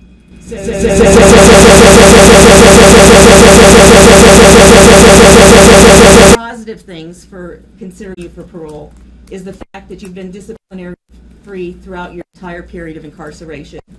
You don't have any prior conviction history. You have community and family support. You have what appears to be stable release plans. You have participated in programming, some rather significant programming. On the aggravating factors, and the only thing that fits under our aggravating characteristics in terms of risk in your situation is that at the time of this offense, your victims indicated that they were in fear for their safety, having been threatened with a gun during the commission of a crime. So those are the risk, aggravating, mitigating things we are considering. That's your overall risk score. Right now, I'm going to stop talking for a while and ask the members of the panel if they might have any questions of you. Yeah, Mr. Simpson, you've lived most of your life in the public spotlight. Yet you go into a hotel room in Las Vegas, bring along 4 other men with you. 2 of them are armed, and rob the 2 victims of property. What were you thinking? Well, this might be a little long. I'll try to be brief with it. I had been contacted by a man named Ricio. He had contacted me over a period of time, told me that there was some guys that was trying to get him to fence my property, and he thought I should come and get it. Well, I kind of blew him off because I'm really not interested in football property. I don't collect memorabilia, only my own personal items. He was pretty persistent in calling me, and finally I told him, well, see if you can get pictures of what they have. he sent me some pictures. And what I saw was my family, my mother's albums, pictures of my kids growing up, certificates of accomplishments of mine, pictures of what I call significant, famous people, letters of myself. So I told him I would really like to get this stuff. So after a period of time, through what he described in court as the perfect storm, we all ended up in Las Vegas. You know, I was there for a wedding, and he told me that the property was there. And would I like to try to get the property? I said, of course I would like to get the property. He told me the names of what he thought were the people in the room, and I realized these are friends of mine. You know, actually guys who helped me move and store some of this stuff, right? So on the day of this incident, he came to my hotel to talk about how this would take place. I told him I met with a lawyer last night, and my sister and my daughter and some other friends, and discussed it. I pointed out another lawyer that was at the poolside as a part of this wedding party that was going on. I said I discussed with him, and they told me that I can't do this if we're going to their home or even to their storage. OJ, you cannot go in there, because if they ask you to leave, you got to leave. I said, Ricio, you got to get him to bring it to a public place. He said, well, let me see what I can do. All of this has been testified to, so I'm not just going, you know. He called me and told me he told them to bring it to his room, and he's going to have it brought to his hotel, and would I come and get it? I said, of course I'll come and get it. He says, a lot of stuff, OJ, you better bring some friends. Well, I had a couple of friends there at the wedding that was going to go with me. He also said you should bring security. And I said, well, I know these guys, I don't think I need any security. I mean, it turns out that one of the guys, Bruce here, I didn't know it was him. I thought it was another guy named Mike, a friend of his, an ex-partner of his. But I said, I don't need any security. Well, later that day, when they arrived at his hotel and spread out my property, he called and he said, they're here. You come here, I'll meet you in the lobby. And you need security, OJ. This guy, Beardsley, big guy, and he's a little weird. You know, I think anybody that knows him knows he's a little different. I still told him this guy's not dangerous, man, but he says, man, bring some security. During the day when he was there, he met people from the wedding, and one guy, McClinton, said he did security in Las Vegas, and it would help his business if he could have me as a client. I told him I didn't need him, but after he insisted that I bring security, I said, I can use your help. I went to the hotel. I met Mr. Ricio in the lobby. The two guys, they also met us there, which was a big mistake, obviously. I realized that quite soon after this. And Mr. Ricio led us to his room, put the key in the door, and let us in. I know I've seen the last 2 or 3 days the media reporting we broke in the room. Well, we didn't break in any room. Mr. Ricio brought us into that room. When I came into the room, I noticed spread out everywhere was my personal property. You know, the only thing I saw that was on display that wasn't mine was some baseballs, and I made it clear to everybody, those are not mine. All I want is my property, and I think there's a tape of it. You hear me on at least 3 or 4 occasions say, I just want my property. Go forward and try to make it a little quicker. At some point, we started, when we're leaving the room, actually I was being pushed out of the room by the security guys, because while I was in there and I recognized Bruce was there, I was surprised to see him as he testified. I was shocked really to see him. Bruce has been a friend of mine. He's traveled with me. We've done a lot of business together over the years. And he and I said, man, what are you doing here? You know, he explained to me why he was there and why he had my property there. And I told him, but geez, you should have told me. I accepted, I understood why. You know, it was 06, 07. People were losing their homes. A guy owed him money, couldn't pay him the money, gave him my property to sell. I told him I understood that, but you still should have told me. We had a chance to talk about this at a later date, and he apologized. I accepted his apology. I apologized for these two guys that got pointed a gun at him. He's traveled with me. He's known me when I've had security. He's known me when a venue has supplied security, and there were times he even had to act as security for me. He knows I would never, ever direct anybody to point a gun at him or even threaten him. I've never done this in my life. I want to point out, you mentioned all those gun charges. Bruce and Alfred, they made it clear during the trial that I had no weapon. They didn't feel threatened by me, and from what you said, and that I didn't threaten them. It was the other two security guys that did that. And I haven't made any excuses in the 9 years that I've been here, and I'm not trying to make an excuse now. They were there because of me, you know. But in no way, shape, or form did I wish him any harm. As I was leaving the room, and this was on the tape too, Bruce said, OJ, hey man, there's a box that's with that stuff. They're Montana prints. Those don't belong to you. Those are mine, man. He told me that because he recognized everything else that I took out of that room was mine, you know? And he also recognized that I wasn't there to steal his stuff, and he knew I would at the desk. I'll send you stuff at the desk. We didn't know at the time that this security guy, Walter Alexander, had stole his BlackBerry, you know, phone. But the minute I saw that, I made him send it back, and he gave some cockamamie story in the trial that why he didn't take it back. In any event, I'm no danger to pull a gun on anybody. You know, I never have in my life. I've never been accused of it in my life. Nobody's ever accused me of pulling any weapon on them. And Bruce knows that I would never do that. I never have. I want to also, as a postscript, add that, you know, when I got to Lovelock, the state of California took up the issue of whose property it was. They did an investigation, and they came to the conclusion that it was my property. They turned it over to me.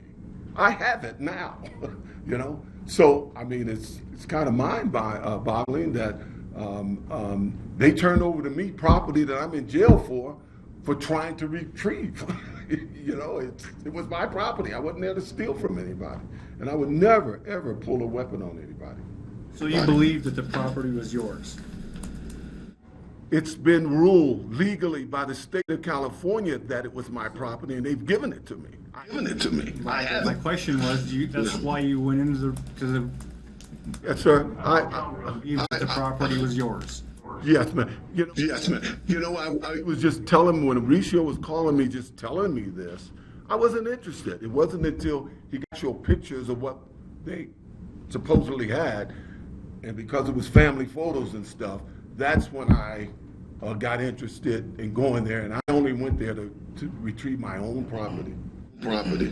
So what were you thinking when the guns were being brandished? Well, I didn't see the guns brandished. I didn't see, you say guns, as I understand it, one guy who's behind me somewhere pointed a gun at him. So I never saw him brandish a gun.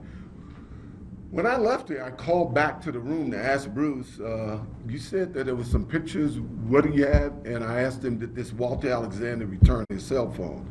He told me no, and he says, OJ, it wasn't cool that guy pointed a gun at me. I said, who pointed a gun at you? He says that, he kind of described who it was. To be honest, I didn't really believe him at the time. I asked the three guys I was with, they all said they didn't see him do it. I got back to my hotel, we waited for these two security guys to show up. And the minute they drove up, the first thing I said, man, did you pull a gun in that room? And he swore to high heaven he didn't. And I asked Walter Alexander for the cell phone, and he kind of threw the cell phone to me.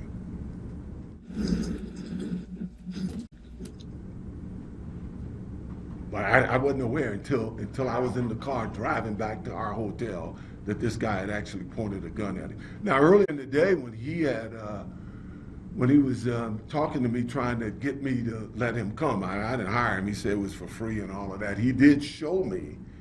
I didn't know this guy. You know, I knew the Alexander guy, but I didn't know this guy. He showed me his license. He showed me his CCR. You know, I've assumed that the state gives a guy a CCR and stuff. They vetted him. I should have vetted him. I didn't really need him. I knew these guys weren't dangerous. Right. Well, no, your version of the offenses differ a little bit about the official records, Mr. Simpson. But moving forward here, considering the fact that what we have on record, weapons were brandished, you were there, property was taken. Oh, I was. So my next question is for you: is what do you think was the impact on your victims? Well, I know what the impact was. I mean, we've talked about it. I mean, Mr. Beardsley, we had long talks back then. He told me that he had tried to call my lawyer. He testified in court that he had called my lawyers and tried to tell them in the months previous that guys had my property and they were trying to sell them, but my lawyer never called him back. He actually testified for me, I'm sure you know, during the trial. Bruce and I talked, and you know, Bruce was traumatized by it. Fortunately, as I said, we talked it out. He knew that I would have never condoned what happened.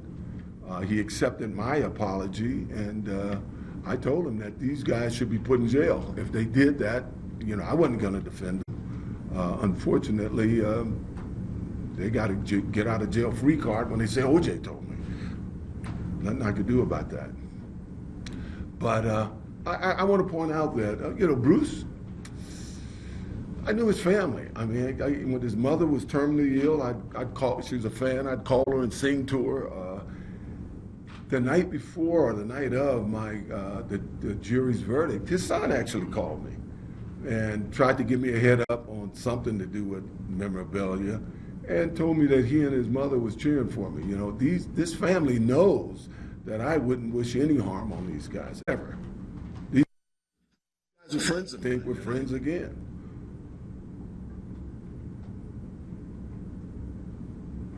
Thank you. Good morning, Mr. Simpson. I conducted your last hearing in 2013 with hearing representative, Mr. Robin Bates. You recall that hearing? Yes, I do. All right. At the time, we asked you what your plan would be if we were to grant you 2-year consecutive sentence. And you told us that you were going to complete commitment to change. Have you done that? No, I haven't. At one point, I couldn't take the course. You know, I took 2 courses that I guess you guys don't give much credit to. It's called Alternative to Violence. I think it's the most important course anybody in this prison can take because it teaches you how to deal with conflict through conversation. I've been asked many, many times here to mediate conflicts between individuals and groups. And it gave me so many tools how to use it to you know, to try to walk these guys through, you know, not throwing punches at one another. Also, at one point, a couple of guys came to me and they said, OJ, I understand you're a Baptist. We're Baptists and we have no Baptist service here. Can you help us get a Baptist service here? I worked with them. We now have an ongoing Baptist service that that's well attended. I attended religiously and Pawnee has attended. And I realized in my 9 years here that I was a good guy on the street. I'm sure when Bruce get here, he'll tell you I was always a good guy. But I could have been a better Christian, and my commitment to change was to be a better Christian. All right, thank you. Well, we do know that you've programmed over your term of incarceration. You have completed victim empathy, alternative to violence, both basic and advanced, in computer application. I'd like you to tell us a little bit more about victim empathy and alternative to violence and how it will benefit you in the future. Well, as I said, the alternative to violence courses, I've always thought I've been pretty good with people, and I've basically have spent a conflict-free life. You know, I'm not a guy that ever got into fights on the street and with the public and everybody, but as I said, they give you a bunch of little tools about how to talk to people instead of fighting, instead of throwing punches. Tools that I've used here that, you know, is how you talk to people, it's the tone that you use. The victim empathy was once again, I didn't really see that in this case. I didn't really see that Alfred Beardsley was really affected by it all. But Bruce was affected. You know, Bruce was. I saw that he was affected, and as I said, I would have done anything not to have that happen. If for no other reason, I regret this because he had to have this guy point a gun at him, and he told me. He said, "Man, the guy put a gun in my face." You know, and I said, I didn't. As I said in the beginning, I didn't believe it, but I know it's to be a fact now. So, you know, in that empathy course, it pretty much tells the guys who's all there. You know, they have you talk to your victim, and what would you say to him? You know, if you were to see him now, and for you to take, you know, responsibility for what you did, and to recognize how it affected their lives. As I said, Bruce expressed to me how it affected him, and as I told him, I couldn't be more apologetic for him going through that.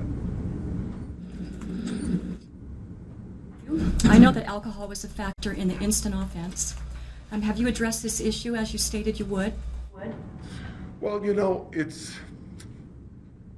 I think I made it clear back then, I've never had an alcohol problem. And if I took that alcohol course, it would have been more, you know, for my children, in case they ended up having a problem. Well, my kids don't have a problem. I don't think anybody's ever accused me of having an alcohol problem or any kind of substance problem. Of course, on that day, I had drinks on that day, but it was a wedding celebration. But I've never had a substance problem at all. So I did. You told us in our last hearing that you were going to attend AA, and that's the reason for my question. Was a factor in the instant offense. Hadn't you been drinking that day? Yes, as I said, we were celebrating a wedding thing. I felt that the alternative to violence course and my involvement with the church, I also as recently became the commissioner of the softball league, 18-team league. My primary responsibility was rules enforcement and player deportment. You know, guys, it's hot, the guys play, they argue. My job is that they get surly with one another to remove them from the game, and if it goes beyond that, to go to Coach Fraley and have them suspended. I've never got any blowback from the guys because they know that I've done the best that I can, and I'm just trying to keep them out of trouble. So my agenda was full. You know, here I've been active, totally active in all the years I've been here. I don't have much time to sit around and do anything. I don't know if that answered your question, but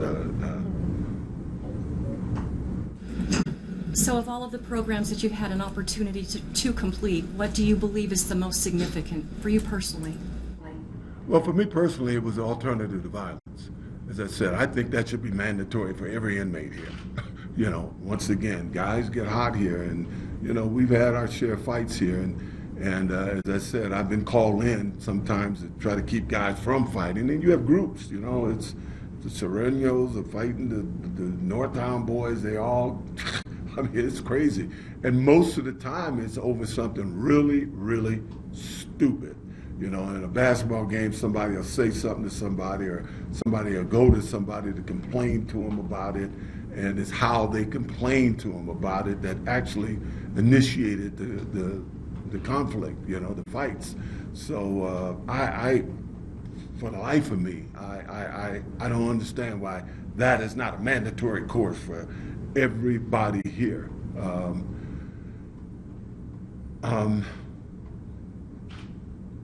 Excuse me, my mind is trying to think of the other things, but that's the course that I would recommend to everybody. I mean, I took a computer course here, not because I was computer illiterate, but I took the computer course because I sometimes I could never get my kids on the phone, but if you text them or send something to them on a computer, you can get them. So I actually took that course so I could better communicate with my children. All right, and have these programs prepared you to return to the community setting? I believe so. You know, look, I've missed a lot of time, like 36 birthdays with my children, and you know, I spent the 12 years leading up to this incident in Vegas raising two kids in LA. I mean, I'm sorry, in Miami, and you know, with all the media stuff, you know, we got these guys like Jeffrey Felix making up stories and stuff. That was happening out on the street also. But I was able to keep their eye on the ball. They had great grades. They went to the college of their choice, and I ended up missing their graduation because of it. Trust me. I wish it would have never happened, but as I said, the courses that I take, and I hope it helps me more if I run into those conflicts with my kids. I'm not a guy that has conflicts on the street. I don't expect to have any when I leave here, but I feel that I'm much better prepared. But more so from, I think, my commitment to being a better Christian, because I thought I was a good guy. I had some problems with fidelity in my life, but I've always been a guy that pretty much got along with everybody. Are you humbled by this incarceration? Oh, yes, for sure. As I said, I wish it would have never happened. I was going to start, I didn't know how we were going to do this, by apologizing to the people of Nevada, because I wish this would have never happened. I apologized to him at my sentencing. You know, there's nothing I can do about this kind of media circus that's going on right now, but I could do something about the whole thing in the beginning. If I would have made a better judgment back then, none of this would have happened. And I take full responsibility, because I should have never, you know, I haven't made any excuses in 9 years here, but I should have never allowed these alleged security guys to help me, because it turned out they were only trying to help themselves. If they weren't there, Bruce and I, we tried to do this. We tried to sit down in the room and call this guy Mike Gilbert and discuss it all, but these guys took over and we were unable to do that. If we were able to do that, you would have never heard about this. None of us would be here today. Okay, and lastly, I'd like you to know that we received hundreds of letters of support and opposition. And while we always encourage public input, the majority of the opposition letters are asking us to consider your 1995 acquittal and subsequent civil judgment.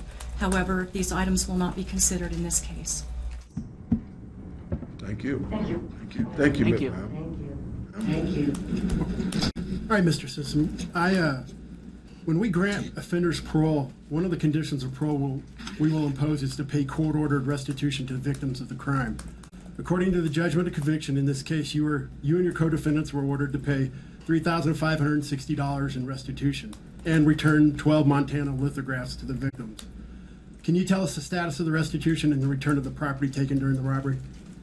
Well, one, I was unaware of the restitution. I do know about the prints. When I was talking to Bruce on the phone and asking him, was there anything else that should be yours, he said, the cell phone, right? So I said, do you want to come and meet us with that, or or how do you want to do it? Mr. Cashmore, now the guy I didn't know, Mr. Cashmore said, hey, I got to go by that hotel, I'll drop it off, right? He testified to this too. This is not an allegation from me. Mr. Cashmore testified to it. So I say, hey, this guy is going to come back, he's going to drop it off at the hotel. His testimony later was that he didn't remember the name of who he was supposed to drop it off to, and that they had decided to screw OJ, we're going to keep this stuff. I mean, this is his testimony in court. The last thing I heard is that he actually tried to use those prints I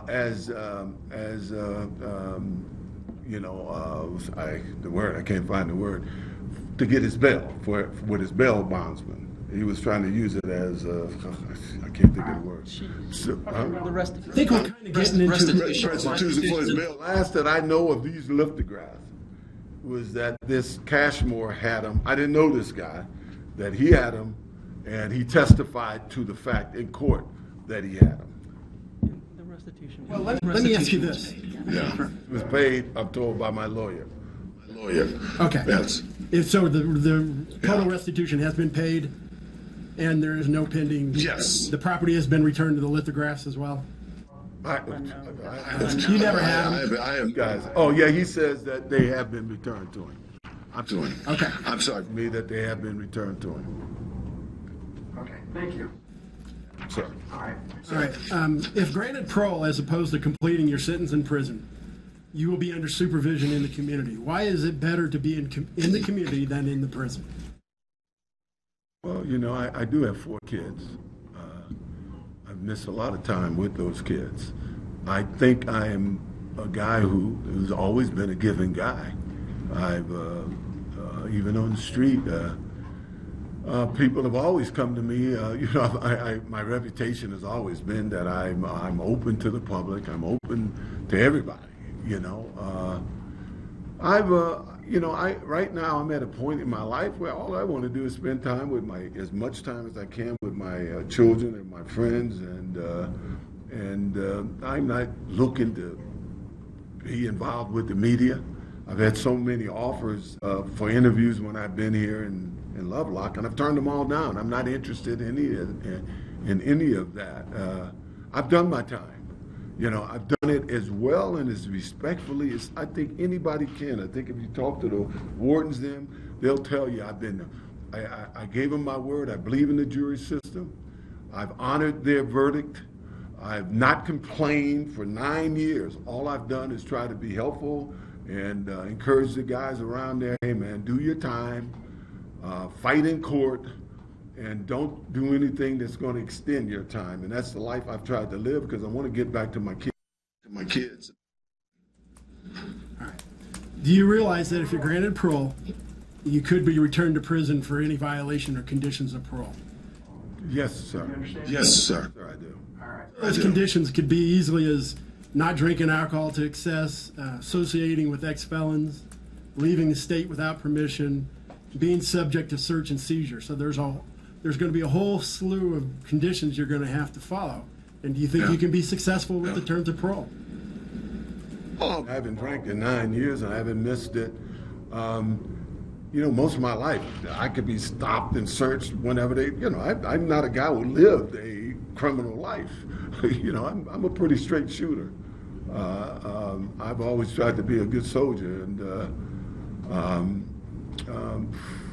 I have no problem, none whatsoever, in living with those conditions. All right, so to that, as an easily recognized person in the community, if you're granted parole, how will you handle public scrutiny in the community? Well, I've been recognized ever since I was 19 years old. You know, I'm sure Bruce. Wherever we've been, it's always a crowd. This is not new to me. Rarely have I even in the last 20 years, rarely have I even had any person give me any negative stuff in the street. I would give you looks and everything, but I'm pretty easily approachable.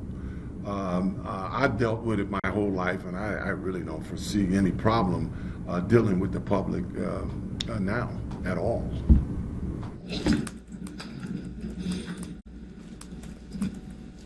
Okay, and Mr. Simpson, we've been, since we've been made aware that you're requesting to live in Florida, I've asked Captain Sean Arudi to come to today's hearing and explain the pre-release and interstate compact process for us.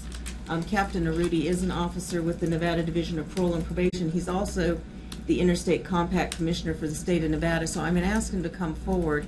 And again, these are things that would happen behind the scenes with any hearing that we would have, but because we have a crowd of people that are asking questions, we thought it'd be best to have Captain Arudi present to explain it to everyone. You could easily stay in Nevada, but I don't think you guys want me here. No comments. Good morning. Sean Arudi from the Department of Public Safety, Division of Parole and Probation. As Chairman Bisbee shared with you, I serve two roles. I'm a captain with the Division of Parole and Probation for headquarters, and I also serve as the commissioner for Nevada for the Interstate Compact. When it comes to the Interstate Compact, the things that are looked at is what is your support system in that other state? Are you a resident of the other state as defined by the compact, meaning that you were living there for at least a year prior to the date that you committed the offense? Or do you have resident family there that can serve as your support system? And resident family is fairly specific, but adult siblings and adult children can serve as your resident family sponsor to provide you with that tie to the other state that would allow you to qualify for a transfer.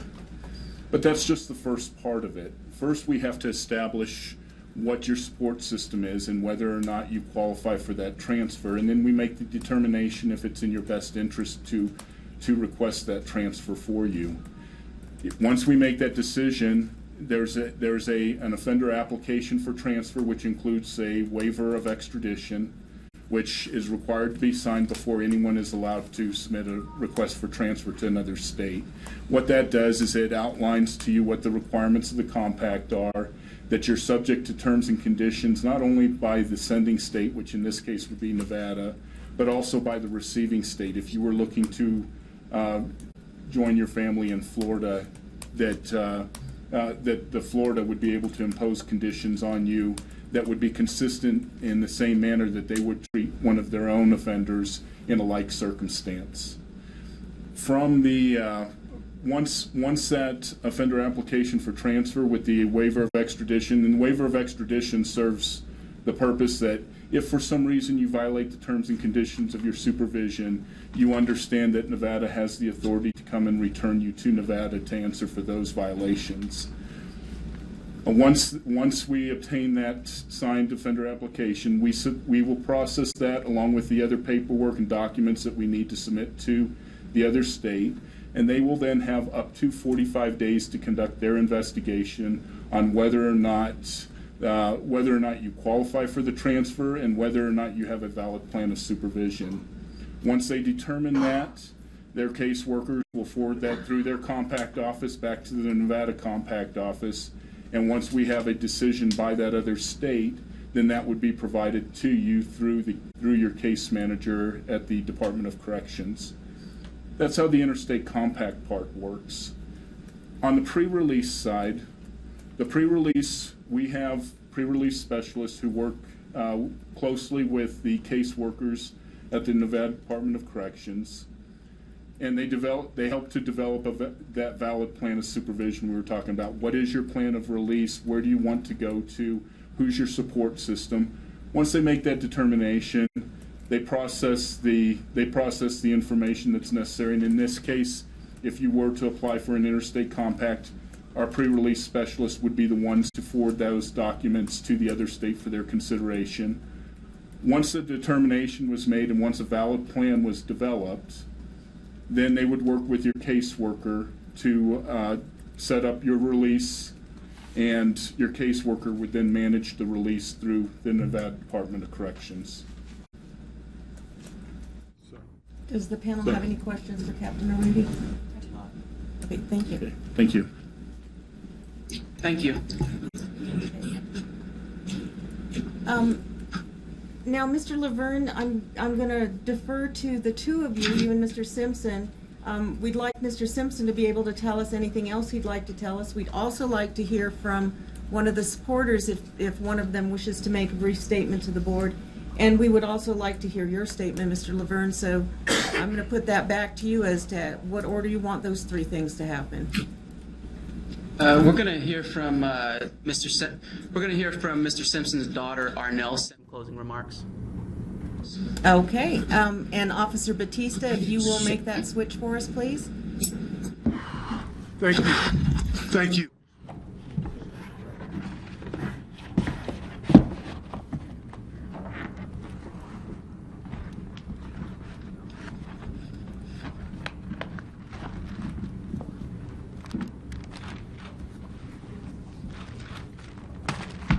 Hello. Good morning. And if you will give us your name and for the record and your relationship to Mr. Simpson. Arnell Simpson, my dad's oldest child of four. Okay, Ms. Simpson, welcome and feel free to speak. Thank you. I'm a little nervous, so bear with me. So are we.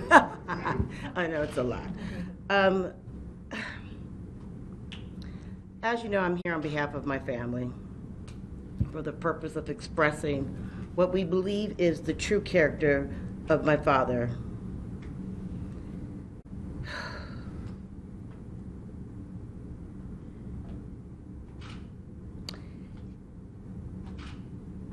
No one really knows how much we have been through this ordeal in the last 9 years. Excuse me.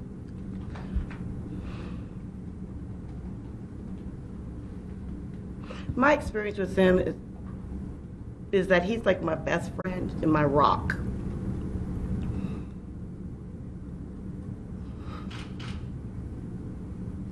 And as a family, we recognize that he is not the perfect man, but he's clearly a man and a father who has done his best to behave in a way that speaks to his overall nature and character, which is always to be positive no matter what. He has spent the last 9 years in Lovelock, as we all know, and has been a perfect inmate, following all the rules and making the best of the situation, which is truly amazing to me under the circumstances. The choice that he made 9 years ago that resulted in the sentencing were clearly inappropriate and wrong and counterproductive to what he was trying to achieve. As a family, we were all there to celebrate a wedding of a very good friend. As his daughter, I can honestly say my dad recognizes that he took the wrong approach and could not handle the situation. He could have handled the situation differently. My siblings, I, and family know that he didn't make the right decision on that day, but we know that his intentions were not to go in and to just make the wrong decision at the wrong time. Throughout this ordeal, we have remained close. We have stayed strong. And I, for myself, am grateful to God for giving us the strength to get through this last 9 years and to stay positive always, no matter what. And a lot of that is because of him. So on behalf of my family, my brother, my sister, an aunt, an uncle, his friends, we just want him to come home. We really do. We want him to come home. And I know in my heart that he is very humbled throughout the situation. This has been hard. Let me be honest. This has been really, truly hard. And there's no right or wrong way to explain how to handle this. But we do know that, I know that he is remorseful. He truly is remorseful.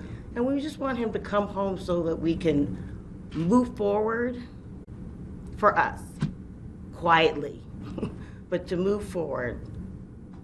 So I thank you for allowing me to be here this morning. I thank you. Thank you, Ms. Simpson. We appreciate you being present and we appreciate your comments. And Officer Batista, if you will bring Mr. Laverne and Mr. Simpson back to the table, please. Yes, ma'am.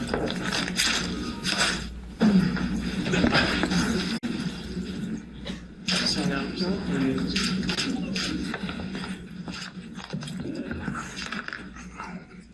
Mr. Laverne, this would be the time for you and Mr. Simpson to make any closing remarks that you'd like to make.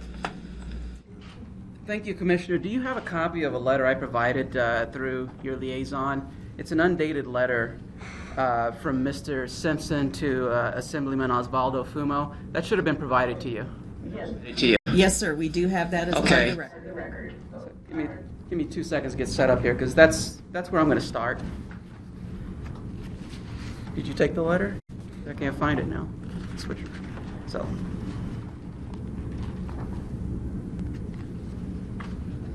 And the letter, as you can see, is very short, so I think it would be appropriate just to read it into the record, if the commissioners would allow me to.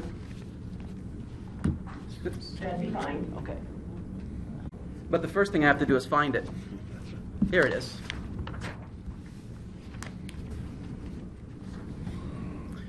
By way of setting this letter up, by the way, the most important part about this letter is that this was not a letter that Mr. Simpson provided to me, okay? What happened is Mr. Simpson at some point wanted me to communicate with an individual by the name of Osvaldo Fumo. He's an assemblyman now, and prior to that time, and still now, he's an attorney. And in the interest of full disclosure, he actually was one of Mr. Simpson's attorneys during the habeas proceedings related to this case. But since that time, Osvaldo, or Ozzy as I call him, he's a friend of mine too, he became an assemblyman with the Nevada legislature. And after that, Mr. Simpson sent Mr. Fumo a letter, and I found out about that letter not through Mr. Simpson. I found out about this letter through Mr. Fumo when I was advised to thank Ozzy Fumo for providing some books and some educational equipment to the prison here at Lovelock, Nevada. And so I'm going to read that letter. And by the way, Mr. Simpson did authenticate this letter this morning. I'd only produced this to him this morning when I got to see him prior to this hearing. He did indicate that he was the one who wrote this letter. And even though it's not dated, he indicated it was probably sent to Ozzy within the last 9 months or so. So, dear Legislator Fumo, first of all, allow me to say how happy I was to hear about your new position as a state legislator, although I was not surprised to hear about your interest in furthering the education and helping of prison inmates. I must admit, I've always taken my exposure to education for granted, partly due to my prowess as an athlete. I have always been afforded opportunities for higher education. It wasn't until I got to prison that I realized just how many people did not have the exposure to said education, in part because of their circumstances, i.e. gangs, bad neighborhoods, lack of parental supervision, poverty, etc. But Ozzy, I can't tell you how inspiring it is to see how said inmates have taken advantage of the educational department and the advantages that it offers. I have seen a change in some inmates as far as their self-esteem goes that is amazing. They come to me to talk about subjects that they would have never even thought about before their exposure to education. They talk to me about things they want to do when they are released, things they never would have thought about they were capable of before. They say, quote, "You can't teach an old dog new tricks," end quote, and as a, quote, "old dog," end quote, my friend, I can tell you that is not true. I am currently taking a computer science course, or just a computer course that has shown me that even I am capable of learning new skills. These new skills, at the very minimum, will help me better communicate with my children. Who knows, you may even see a webcast or blog in my future. I work in the athletic department here at Lovelock, and I fully enjoy what I do and can tell you that this is very important for the inmates to have a release for their energy and for recreation. But I can think of no better place to use state funds than to educate, add to their self-esteem, and to prepare these guys for their eventual release. In closing, I want to tell you how much I look forward to following your political career and your participation in what I know will be a very successful prison educational program. Gratefully yours, Orenthal J. Simpson. And it's signed by Mr. Simpson. And the reason I wanted to read this to you is because, and just kind of surprise Mr. Simpson with it, is because obviously this is Mr. Simpson's, what I would consider one of Mr. Simpson's first opportunities to have clout in the political system of the state of Nevada. He pretty much has an end at that point. He has Ozzy Fumo, who they had an attorney-client relationship with, a very good relationship, and now Ozzy is in the assembly. He's in a position of power. And what does Mr. Simpson do? Does he say, Ozzy, can I have a better bed? Or does he say, Ozzy, can you pull some strings, get me out of here earlier? No, he doesn't do any of that. He uses that clout. The one time he has some clout in the state of Nevada, he uses that clout to obtain funding for books and education in this prison. And some of those men, as Mr. Simpson said, they really are going to get out and they're going to have a decent and a better life for themselves as the result of Mr. Simpson's efforts through Mr. Fumo. I think that's the definition of character. And frankly, I think if it was me personally who had been in prison for 9 years, and frankly, forget 9 years, 9 days, if I had that opportunity in a position of someone in a position of power who could do something for me like this, I would be saying, get me out of jail, okay? But he doesn't do that. It is very, very, very selfless. He's thinking about the people here, and it's also the definition someone had asked earlier about being humbled and some humility. It also shows a genuine form of humility that he has the capabilities to think of people here who are not as empowered and not as privileged as he has been, and when he gets out, probably will continue to be in society. So that's the first part of my closing remarks. The second part of my closing remarks is to deal with the other individual in this case that was a victim. He's not here. Mr. Fremong is sitting right here, and that's Mr. Beardsley. Mr. Beardsley, as you, I'm sure, are aware, is no longer with us. He passed away in about November of 2015. However, Mr. Beardsley and Mr. Fremong have made calls to my office, and I've spoken to them both at various points. And the last time I recall speaking to Mr. Beardsley was in September of 2011. This is not that long after I'd maybe been representing Mr. Simpson for a couple of years at that point. I was a little uncomfortable that Mr. Beardsley, who is a victim in a case, and my client is considered the person who victimized him, was calling me. So I did explain to him that I wanted to record the conversation, and he consented, and I asked him if he wanted an attorney before he talked to me. He said he was fine. I say this, I bring up this recorded conversation because I reviewed it in anticipation of this hearing, and that was from 2011, as I stated before. And since he's no longer here, I think I could just speak from the dead, speak from someone who's speaking from the dead. He indicated in no uncertain terms in that conversation that he had cleared up this matter with Mr. Simpson. He was trying his hardest to do whatever he wanted to get Mr. Simpson out of prison, and they had just made it right. Mr. Simpson had apologized to him, and they had just basically made it right. And he was and he had sent letters to Mr. Simpson, and Mr. Simpson hadn't responded, and that was probably on the advice of counsel at the time. And then also there was another issue and Mr. Simpson has raised this issue, and I want to emphasize this again, that Mr. Beardsley had a set of photos, and these are not memorabilia. Mr. Simpson, if he didn't make his point already, he could care less about some signed football or some signed photos. He could care less about it. He could rip them up and burn them up. I know they mean a lot to a lot of people, but that was not what was really the true impetus for what happened here. What was the true impetus is that there were intimate family photos that were taken from him, literally stolen. And there's no dispute that these would not be any type of judgment, collections. These are just intimate family photos. Mr. Simpson had a former family. He had a second family. There's pictures of him with his mother and other things, famous celebrities, and they were not subject to being taken. They probably have no value to most people, but they have all the value in the world of Mr. Simpson. They're not footballs. And that's what set it off. And Mr. Beardsley had these photos, or he at least represented to me on the phone that he had these photos. And I had made every effort that I could to try and obtain those intimate family photos that I was well aware were basically all Mr. Simpson wanted in the first place.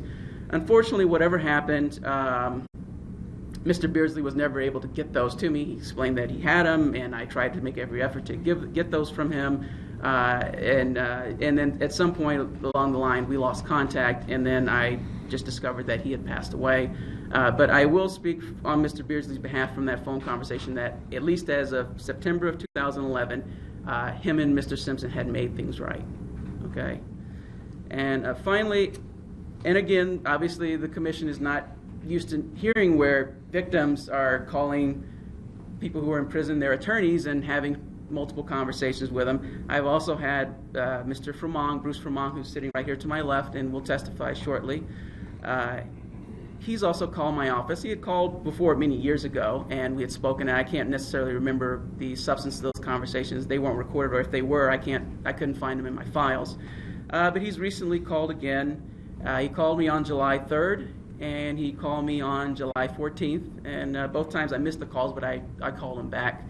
And I can hear that Mr. Fremont has made things, and Mr. Simpson have made things right with each other, that he's accepted Mr. Simpson's apology wholeheartedly.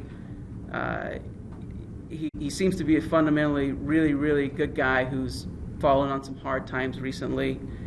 And he told me that he would be coming in and testifying favorably for Mr. Simpson. I made sure I told him probably 15 or 20 times to say whatever he wanted to say, because, you know, obviously Mr. Simpson's attorney talking to a victim, it could be interpreted the wrong way. So again, Mr. Fremont, say whatever you want to say.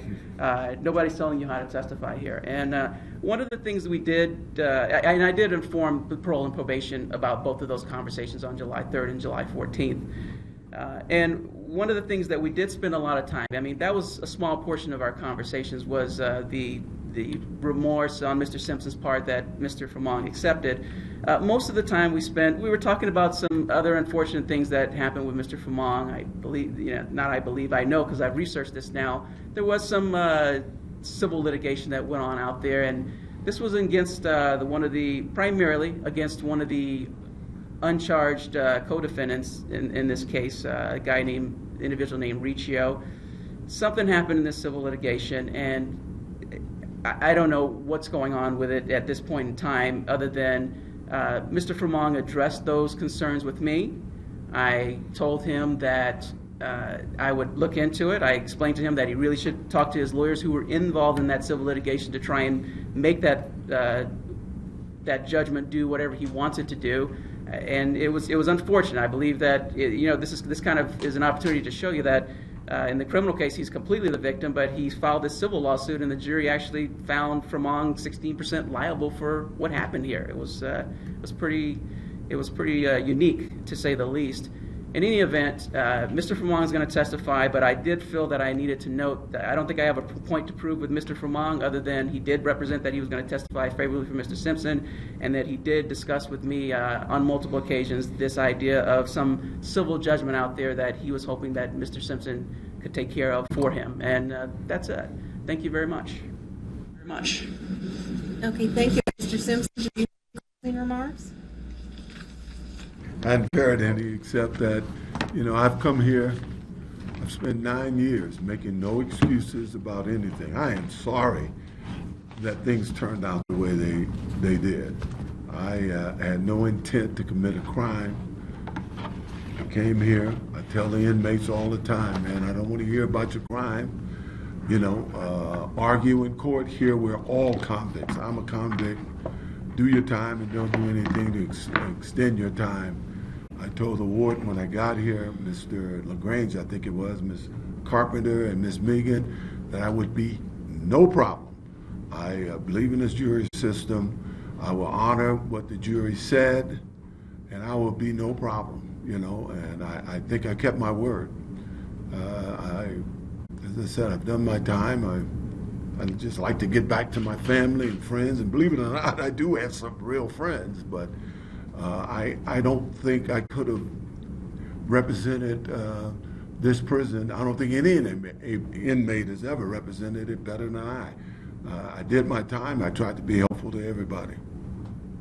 And as I said, Bruce and Beardsley, I made up with them years ago, so I'm sorry it happened. I'm sorry to Nevada. I wish Riccio had never called me. I thought I was glad to get my stuff back, but it wasn't worth it. 9 years away from your family is just not worth it, and I'm sorry. Thank you. Okay, thank you. Just one more thing for the record. Your expiration is, as of today, 9/29/22, and for all those people in the world wonder how that adds up to 33 years. in the state of Nevada, good behavior, complying with the rules, can mean up to a 50% reduction off the back end of your sentence. If granted parole, that September 29, 2022 time could even move closer. So I wanted to put that on the record. And at this point, I'll ask Officer Batista if you will move Mr. Laverne and Mr. Simpson again, and we invite Mr. Fromong to the table, please. Yes, ma'am. Thank you.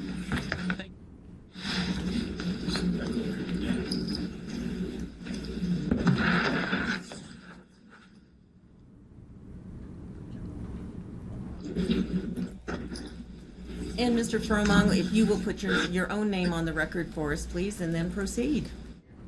Yes, it is Bruce Fromong, and I'd like to thank you for the opportunity to be able to speak today.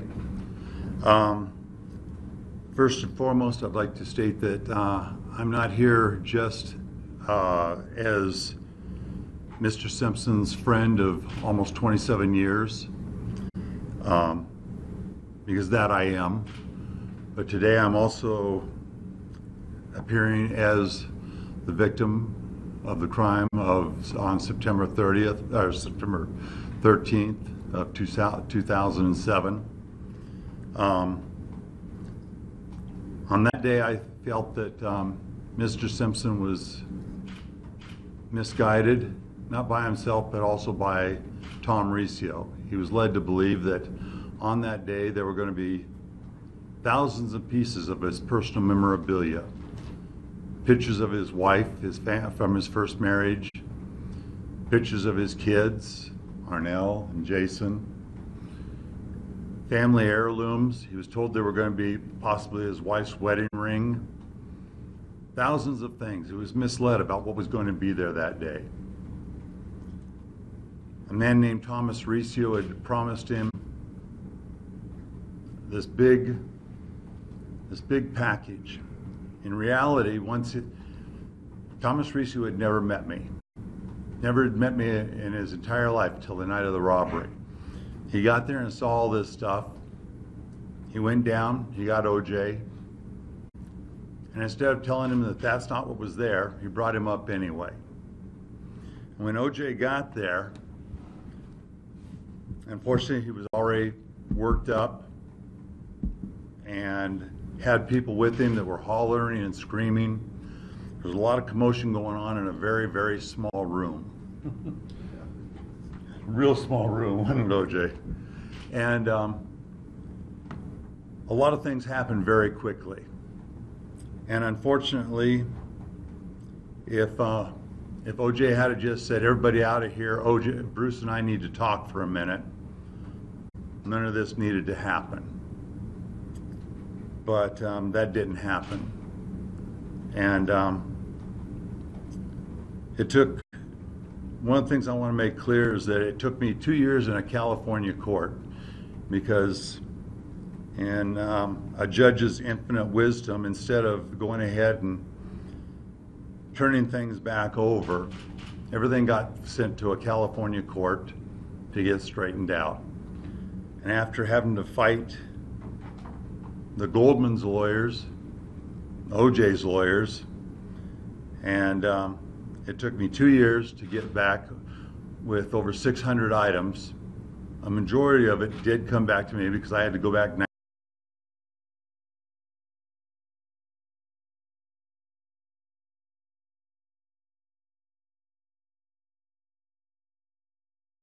that room belonged to OJ. There were no two ways about it.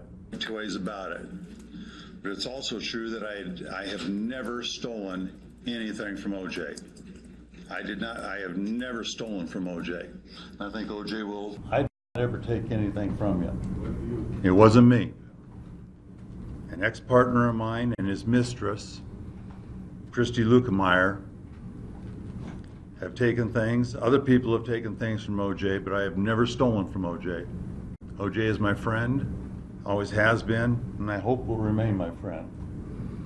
But there were things in that room, and I admit to that. And I'm sorry things did not work out, differently. But there were, and I will make this clear to you, OJ never held a gun on me. There was a coward in that room, a man named McClinton, came up gangster style, acting like a big man. He held the gun on me, not OJ. Another man came in, hit me, not OJ. He never laid a hand on me. A lot of people are yelling, bag that stuff up. Let's get out of here. During the trial, after I'd already testified against OJ, and this is why I absolutely believe him, after I'd already testified against OJ, I'd already said everything I had to say, we happened to pass each other in the hallway. And OJ came up to me and said, "Can I talk to you for a minute?" And we had a chance to talk to each other. And I told him I'm sorry that I did not get the opportunity to call him and tell him that I had that stuff. Those few items that belonged to him, I told him I'm sorry that I did not take the opportunity to call him, because we'd been apart for a long time. We hadn't had a chance to talk for many, many years. And I'd been buying stuff from Mike Gilbert, and I wish I had of. And he said, "Bruce, I can't tell you how sorry I am." And we've got a saying between us, "It is what it is." And he put his hand out, I shook his hand, and I said, "I forgive you." We all make mistakes. OJ made his. He's been here, and from what I've told, he's been a model inmate. He's been an example to others. During the trial, I recommended that he serve 1 to 3 years. That's what I recommended to the DA. And I'm here to say that I've known OJ for a long time. I don't feel that he's a threat to anyone out there. He's a good man. I know that he does a lot for other people. And I feel that 9.5 to 33 years was way too long. And I feel that it's time to give him a second chance. It's time for him to go home to his family, his friends. This is a good man. He made a mistake. And if he called me tomorrow and said, "Bruce, I'm getting out. Will you pick me up?" Juice, I'll be here tomorrow for you. I mean that, buddy.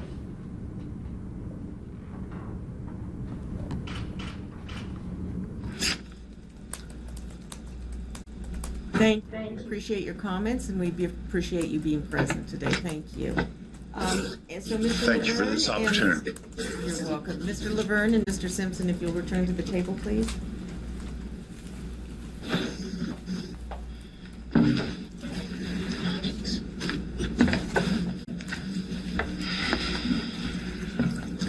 Before we break for deliberation, I want to ask the panel members if they have any other last questions, anything. Okay. What's going to happen now is deliberation. Again, another thing we do with every single case, but a little differently today, because frankly we need our offices back, folks. So we're hoping to deliberate, come to an agreement, and be able to produce an order sometime in the next 30 minutes or so. So what's going to happen is we are going to break, and then after deliberating, we'll come back to this room. I'll ask each commissioner to vote. I'll vote myself. If we are able to agree when those votes are cast, that will be a final decision. If it becomes obvious that there is a split on this particular panel, I have Commissioners Eddie Gray and Commissioner Michael Keeler stand by in Las Vegas, and they will we will call them. They will either cast a vote then, or ask for to return to deliberation. So that is what we're planning at this moment. We are about to leave the room. I know Officer Batista is going to arrange to clear the courtroom there also. I ask that here that you give us about 2 minutes to clear out of the room so that you're not chasing us down the hall. And then we'll give you a 5-minute notice that our deliberation is over and that we're ready to cast votes. So on that, I will call this hearing into recess, and we will return after deliberation.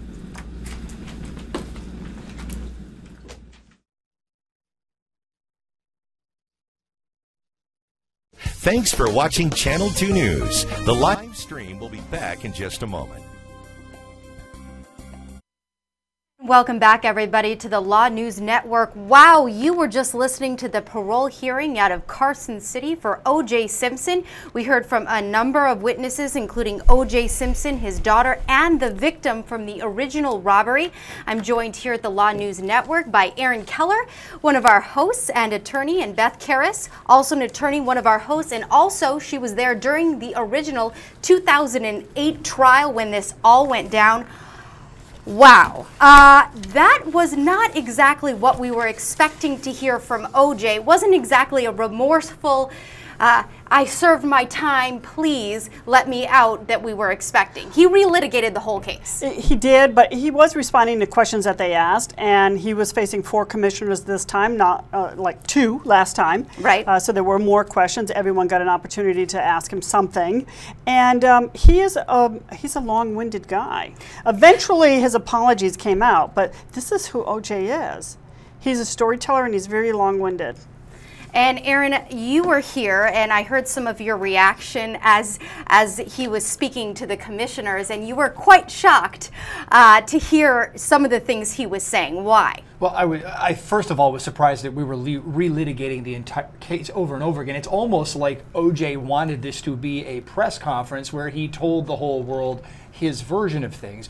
Not only that, but he wasn't even responding to some of the questions. They were asking him, well, did you complete this treatment program that you promised us you would do? And, well, no. And then he goes into explaining some other treatment programs and then says, well, I know that you don't give a lot of credit for those, but I think you should. And it's like, okay, well, then what have you been doing since 2013?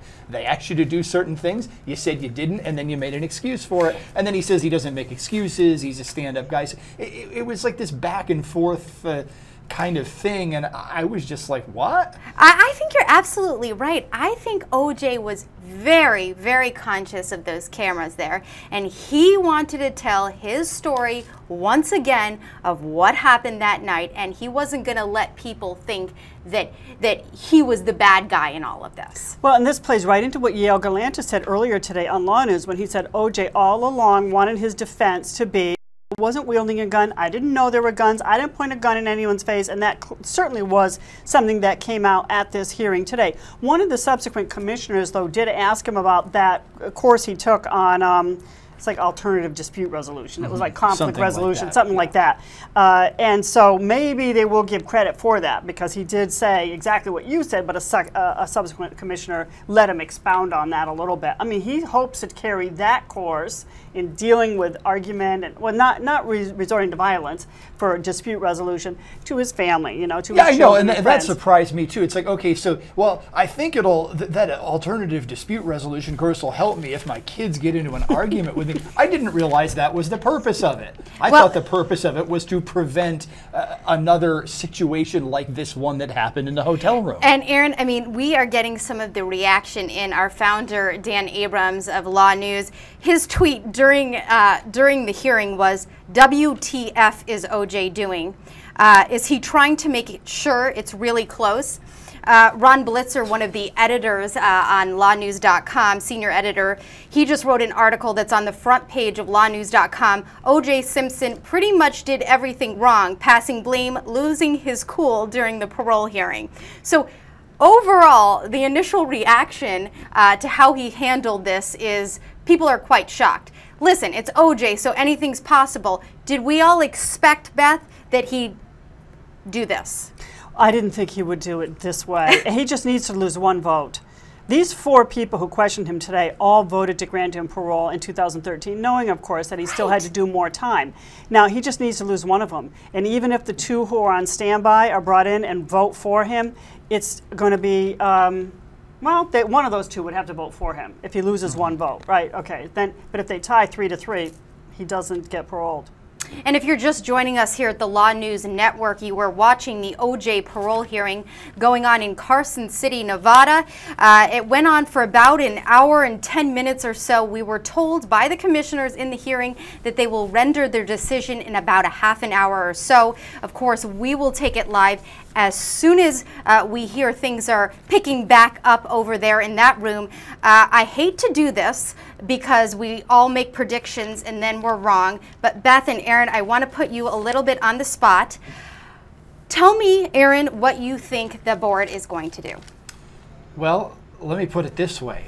If they deny this parole application, I think there's enough on the record to support that decision. Dumb one who's watching this thing. Even people presumably who would support him would be intellectually honest. Hey, look, you didn't take the one program that you said. Alternative dispute resolution is supposed to be a bigger issue than just dealing with a fight with your kids around whether or not they need to eat their corn or their beans at the dinner table. I mean, I just was listening to some of this and I'm like, again, I'm like, huh? Okay, so what's going on here? He's accepting blame, but then he's saying, oh, this really wasn't that big of a deal because I just wanted my own stuff back. So how is that accepting blame? The other guy had the gun, but I did my time, so, well, I just begrudgingly went along with it. I mean, if a commissioner were to turn around and say, hey, look, there's a lesson that you didn't absorb when you were incarcerated, I think that commissioner would be able to look at the record and say, that's why. Let's talk a little about, well, Beth, I got to put you on the spot, then we'll move on. Beth, what's your prediction? I think they're going to grant it, but ultimately I think he came around. At the end, he came around, but I also was really interested in that captain of division parole and probation who was the interstate compact guy, and all the factors he laid out for, you know, what he'll have to do in order to have his supervision transferred from Nevada to Florida, and all this can happen between now and October if 4 commissioners vote to grant him parole.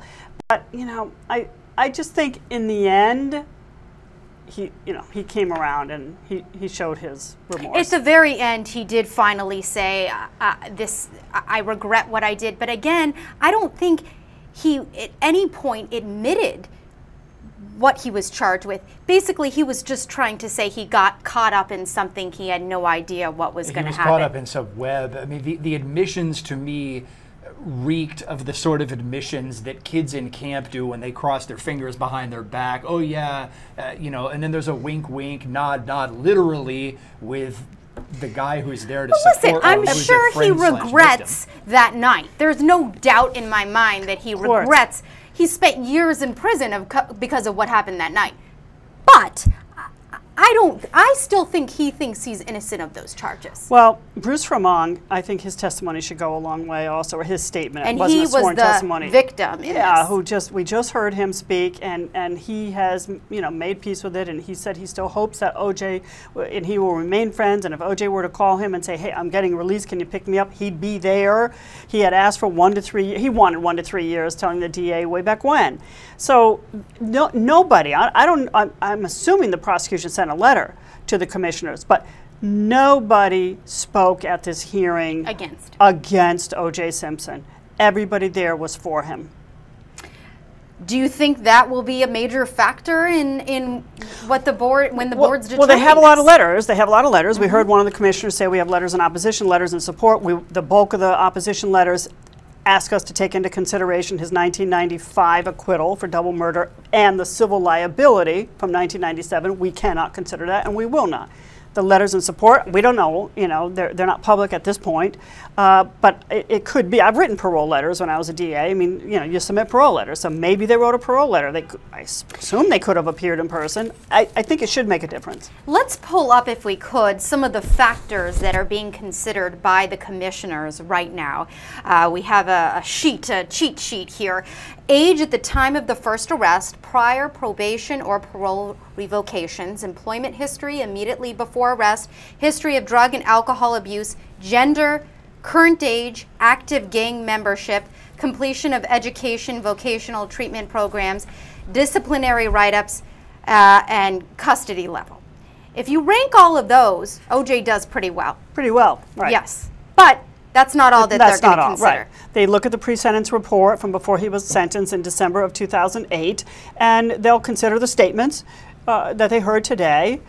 What the victim, Bruce Fremont, had to say, I think is pretty significant. I mean, they're looking at 2 assault charges. You know, one victim's deceased, and he, according to a letter, and according to Malcolm Laverne, OJ's attorney, also, you know, wanted it to be over with. He kind of made peace with it as well with OJ. So you think that is the most critical of what we heard in the parole hearing? I think the victim speaking in favor of OJ. I think it's pretty important. I don't know if it's the most critical, but I think it's pretty important. That he has no disciplinary. A heavy weight that will be placed on that. And you know, and I see that I'm getting skewered by a few people in the chat room for what I said. What I said was that if the commissioners don't grant parole here, I think that they have something on the record to point at and say this is why.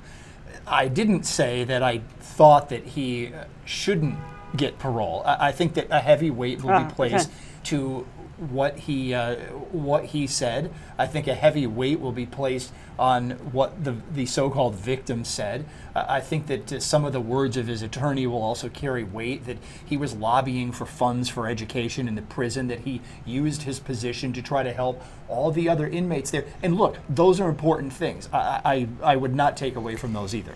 And let's take a look at the conditions he's going to have to abide by if he is paroled. And he has a lot of years of that. I mean, they may lop off time of his parole, right? Up to the maximum of 18, they could lop off some years. But he'll be under supervision for some years. And he is going to have to sign an agreement. He has to waive extradition. So if he messes up at all, Nevada authorities can come and get him and throw him right back in prison. Well, they listed a few. I don't have them in front of me, but no, like drinking to excess, no associating with known felons.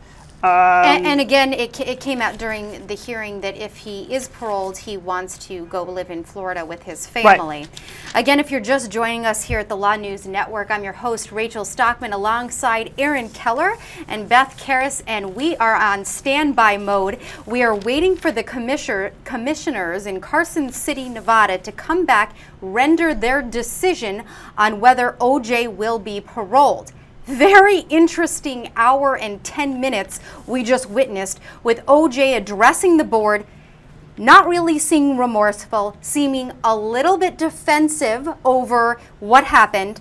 In case folks just joined us and didn't get to see the entire hearing, I want to play one of the clips that I thought was particularly interesting.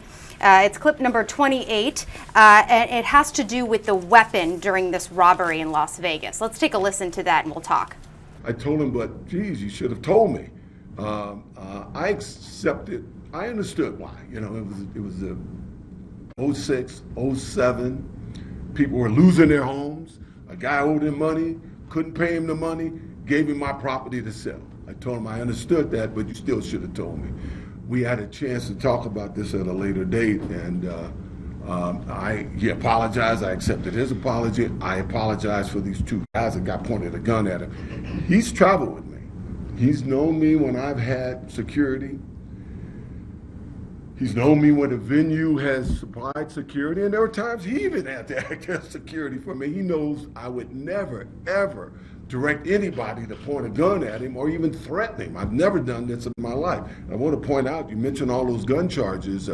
Bruce and Alfred, they made it clear during the trial that I had no weapon. They didn't feel threatened by me, and from what you said, and that I didn't threaten them. It was the other 2 security guys that did that. And I haven't made any excuses in the 9 years that I've been here, and I'm not trying to make an excuse now. They were there because of me, you know. But in no way, shape, or form did I wish him any harm. As I was leaving the room, and this was on the tape too, Bruce said, OJ, hey man, there's a box that's with that stuff. They're Montana prints. Those don't belong to you. Those are mine, man. He told me that because he recognized everything else that I took out of that room was mine. You know, and he also recognized that I wasn't there to steal his stuff, and he knew I would at the desk.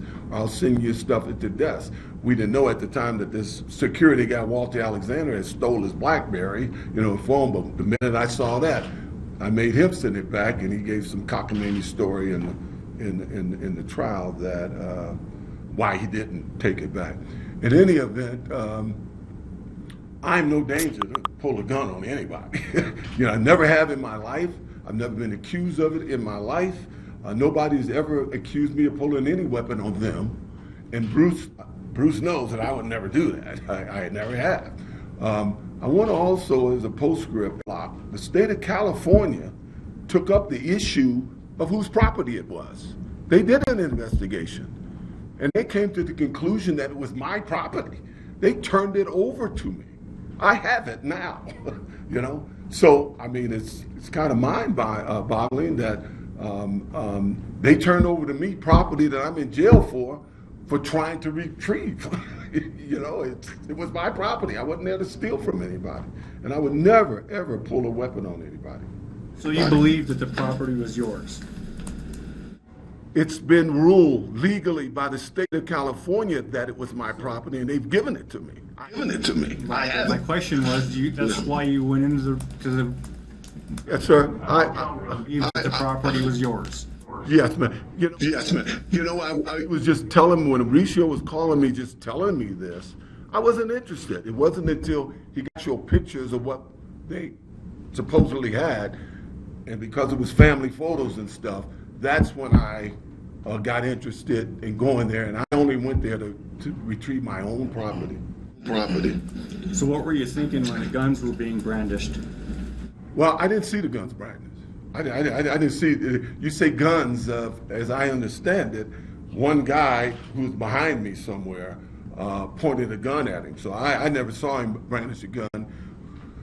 When I left here, I called back to the room to ask Bruce, you said that there was some pictures, what do you have? And I asked him, did this Walter Alexander return his cell phone?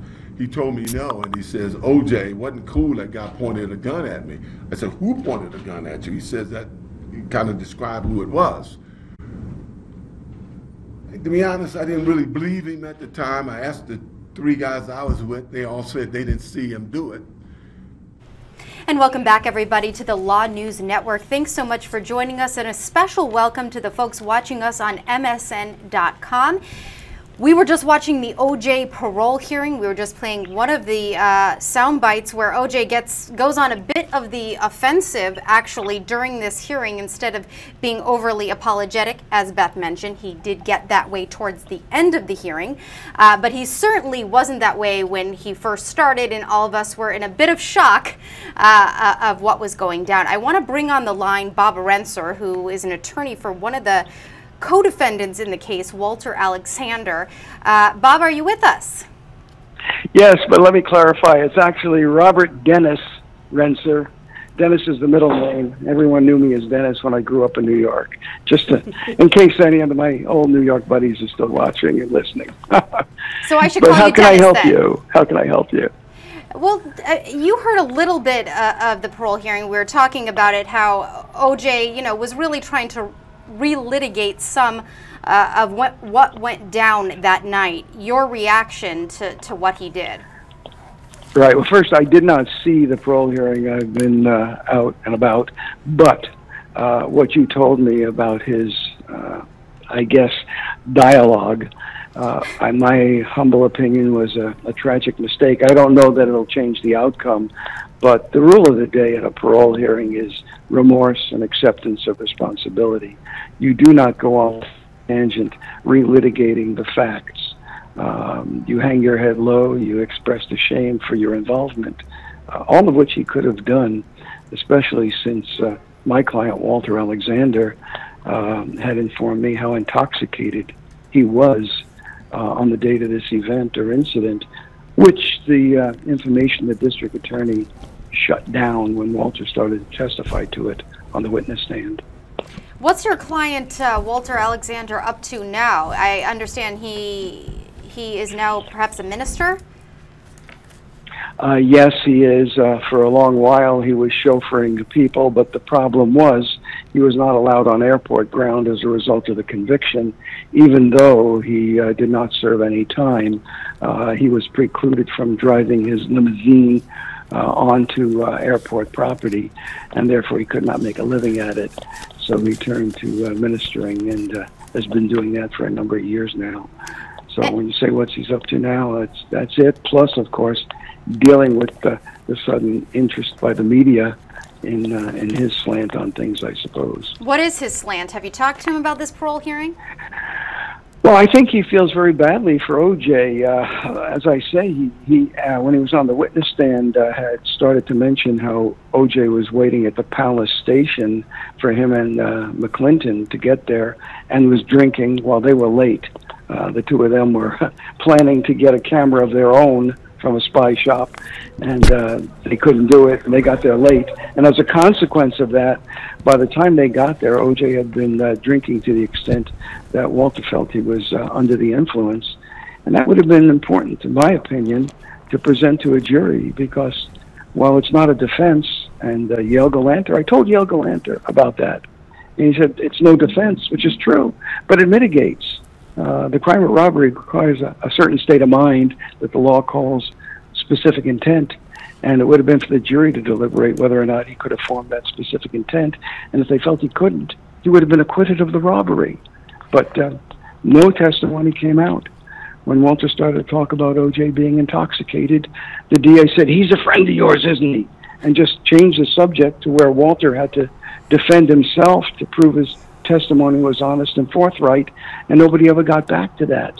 And that's bothered me forever, ever since that trial, because I felt it was important that the jury at least be allowed to consider intoxication, but the DA foreclosed that area. Mr. Renser, I'm joined here by... but yeah. Mr. Renser, I'm joined here by Aaron Keller, one of the anchors here at LawNewz Network, and he wanted to talk to you too. He had a question. Go ahead, Aaron. Yeah, hello. One of my questions has to do with a statement that Mr. Alexander made recently. He said Simpson is in prison for the murder they think he did. The murder they think he did. If you did the same crime we did, you would have gotten probation at the worst. So do you in any way share your former client's belief that this was just all an attempt by the state of Nevada to try to throw the book at Simpson for not this case, but the California case from the 90s? I'd like to answer that. I'd like to answer that. I'd like to answer that directly and not like a politician. But part of what you were saying to me broke up. Did you say that Walter said that I could have gotten him probation, or that Walter felt he could have gotten probation? Walter felt that Simpson could have gotten probation if he wasn't O.J. Simpson. Well, I don't know that he could have. I felt he should have. I think that human nature is such that there was a quasi-outrage over his having been acquitted of what appeared to people who weren't privy to the facts, guilt. And as a consequence of that, I don't think anybody could have taken that off the table. And, you know, I always feel, look, the district attorney had offered Simpson a couple of years. He turned it down. As the DA said, he rolled the dice. I guess he didn't know that the dice were loaded when the DA shut him down on the drinking. But anyway, I think that with having been offered 2 years, getting convicted, I think a fair sentence would have been double the amount. That would have been the appropriate thing. If you turn down a deal and you force a trial, you should bear the consequences and you lose the benefit of the deal. But does that mean you should get 10, 20, 30 years when you were offered 2 for the very same act? No. I think the consequence should have been, if you don't get 2 by taking the deal, let the judge give him 4. I don't think you could justify the length of this sentence on just purely the events themselves. Although, you know, he did deny that anybody was supposed to bring guns. And so that also shows that he was trying to avoid responsibility back then. Unfortunately, it sounds like he's still trying to avoid responsibility now. I mean, even if he didn't feel that way, I would have made sure that he expressed remorse. I mean, it's just appropriate. How can you How can you, after all this time, you've been convicted, you're found guilty, how can you come forward and try and justify your actions when you couldn't justify them at a trial? It's just inappropriate.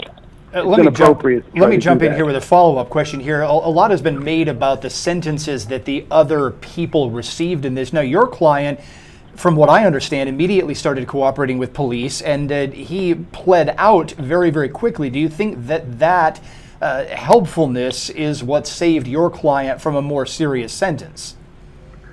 Unquestionably. He was apprehended at the airport. In fact, he was on his way to see me.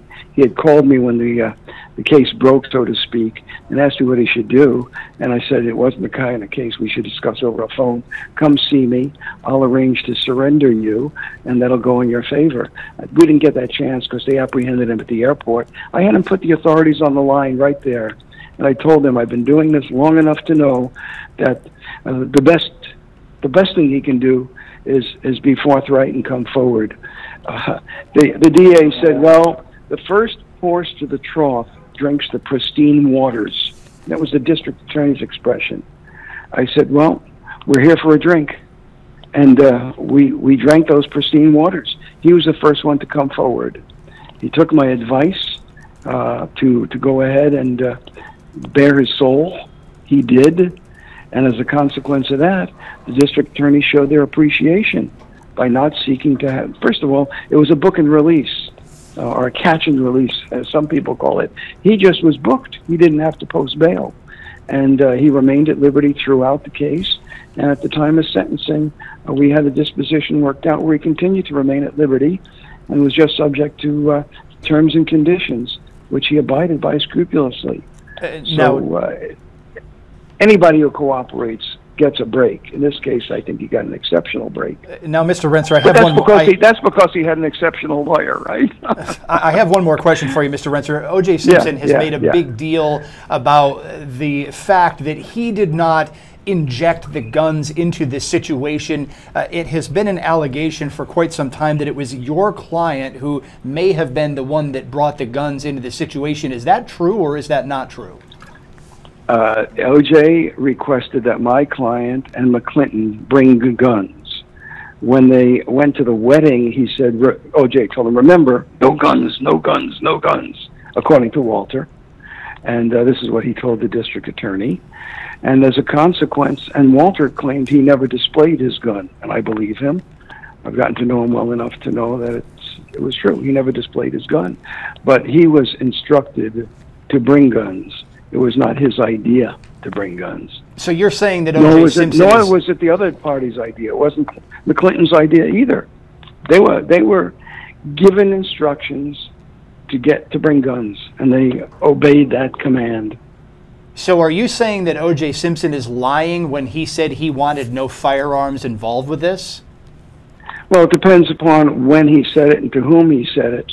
And it also depends upon the state of intoxication. So it's hard to say that someone is lying when they are inebriated to the extent that they may not have a clear recollection of what went down.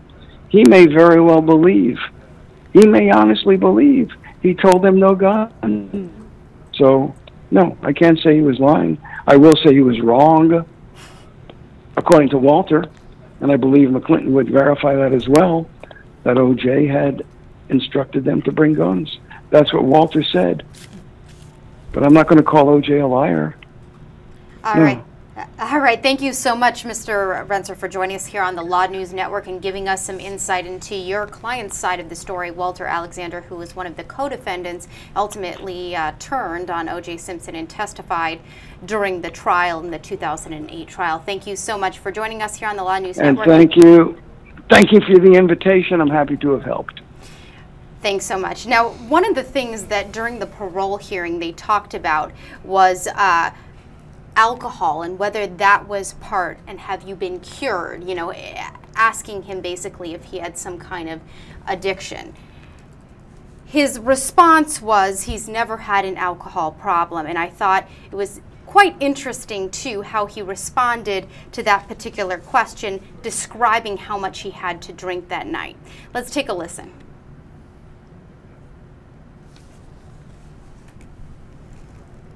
Oh, sorry, this is clip number 33. Have you addressed the issue as you stated you would? Well, you know, I think I made it clear back then, I've never had an alcohol problem. And if I took that alcohol course, it would have been more, for my children, in case they ended up having a problem. Well, my kids don't have a problem. I don't think anybody's ever accused me of having an alcohol problem or any kind of substance problem. Of course, on that day, I had drinks on that day, but it was a wedding celebration.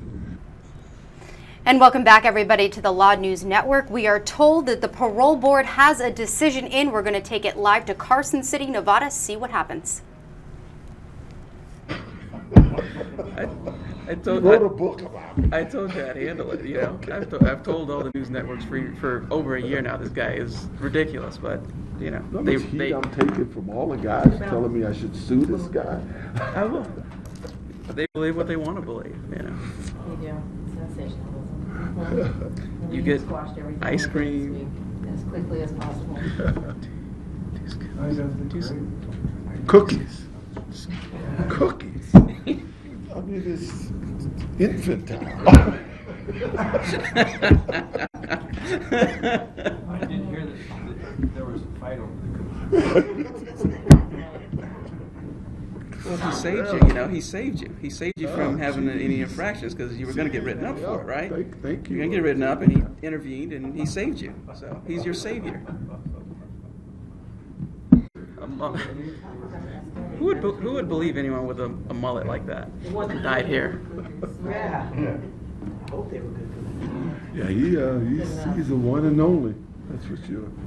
You said it, but I was thinking about it. Well, it's disrespectful to the COs here, the real COs who do these jobs here all the time and have done a great job. And Mr. Simpson has always spoken phenomenally well about the conditions here and how he's been treated. And so I just think it's just a disgrace. This guy is unbelievable.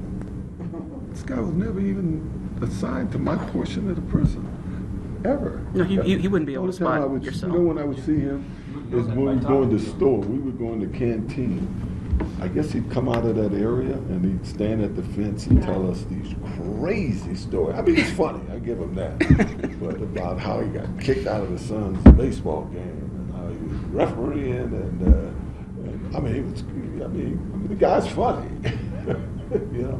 But outside of that, I don't know. His junk says I got a shrine in my room, and he walks me of the yard. I mean, the guy is, and he's shameless. Jesus.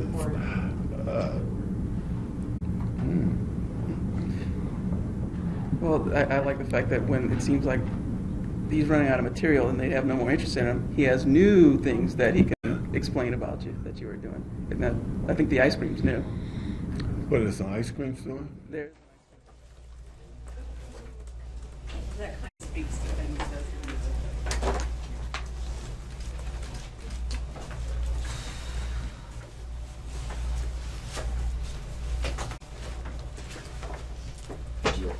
I'll log that in, please.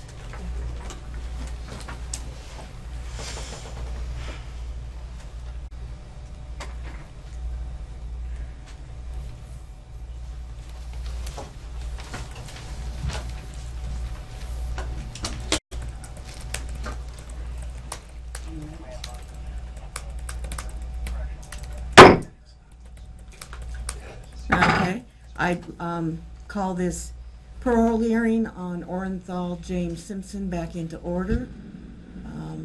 Are we ready to vote, folks? Chairman Bisbee, I'll start off. Mr. Simpson, you organized this crime in which 2 victims were robbed at gunpoint. It was a serious crime, and there was no excuse for it. You deserve to be sent to prison. You've been in prison now almost 9 years, the minimum amount imposed by the court. You have complied with the rules of the prison. You have programmed in an acceptable manner. You have no prior conviction of criminal activity. You are low risk to reoffend on our guidelines. You have community support and stable release plans. We've heard from you and from your victim. The question here, as with all parole hearings, is whether or not you have served enough time in prison on this case. Considering all of these factors, my vote is to grant your parole effective when eligible.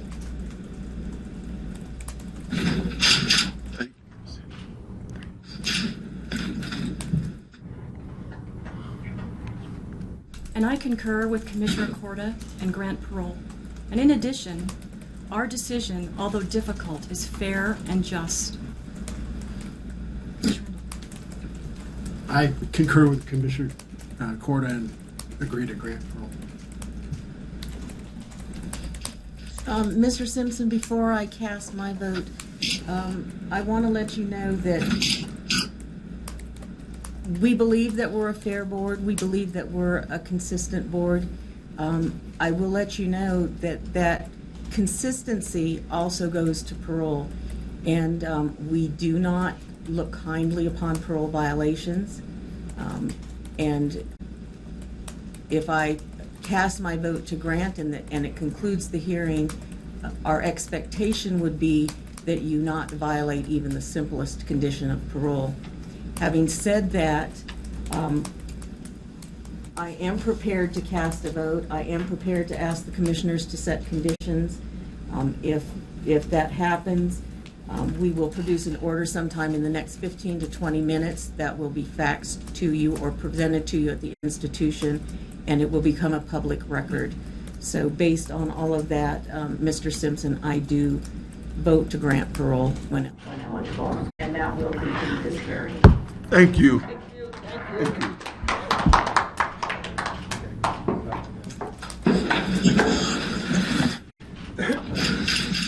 Thank you.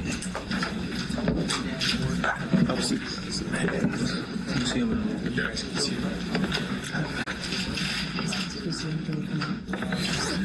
Good job.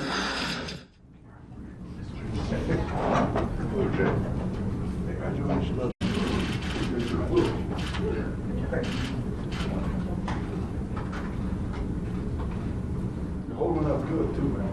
All these years. Oh God!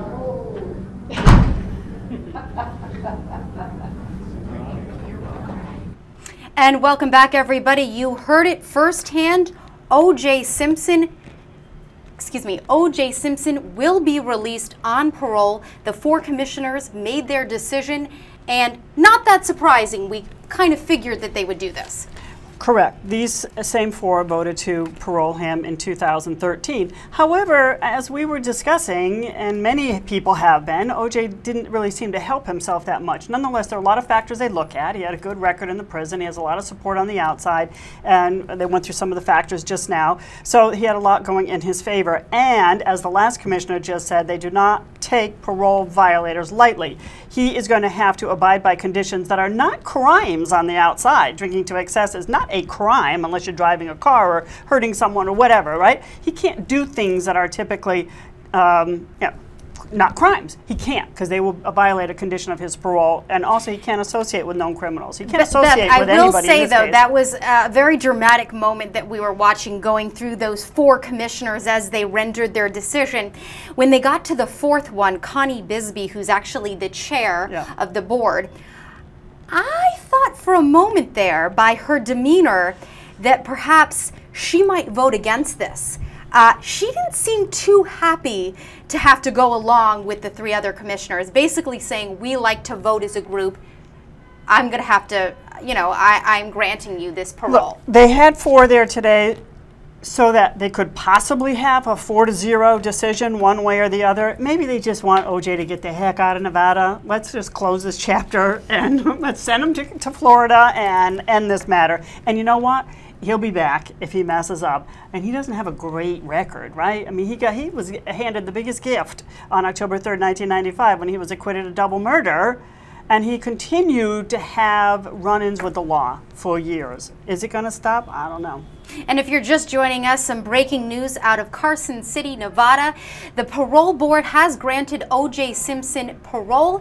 The earliest that he could get out now is October 1st, but we are expecting him to be released from prison and to be pretty much a free man. Of course, he does have conditions as part of his parole. Let's talk a little bit about that. He wants to go to Florida. His family is in Florida. That's where he wants to be. But he, you know, there are some strings attached here. Yeah, so we'll get some of the documentation later on, but the 3 conditions that I definitely heard where he can't leave the state without permission, that will be the state of Florida. He'll be assigned a parole supervisor there. He'll probably check in monthly. Don't know for how long. It may not be the remainder of an 18-year sentence because he could have time lopped off. He probably can't drink alcohol to excess, and he can't associate with known criminals, but typically there are other conditions as well. But those are 3 I heard. And if you are just joining us, we are expected to also take you live to a press conference in Carson City where a number of folks are expected to address the media. I don't know if O.J. Simpson himself will. I would expect not, because he's being brought back into custody. Yeah, he's still incarcerated. I mean, this is not going to come into full fruition until October. Exactly. So he still has a few months. Why is that, Beth or Aaron? Why does it take several months before he is allowed to walk out of those prison doors? Well, typically parole hearings are 2 to 3 months before the actual eligible release date, because if you're going to get parole, there are certain things that need to be done. You need to be prepped. You're not just, they don't just open the doors and release you. There has to be a program or a plan in place, and we heard a little bit about that plan today. OJ is much better situated than many people who are incarcerated and receive parole because he has a big income. He has a big family support system. You know, he has means that a lot of people who are incarcerated don't have. So it's going to be pretty easy, I think, setting up this plan and transferring his parole supervision to Florida. But it is done in advance, and I suspect that there may be, even in some cases, appeals, you know, and maybe you want to allow enough time for it. Obviously, that's not a situation here. He was granted parole. But his release date is October 1st or after. He went in on October 3rd, 2008. And that's when he started getting credit, you know, for time served, even though he doesn't get sentenced for 2 more years. His parole date 5 years later on those 5 counts was October 2nd. October 2nd, 2013, and now his parole is October 1st. And Aaron, your reaction as you were watching the commissioners render their decision, we went through 1, 2, 3. When we got to Connie Bisbee, the chair, did you have a similar feeling that perhaps she was on the fence about this? I think that she was holding a lot of people on the edge of their seats, yes, including the defendant himself. But I think they laid out the reasons for the decision pretty clearly. You know, the past record, no priors from a criminal standpoint, considered him a low risk for reoffense. He had community support, as Beth said. That's a big part of this. Release plans. So, and as we've said, I think Nevada just might want to wash their hands of this whole situation. Interestingly, you know, Aaron, no one really mentioned what he said when he addressed the parole board. During when they were rendering their decision. Well, I mean, I think the math on the pre-reports that they received had pretty much already been done. So, look, they have to make a decision on the record, but this board tends to grant parole to inmates who behave themselves. He behaved himself. I said this morning in a couple of interviews, this would not be a surprise to me if he were granted parole. Based on what he said, I'm just like, okay, well, maybe they'll nail him on some of his rambling hour-long discussion. But at the end of the day, I think that the ability to rejoin a community in a home with a family was probably one of the overriding factors here. And honestly, my guess here, and I think you both will agree, is that the board had a decision going into that hearing based on the point system, bringing up those factors we discussed prior to the hearing, his past, what he had done in prison, his disciplinary record, his age. He's 70 years old. That's also a major factor. So I can't imagine that, like we were saying, anything would have majorly swung them in the other direction. It could have. He's probably the best known defendant or inmate ever to appear before them. Let's face it, all they have to do is read the newspapers to find out about him. Right. So they knew about him already from 2013, and you know, I mean, they were quite familiar with him. And he, you know, there wasn't anything really new, except that he rambled on a little bit more. By the way, he just turned 70 on July 9th, and I have these facts in my head, but he's got the same birthday as Jodi Arias, July 9th.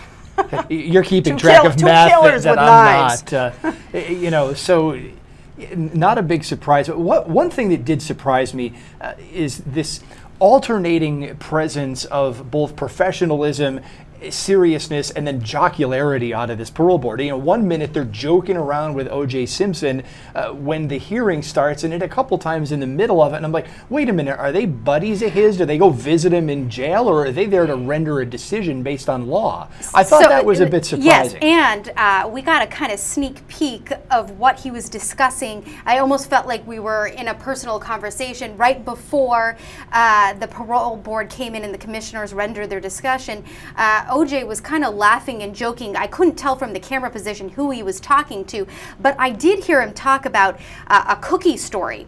And I'm pretty sure he was talking about all the press prior to him being released. And actually, we had a story on LawNewz.com about how there was a rumor that a cookie almost caused him not to get paroled. Again, all these rumors flying around. The idea was someone smuggled cookies in and they gave him a cookie and it was contraband. That wasn't the only rumor that went around yesterday. There was another rumor. It was just a rumor, because if you made everyone get a disciplinary point for masturbating in prison, they'd all have a bad record. And in case you're not aware, folks that are just joining us on the LawNewz Network, of what we're referring to, there was a rumor by the Daily Mail that got picked up heavily and really went viral, so I feel like we could at least talk about it, because everyone was talking about it on the internet, that basically OJ was not going to get paroled because he was masturbating in prison, and this was a violation of the prison rules.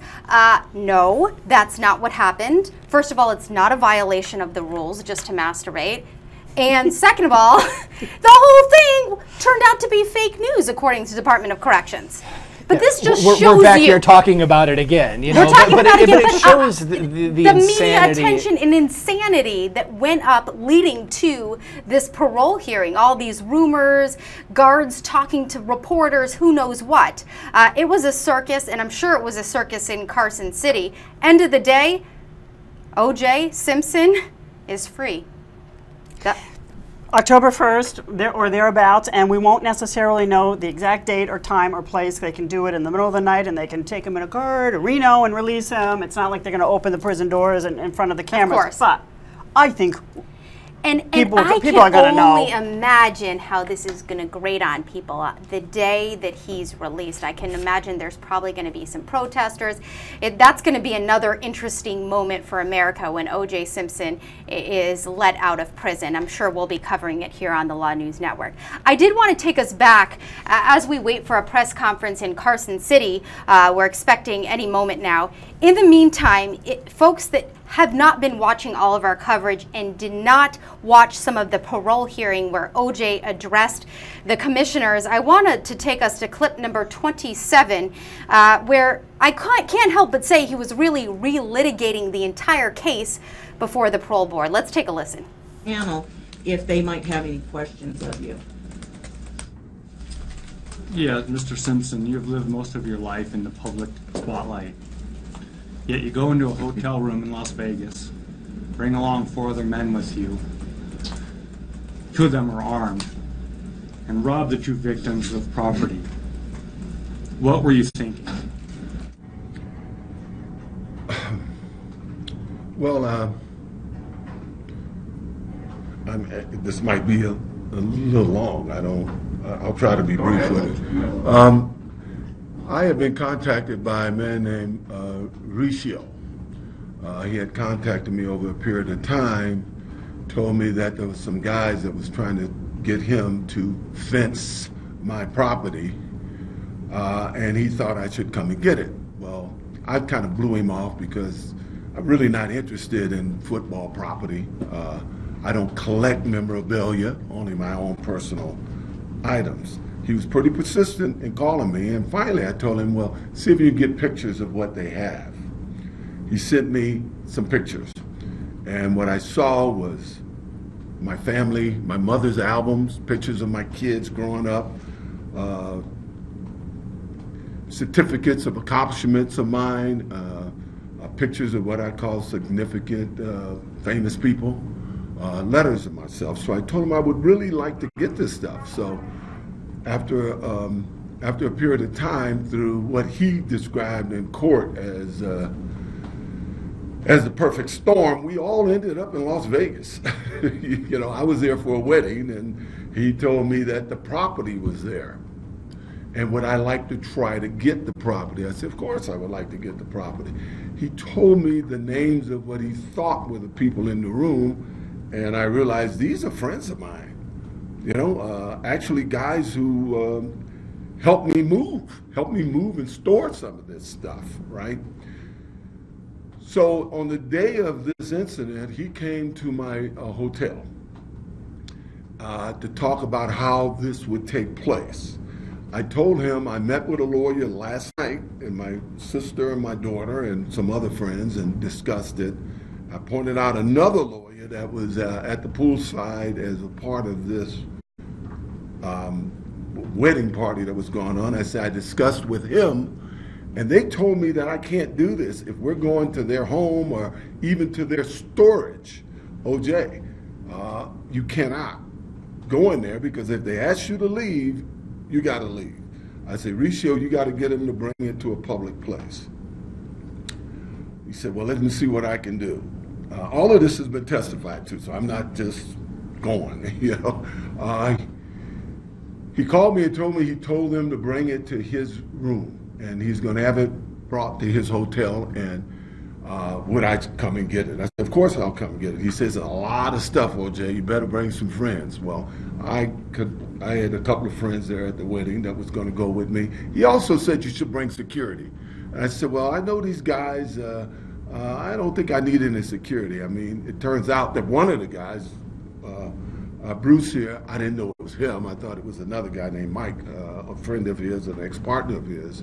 But I said, I don't need any security. Well, later that day, when they arrived at his hotel and spread out my property, he called and he said, they're here. You come here, I'll meet. Welcome back to the LawNewz Network, everybody. I'm Aaron Keller. I'll be in the host chair for the afternoon, and we've been promised to hear from the critical parties in this case who helped render the decision to free O.J. Simpson on parole. We're standing by for a press conference out of Nevada. We're going to take you there in just a second. Certainly, if you're just joining us, you have probably heard the news, somewhere at least, that the Nevada Parole Board has granted O.J. Simpson parole on what originally was a list of 12 charges. It was a convoluted list towards the end. Ultimately, what he was serving was time on a amalgamated weapons charge that was originally attached to other charges, and a couple of assault charges. Let's go back live to Nevada for what people are saying in reaction.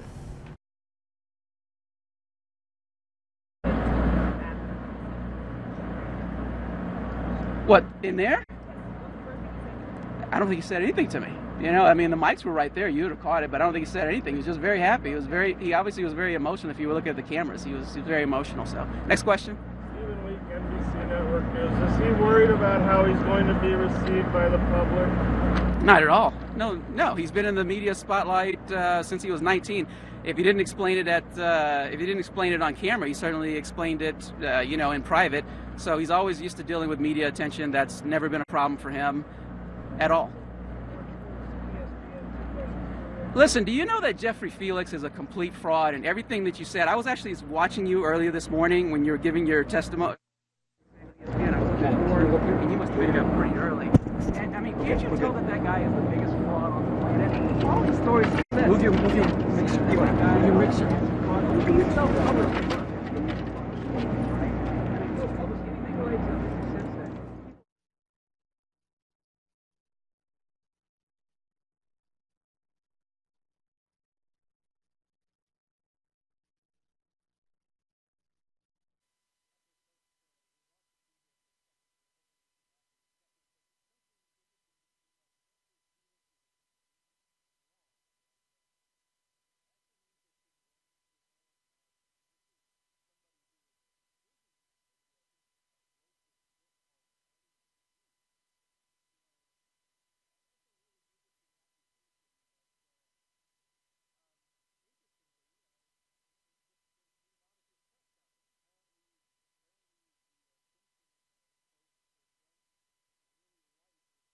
this guard wrote related to O.J. Simpson. There's this book called Guarding the Juice. I guess we've got the press conference back, though, so I think we're going to go back live to Nevada to try to continue to listen in to O.J. Simpson's attorney.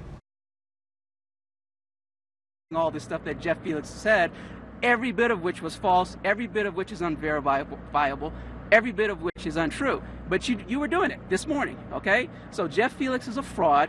I don't want to take any questions about Jeff Felix. I don't know what I'll tell you exactly what Jeff Felix is. He was here, he worked in the canteen, and Mr. Simpson, like every other inmate, when they go to canteen once a week, would see this guy. And he was kind of like a minstrel. He'd sit there and tell jokes. He wanted to impress Mr. Simpson, and that's the end of it. He couldn't identify Mr. Simpson's cell, okay?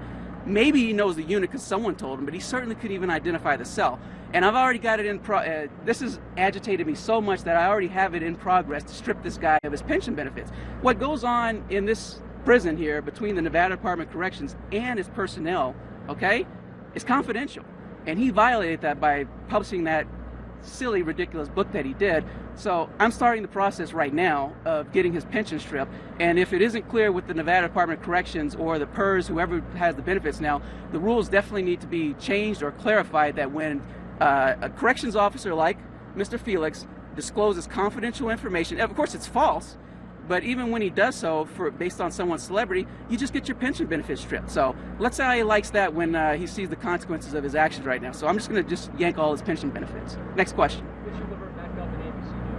Did you expect O.J. Simpson to take such a defiant stance, especially in his early testimony, essentially relitigating the whole case? I don't understand the question. What do you mean? How was he defiant? He continued to insist that it wasn't his responsibility, I don't that think he had insisted been that it wasn't his bamboozled into the responsibility. crime. I disagree with your characterization of that. How would you describe his It was an explanation testimony? for what was going on, you know? I mean, I don't think he's taken plenty of responsibility. Anytime something like this happens, you obviously wish you could do better. The biggest thing here, what made this case more so than what it was, were the guns, okay? And so that took this case from being kind of a, somewhat of a laughingstock of a case to serious when guns are involved. Intimated that it was his right, essentially, to go back there and get his stuff back. One would think that that would be over already. I don't think he said it was his right. I think he said he wanted it, and his stuff was his. So I don't think he said it was right. He didn't feel entitled he felt entitled to the property. He now knows that obviously you can't go, even under Nevada law and most laws of the state of the United States, you can't go and take property even though it's 100%, not in dispute that the property belongs to you, okay? You can't go back and take it by force. If for some reason you stole this from me right now, okay, and then I come and I see you and you have it, all right, I can't go and beat you up and hit you with anything to take it back for myself, okay? I can't do it. And so that's it. So I'm not sure when you said he can't take responsibility. He's taking responsibility. He was just offering an explanation. Next question. All right. Well, thank you very much. I'm going to... Not if I have anything to do with it. The answer is no. The parole and probation, the Nevada Department of Parole and Probation, which is known as PNP, they just stated that on the record. That's a question you can refer to them, but the date that they stated is the date they stated. Did anything inside there surprise you? I'm trying to think. No, I mean, there was a lot of preparation. Normally these hearings, I think to actually do a perfect hearing, a parole revocation hearing like this, a lawyer probably could have prepared for less than an hour for this hearing, all right? You see my file here, how much I have. I don't have books of dreams of things. The whole file is in here, okay? And this one obviously was dealing with the onslaught of the media requests, dealing with various things, and dealing with the Nevada Department of Corrections through their liaisons, and dealing with the Department of Parole and Probation through their liaisons. And I may come out, but my intention right now is to go spend more time with Mr. Simpson and his family. I don't think there was anything that was surprising because we're able to control a lot of things so well, so much, and especially the hearing. The biggest part of the hearing, obviously, for me was making sure that certain information was just kept, obviously there's a 10,000-pound elephant in that room, and I think we were very successful in making sure that that elephant was sleeping and that it was washed and very cleaned, and that it never started, rearing its head or knocking things around. So that was, for me, that's 100% success when that was excluded and kept out. Thank you.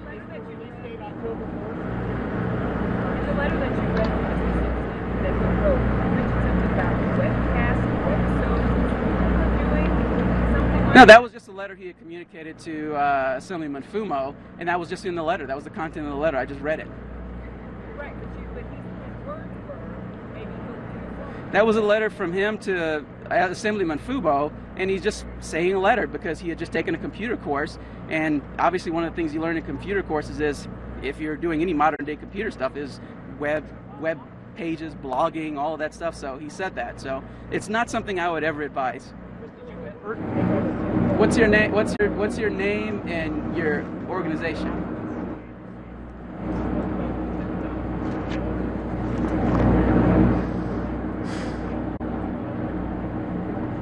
No, I wasn't referring to that at all. I mean, come on. You know exactly what I was referring to. Come on. Doubt he would get paroled? Excuse me? Did you ever doubt that he would get paroled? Well, the answer is yes. Yes, and no. Yes, because Mr. Simpson is obviously a very polarizing figure. He's very, very well loved. He's, but also he's, held into contempt by a lot of people. And he also wanted to thank the media for, not thank the media, excuse me, thank the people, his fans who have communicated through the media. You won't publish the positive things that are said about him, but he's, all of his fans have sent him mail saying that they've sent a lot of information to the media. And I've never seen any of it published, maybe one article or something like that. So he wants to thank them. He wants to thank the NDOC, thank the PNP, all of these organizations. So he's just so polarizing. Going back to your question, he's just so polarizing that it was hard to really know the certainty of this. I'll tell you one thing that made me very optimistic, and I'll be very frank with you here. One thing that made me very optimistic is that and this is something I don't think was published, is that the parole commissioners here that you saw, the 4 individuals, and then there's 2 others that are still active. It's a commission that's 7 total. Those commissioners are actually appointed. They're not elected officials, okay? So they're actually appointed by the governor, and more importantly, and this is what's important, this is why I started feeling very, very good about this, they can only be removed for impeachment, almost like a federal judge. Now, their terms expire, but they can only be removed for impeachment. So they can make decisions regardless of the outcry and the heat on them, okay? That's unlike the process that Mr. Simpson has been exposed to for the last 9 years, where he's dealing with elected judges. And listen, who wants to be the judge who has to run for office that says, I did something favorable to let O.J. Simpson go? I mean, we put on, when I say we, attorneys Tom Pitaro and attorneys Ozzie Fumo and attorneys Trish Palm, all phenomenal lawyers. They actually helped me prepare for this hearing today. They put on probably one of the strongest habeas cases you'll ever find, okay, after the conviction. And it was an uphill battle, and it was respected that it was an uphill battle. But I just, if you sit in those judges' seats and you like your judge position and you know that it's elected, if you do anything negatively against, if you do anything favorably for Simpson, you got to be thinking, hey, someone's going to I'm going to draw an opponent, and the first thing the opponent's going to say is, this is the judge that let O.J. Simpson go, okay? So that's it. All right, I'm going to go back and spend some more time. Huh? I'm going to go back and spend time with Mr. Simpson and his family a little bit. I'll be back after it's finished. It's kind of hot out here, and hopefully it's hot enough for you to all be gone by then. But if you're not, I'll answer some more questions, all right? Take care.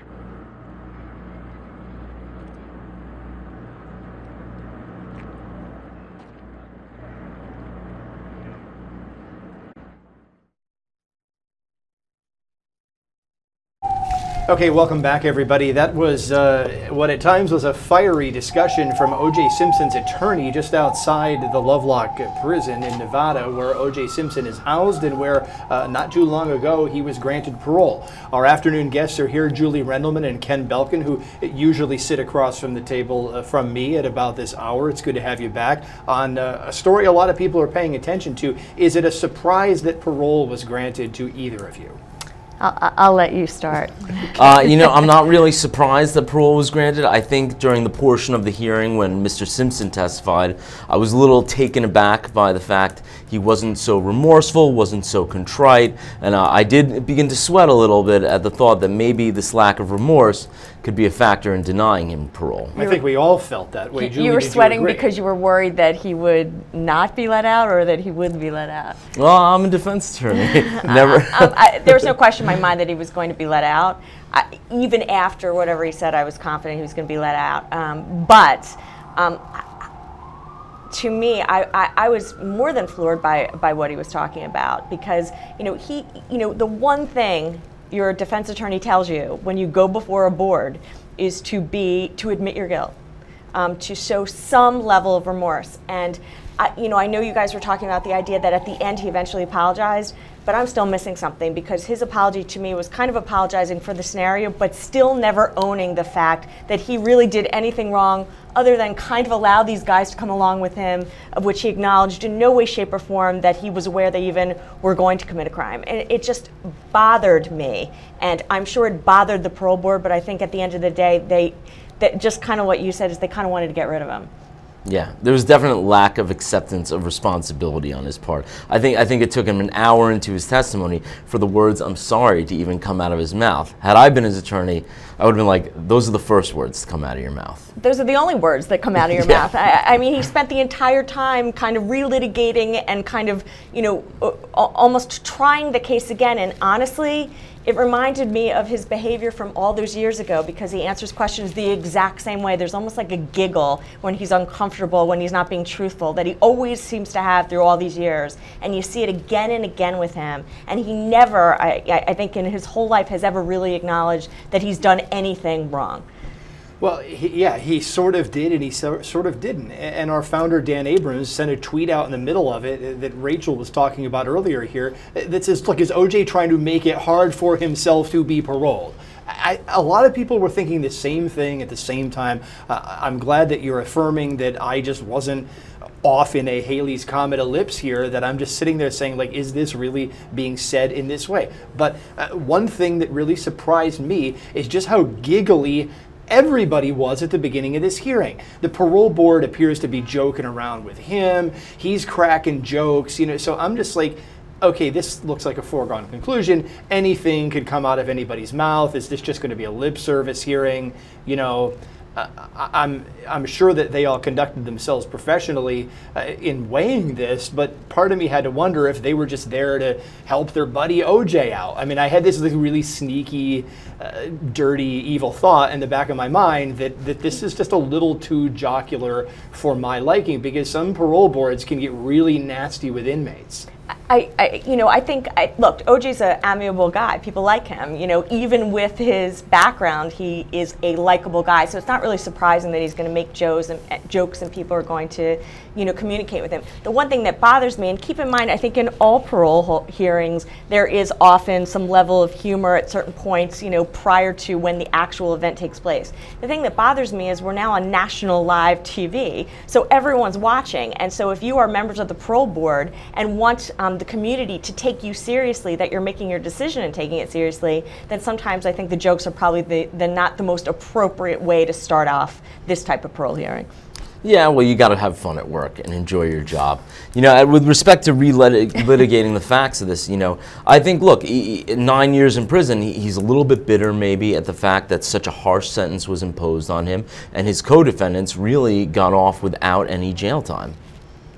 They did, but we had one of their attorneys on just earlier this afternoon, a few minutes ago, and if you missed it, it really was illuminating, and we did relitigate some of the case. But Simpson is like, well, the guy behind me had the gun, and I didn't know the gun was supposed to be there. Well, the co-conspirators were saying all along that OJ asked for this security backup with weapons, and apparently that stuck with the jury. The jury saw OJ as the guy who marched this whole thing into the motion that it became.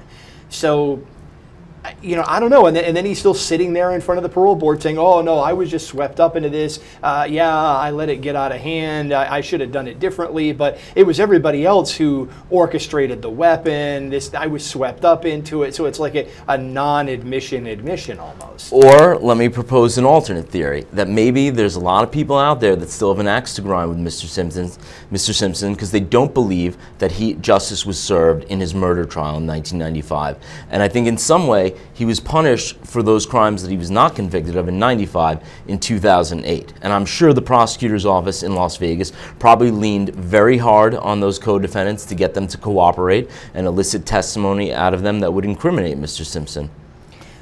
By the way, I agree. I think you can't, even as the judge on the case, you can't ignore the fact. It's hard to ignore that elephant in the room, which is that a lot of people thought he got away with something all those years ago. But at the end of the day, I have to be honest. The evidence went before a jury, and the jury found him guilty beyond a reasonable doubt. And they didn't find him guilty of just happening to be there with two guys that happened to have guns. They found him guilty of orchestrating this event. And for him now to walk into this parole board and say, I'm so sorry about the guy behind me. I had no idea he even had a gun. It's preposterous. And to say that in front of a parole board that's making a decision about his fate is even more preposterous. So when Dan talks about WTF, WTF. It's well put. I mean, so well, look, Julie, you've worn both hats here. You were a prosecutor, now you're a defense attorney. Does this cause cognitive dissonance for you? I mean, look, the minute I hear, I admit, I'm one of those people, the minute I hear him talking, I get aggravated. Just because I always want someone, he's 70 years old, I want him to take responsibility for something other than simply cheating on his wife, which was the only thing he seemed to acknowledge during this parole hearing. And so, yeah, I want to see that someone is capable of change. And honestly, I admit, it bothers me when I see him at 70 years old, incapable of change. And so it will forever bother me, but hopefully now he will go away because I don't want to keep talking about him. And I think the families of the victims in the original case are hoping in many ways that this just goes away. Unless he winds up with some money because they're still trying to collect on the judgment, and we've analyzed that here. Which they absolutely should be and will for the rest of their lives. Yeah, I mean, he's homesteaded his assets in Florida, so he's pretty much unreachable by judgment. I was wondering if the Nevada board would pull something sneaky and say, we'll let you out on parole, but you can't go to Florida. Now, that would have caused some waves.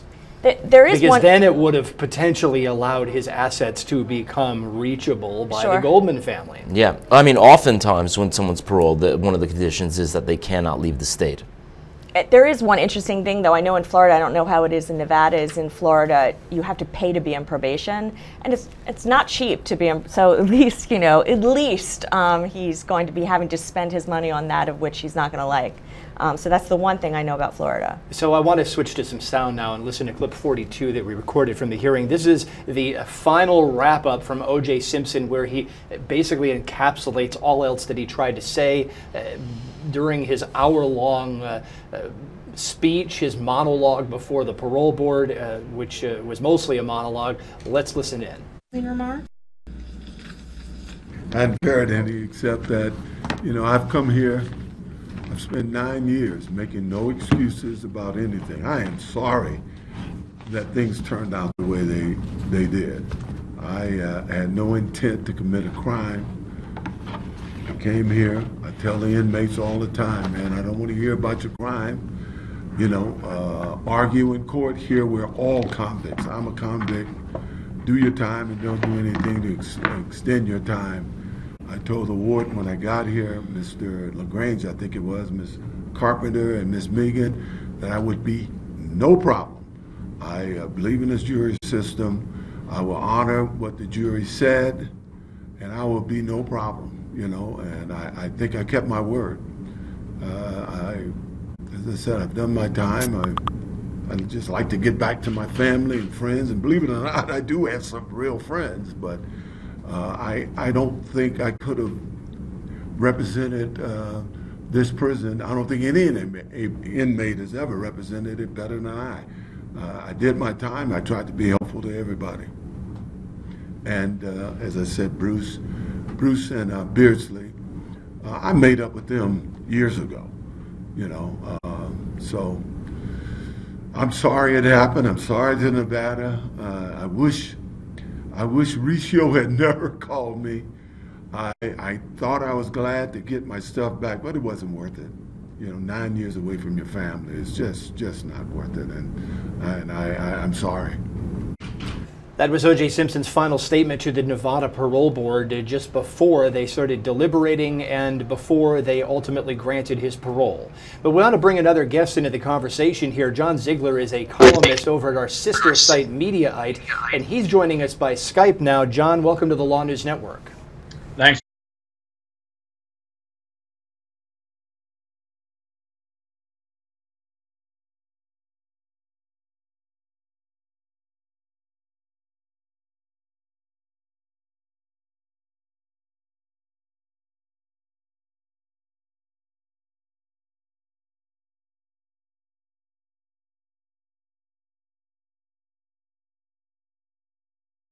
To check out the column that I wrote for Mediaite because it goes into a lot of detail.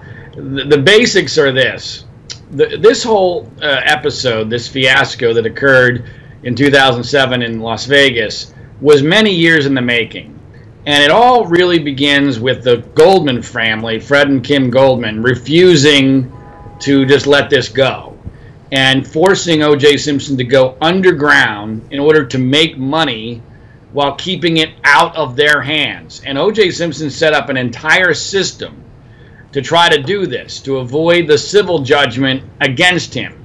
And part of that was trying to figure out a way to get paid in cash for memorabilia, specifically his autograph. Well, long story short, there was an effort by O.J. to do an autograph signing in Los Angeles, where I was a radio talk show host at KFI in Los Angeles. And it just so happened that the memorabilia shop was 600 yards from my apartment. And I had dated Kim Goldman, was friends with the Goldman family, knew O.J. was guilty for a very long time, like any thinking person did, and had long had great disdain for O.J., and I thought this was outrageous. So I told the memorabilia shop owner, you had two choices. Either you're going to cancel this, or you're going to hold this event with protests and over my dead body. He sent me to the guy who was organizing it, a guy by the name of Alfred Beardsley. Beardsley would end up being the guy who O.J. was convicted of robbing in Las Vegas. And unbeknownst to me at the time, his partner, Beardsley's partner on this event, which I ended up disrupting and forcing to be canceled, was a guy by the name of Thomas Riccio. Thomas Riccio was the guy who set up the meeting and effectively set up O.J. Simpson and Alfred Beardsley, for whom he had great disdain because I had disrupted their venture together. That's how this whole Las Vegas hotel room fiasco happened. Riccio is the real villain here, in my opinion, and he's basically admitted that he set O.J. Simpson up. He got paid hundreds of thousands of dollars by TMZ for the recording that he made, and according to Alfred Beardsley, the only reason why he made the recording was that after I disrupted their original Burbank, California autograph session with O.J. Simpson, Riccio so distrusted Beardsley that he recorded everything that he did with Alfred Beardsley, and that's why there ended up being evidence there that convicted O.J. Simpson, and which led us here today. And there's a whole series of other steps that occurred in between the Burbank event and what happened in Las Vegas, including me disrupting another O.J. event at a horror convention in Northridge, California, which was hosted by Thomas Riccio. And I have a theory that that also played a very key role in why Riccio ended up setting up O.J. in Las Vegas. So it's an incredibly long and fascinating backstory, and frankly, from a television perspective, today what America lost, because Alfred Beardsley ended up dying in 2015, was frankly comedy gold, because Alfred Beardsley was bat crap crazy. He was an insane person. He believed that at one point that the mayor of Burbank was out to assassinate him. I got to know him exceedingly well, did not like him, although I think he thought I was one of his best friends. He called me 12 times at least the day after the robbery asking for my advice. He did his first live interview after the robbery on my radio show in Los Angeles. He was a nut job, but he also loved O.J. Simpson, and I have no doubt that if he hadn't died in 2015, he would have been there testifying today on O.J.'s behalf, and it would have been hilarious, to say the least, because the guy was not all right. Let me dial things back here, because you said a couple of things that stuck out at me. You seem to think that this whole thing was set into motion by the Goldmans trying to collect what's owed to them. So are you placing blame on the Goldmans? No, I'm giving them credit. Oh, giving them credit. Okay. I'm giving them credit. In fact, it was on behalf of the Goldmans that I did almost all of my actions in this case. In fact, I bet Beardsley $1,000 that original O.J. Simpson signing event was never going to happen, and he ended up paying me $100 in a check that was made out to Fred Goldman, which was part of the bet. So technically, I believe the check that I gave to Fred Goldman was the first check that they ever received that was at least somewhat related to the judgment they got against the man who killed Ron Goldman and Nicole Brown Simpson. That would be O.J. Simpson. So, no, I'm giving them credit. The great lesson of this entire situation is that when you put very bad people under extended pressure, eventually they will crack. And that's what happened here. O.J. Simpson cracked under the pressure. He, to use a football metaphor, he fumbled. And he spent 9 years in prison for that fumble, which is probably more than anyone else would have under similar circumstances, but I have no problem with that because this was a situation where we had very unique circumstances. And I was very upset to see what happened at the parole rehearing today, mainly because if O.J. got parole, I'm going to cut you off for a second, John. Words today, then anybody gets parole, because it's almost like he tried not to get parole. It was outrageous, some of the things that he said today, and I expected him to get parole, but it was still exceedingly disappointing. John, I need you to cut you off here because the parole board is speaking to the press now, so we want to go to that. Can I ask you to hold on the line? Let's go back live to Nevada so we can listen to what the parole board is saying about what's going on in Nevada.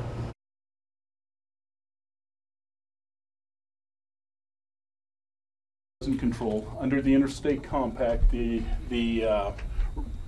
receiving state, which in this case, if the plan is for him to go to Florida, the receiving state would have up to 45 days. If they were to exceed that 45 days, that could postpone.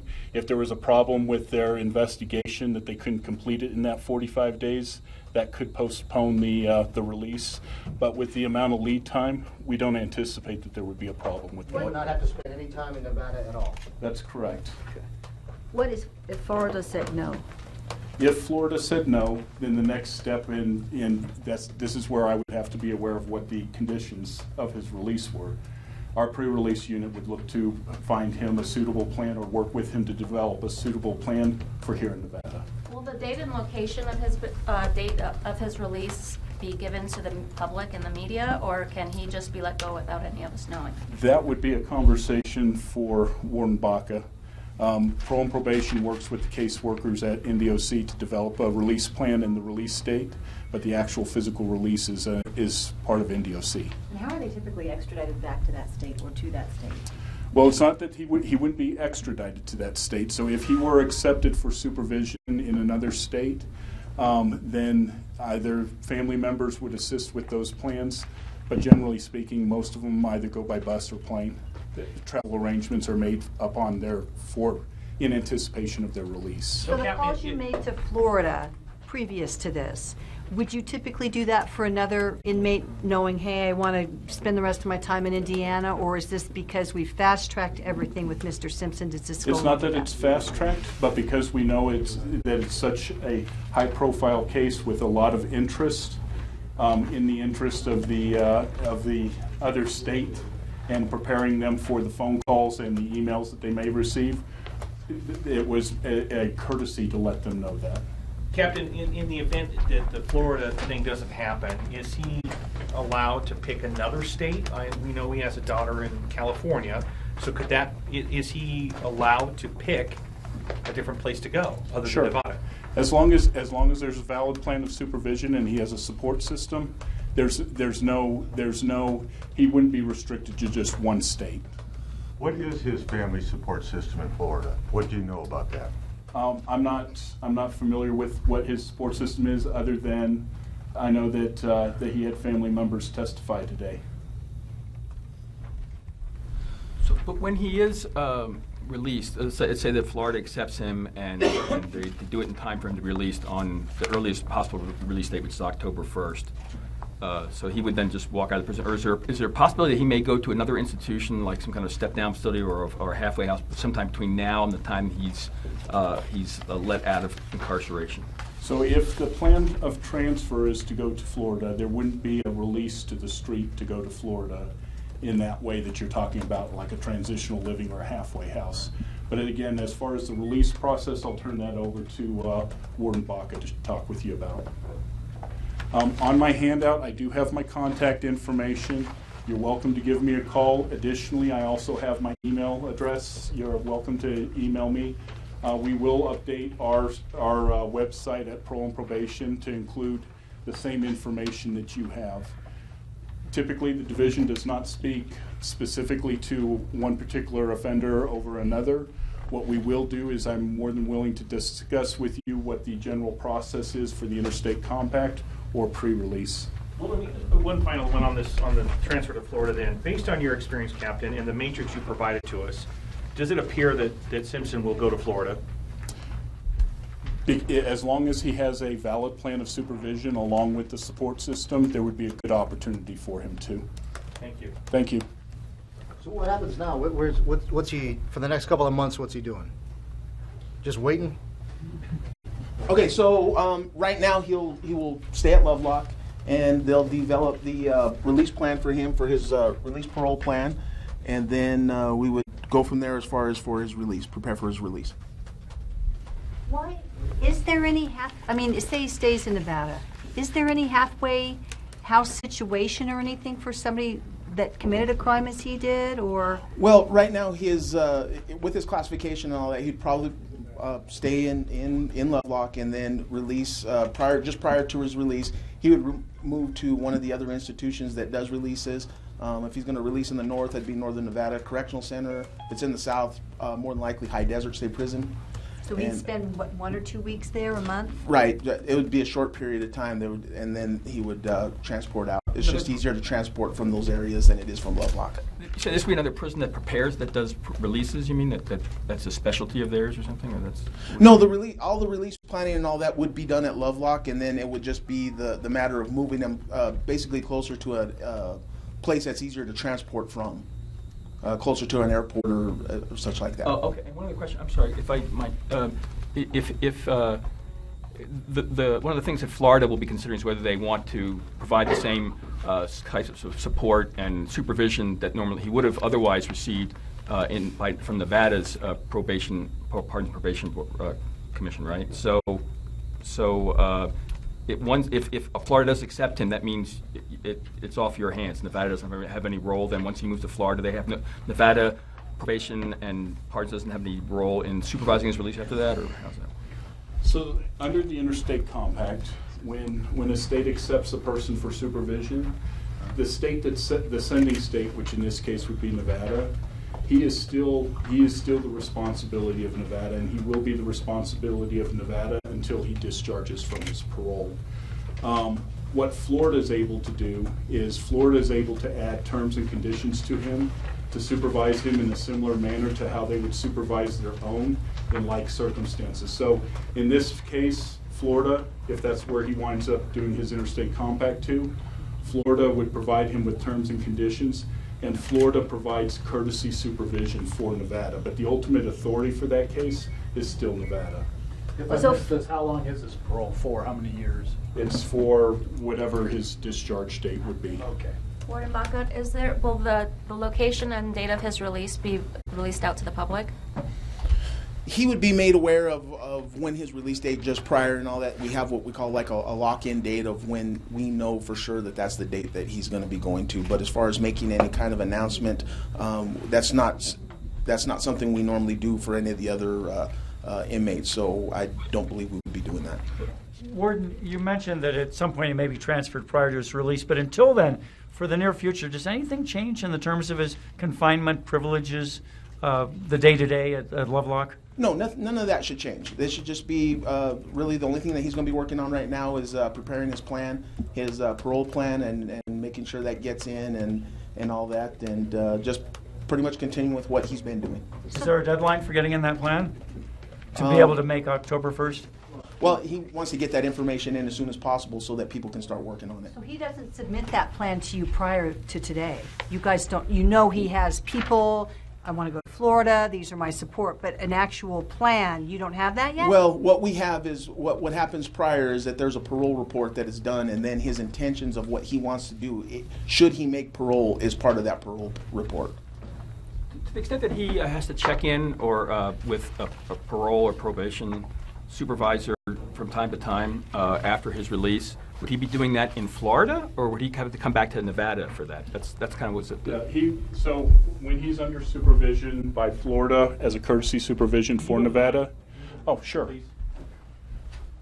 Sorry about that. Okay. Yes. So when Florida is providing the courtesy supervision of Mr. Simpson's case, he would report to a Florida probation officer or parole officer in this case. If anything went wrong, you know, he did something. Did something where that potentially was a violation of probation. Ultimately, he would end up answering for that back in Nevada. Correct. So if his actions were to lead to a violation, and Florida would submit that violation to us, ultimately, if he were to be returned for revocation, he would be coming back to Nevada to answer for that revocation before the parole board. I know he's gone 9 years, no disciplinary action in prison, but in the next 2 months, is there anything that could happen at Lovelock or another facility that could jeopardize his parole being granted now? Well, any inmate that's granted parole has to continue to follow all the rules and all that they need to, and you know, should any inmate that has such a serious rule violation, there is the possibility of parole being revoked.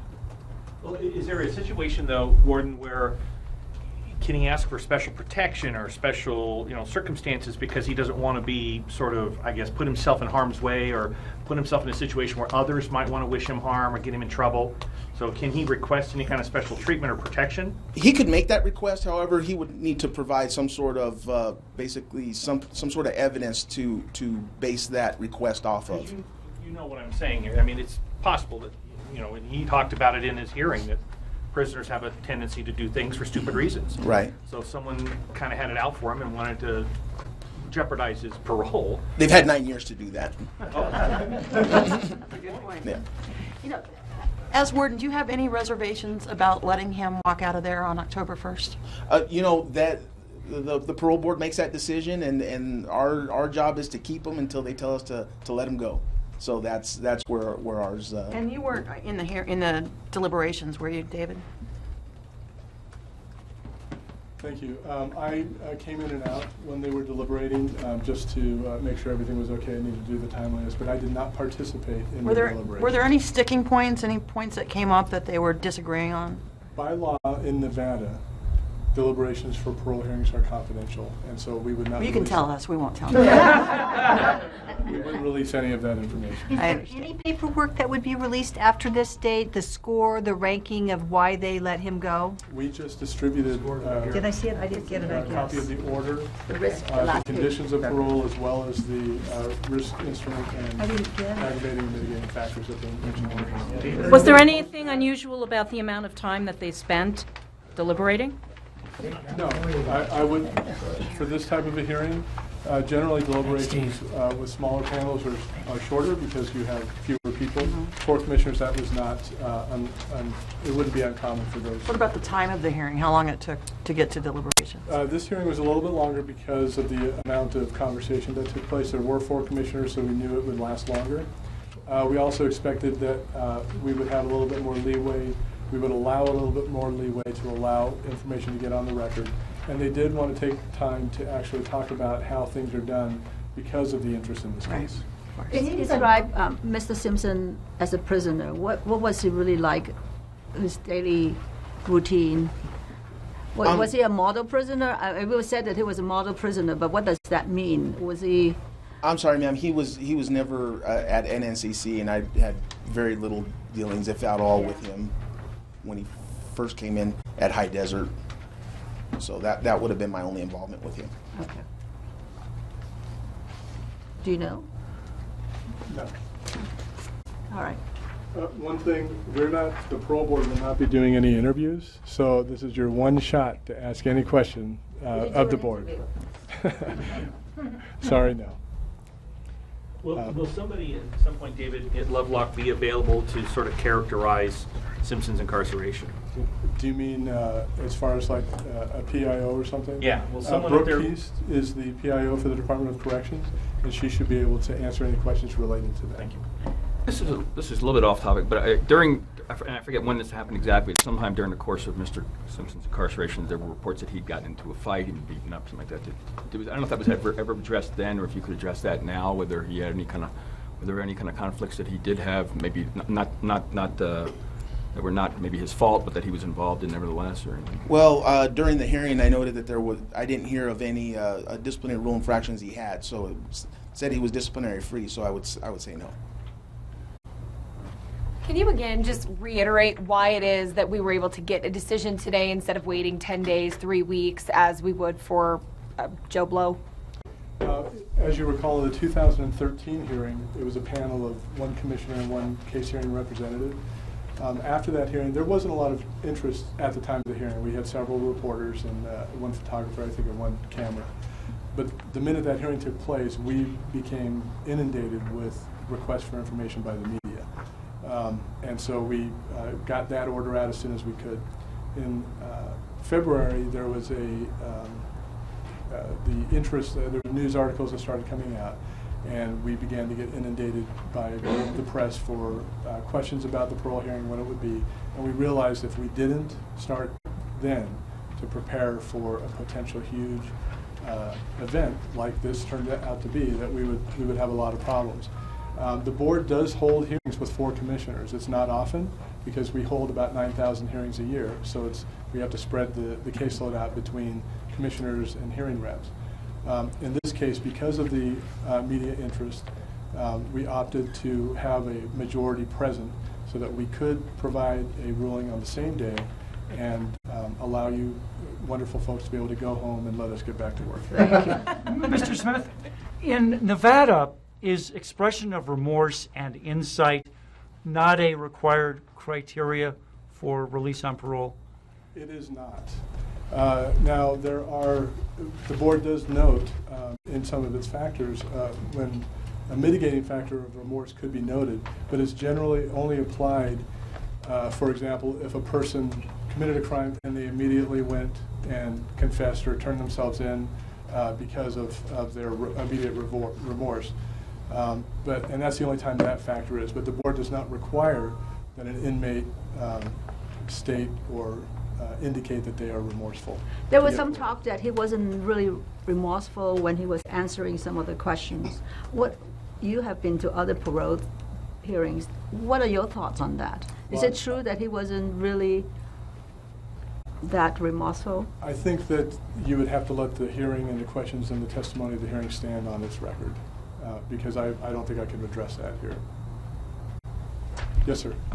You typically say that it takes, days or sometimes weeks or even longer to make it for the board to render a determination? Is it usually just days? Okay, generally what happens in a regular parole hearing, the panel will make a recommendation to the board. And in Nevada, the panel can make a recommendation and the board members can review and vote by file review, and they can we record the hearings as well, so they can review the hearing if they had any concerns or questions, and then issue the order once there's a majority. So it doesn't have to be a public meeting to issue that. That can take, because commissioners in Las Vegas are voting on Carson City cases and vice versa, it can take about 2 weeks. And we don't generally release results until we know that the inmate has been notified, and so that adds a little bit more time to it. But in this case, because they had 4 commissioners who voted in a majority, they were able to give that answer today. Maybe I missed it. Did you answer the question whether you're going to tell us when and where he will be released? So typically we don't give that information ahead of time. The inmate in general will know ahead of time when his release is. We basically give what's called like a locked-in release date. But as far as announcing when and where he's going to be released, we normally don't do that. Normally, but this is not a normal case. So. Okay. So I would tell you I don't believe we have any plans of doing that. But he'd be here up until the final 2 weeks or so, or 3 weeks. Would that be safe to say? That would be safe to say. He would remain in Lovelock until just prior to his release. Would you make an exception? Again, I don't believe we have any plans on doing that. And the facility he would be transferred to would be one that was just closer to airports and public transportation, you're saying? Or to populated areas? Like, yes. Which, like, what would those be? So we do releases, we primarily do releases out of NNCC for the Northern Nevada Correctional Center, which is located here in Carson City, and then out of, in the south, out of High Desert State Prison. And how will he get back to Florida if that's where he goes? Those arrangements will be made with his parole plan. Yeah, those are. Yeah, so once the release plan is developed, part of the arrangements that pre-release works out with the caseworkers at NDOC is whether it's going to be by air, by train, and usually then they work with the family to make arrangements on the purchase of that ticket. Thank you all very much for your cooperation. Yeah, we appreciate you guys. We realize you all went to a great deal of trouble you don't normally go to, and we think you did a really nice job. Do you know why? Do you know why one of the parole commissioners was wearing a Kansas City Chiefs tie? I would say probably because he likes the Kansas City Chiefs. Okay. If you had to do all over again, would you do it? Pardon? No, thanks. Any other questions? All right, thank you very much. This will conclude the press conference, and I hope you have a wonderful trip back to wherever you came from. Thank you. Tell him it's going to be a long season for the Chiefs, so he's in trouble. Hey, welcome back to the LawNewz Network, everybody. We were listening in to some discussion from the parole board authorities, the officials in Nevada, about exactly what happened. That gives us a little bit of a more full picture into the hearing this afternoon. I'm still here with Ken Belkin and Julie Rendelman. This gave us a little bit more of a sense of what's going on. The one thing that really stuck out in my mind was this statement that the expression of remorse is not a required element of consideration for release on parole in Nevada. Well, if they don't have to consider it, then apparently what so many people were picking up on in O.J. Simpson's monologue, more or less, to the parole board is not relevant. Look, you know, it's not a good look for him, but yeah, it may not be relevant. They'd use an 11-point risk assessment guideline, and you know, by all accounts, if he scores between 1 and 5, he's a low risk for recidivism. 6 to 11, medium. Anything over 12, a high risk. And by all accounts, you know, on the last time in 2013, when he was paroled on the kidnapping, burglary, and robbery charges, I believe he scored a 3. So this time around, no reason to expect a different outcome. Yeah, we just got the actual document because they said they were going to release it. We have it. We're embedding it on our website. And I was just trying to go through it here. So, you know, ultimately he gets this really low risk assessment. Julie, is that a surprise? And would other states have done this very differently? I think most states would do the same. I'm not sure when you say that they don't have to look at it. That doesn't mean they can't look at his failure to have remorse. So I mean that's certainly a factor, but if you're going to take that factor and then you're going to bring it on with all the other assessments, and this is, you know, a 70-year-old individual who, you know, most statistics would say at that age they're much less likely to reoffend than someone much younger. You know, he has family in the community. You know, he has a way of making money, albeit, you know, questionable as to the issue of where that money would or wouldn't have gone. And so and the crime in and of itself was not, you know, of the violent crimes, wasn't the most serious. No one was actually injured. And even the victims in those cases seem to at least be interested in seeing him get out. So all those things combined, it doesn't, you know, it still, I think, would have added up to him getting out. It seems so. I mean, he got a risk score of 2 this time around, and I'm looking at the document right now in front of me. There was a +2 on property conviction because there was a burglary and robbery attached to this. There was a +2 on the frequent abuse or serious disruption of functioning when it comes to drugs and alcohol. They talked about that. He had been drinking the day of this particular incident. So there's a +2, a +2. There's a +1 because he's male. So the static risk score comes out to a 5. Then they start deducting points for other things, so he's at a +5 in the top part of the chart. Then they deduct a point because of his age. They deduct a point because of the programming that he went through in prison, and they deduct a point for no disciplinary conduct. So he's a +5 -3. That results in the score of 2, as you both pointed out. That's a low risk, even though they do point out that the offense severity of the underlying charges was the highest severity. There were serious felonies attached to this. So that's how it boils out. It sounds like a lot of this just has to do with the math on this form. So it's worth taking a look at the form. We do have the graphic up on the screen here, and this is worth also discussing. We just had it up a second ago. If we can bring it back. These are the underlying charges that resulted in the decision here. It's aggregated deadly weapon charges, and when we say aggregated, we do not mean aggravated, 2 different words here, but they sort of rolled the weapons charges together administratively at O.J. Simpson's request a few years ago. The weapons charges were enhancers to the original 2 underlying kidnapping and 2 robbery charges. Those were the 4 they were rolled together, aggregated into a single 12-month sentence that he had to serve in addition to the underlying kidnapping and robbery charges, which he was paroled out of in 2013. So they parole him out of the kidnapping and the robbery into the weapons enhancer. So that's what he's been serving since 2013, along with the 2 assault charges. They all had to be served consecutively. Just even trying to unravel the way they do the sentencing in Nevada resulted in a lot of brain work for those of us trying to match everything up all the way back to the original criminal complaint. So ultimately, those are the charges that he was paroled on here today. So the math comes out to a 2, low risk. Those are the charges. Even though it was a whole stack of 12 charges in the beginning, it looks like he's going to serve, 9 years in prison, and now he'll be free after having been incarcerated in 2008. He's out at the end of 2017. That's 9 years. But a lot of people are pointing out, hey, look, the co-conspirators received practically nothing. But part of the reason they did is because most of them helped the police and then accepted a plea. Right, if he had done that, he would have been out in, 2 years, I think.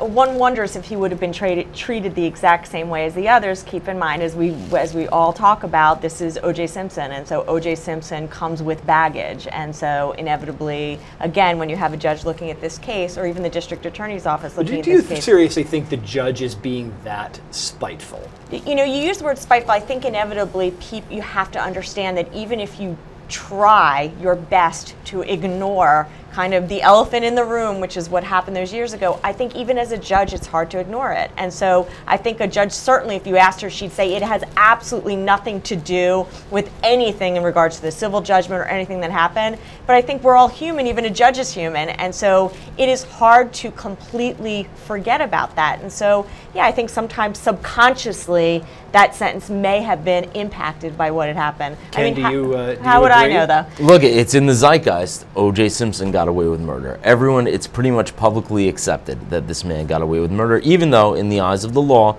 he was not guilty.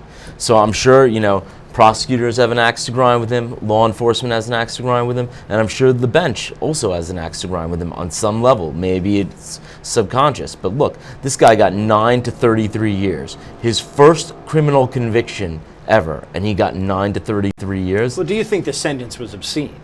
It's pretty, I don't know about obscene, definitely harsh. I agree. I think it was definitely harsh. I mean, if you look at it objectively, you do have like a robbery with loaded weapons. So if the meat of it is there for a serious sentence.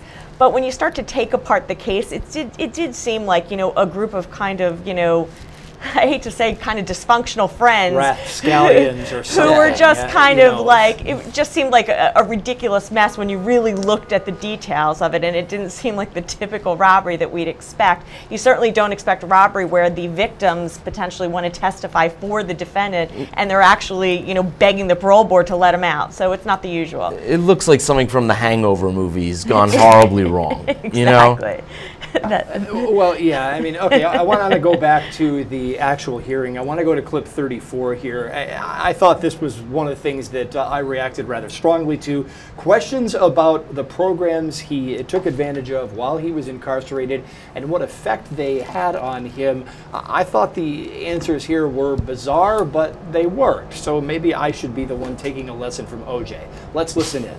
Have these programs prepared you to return to the community setting?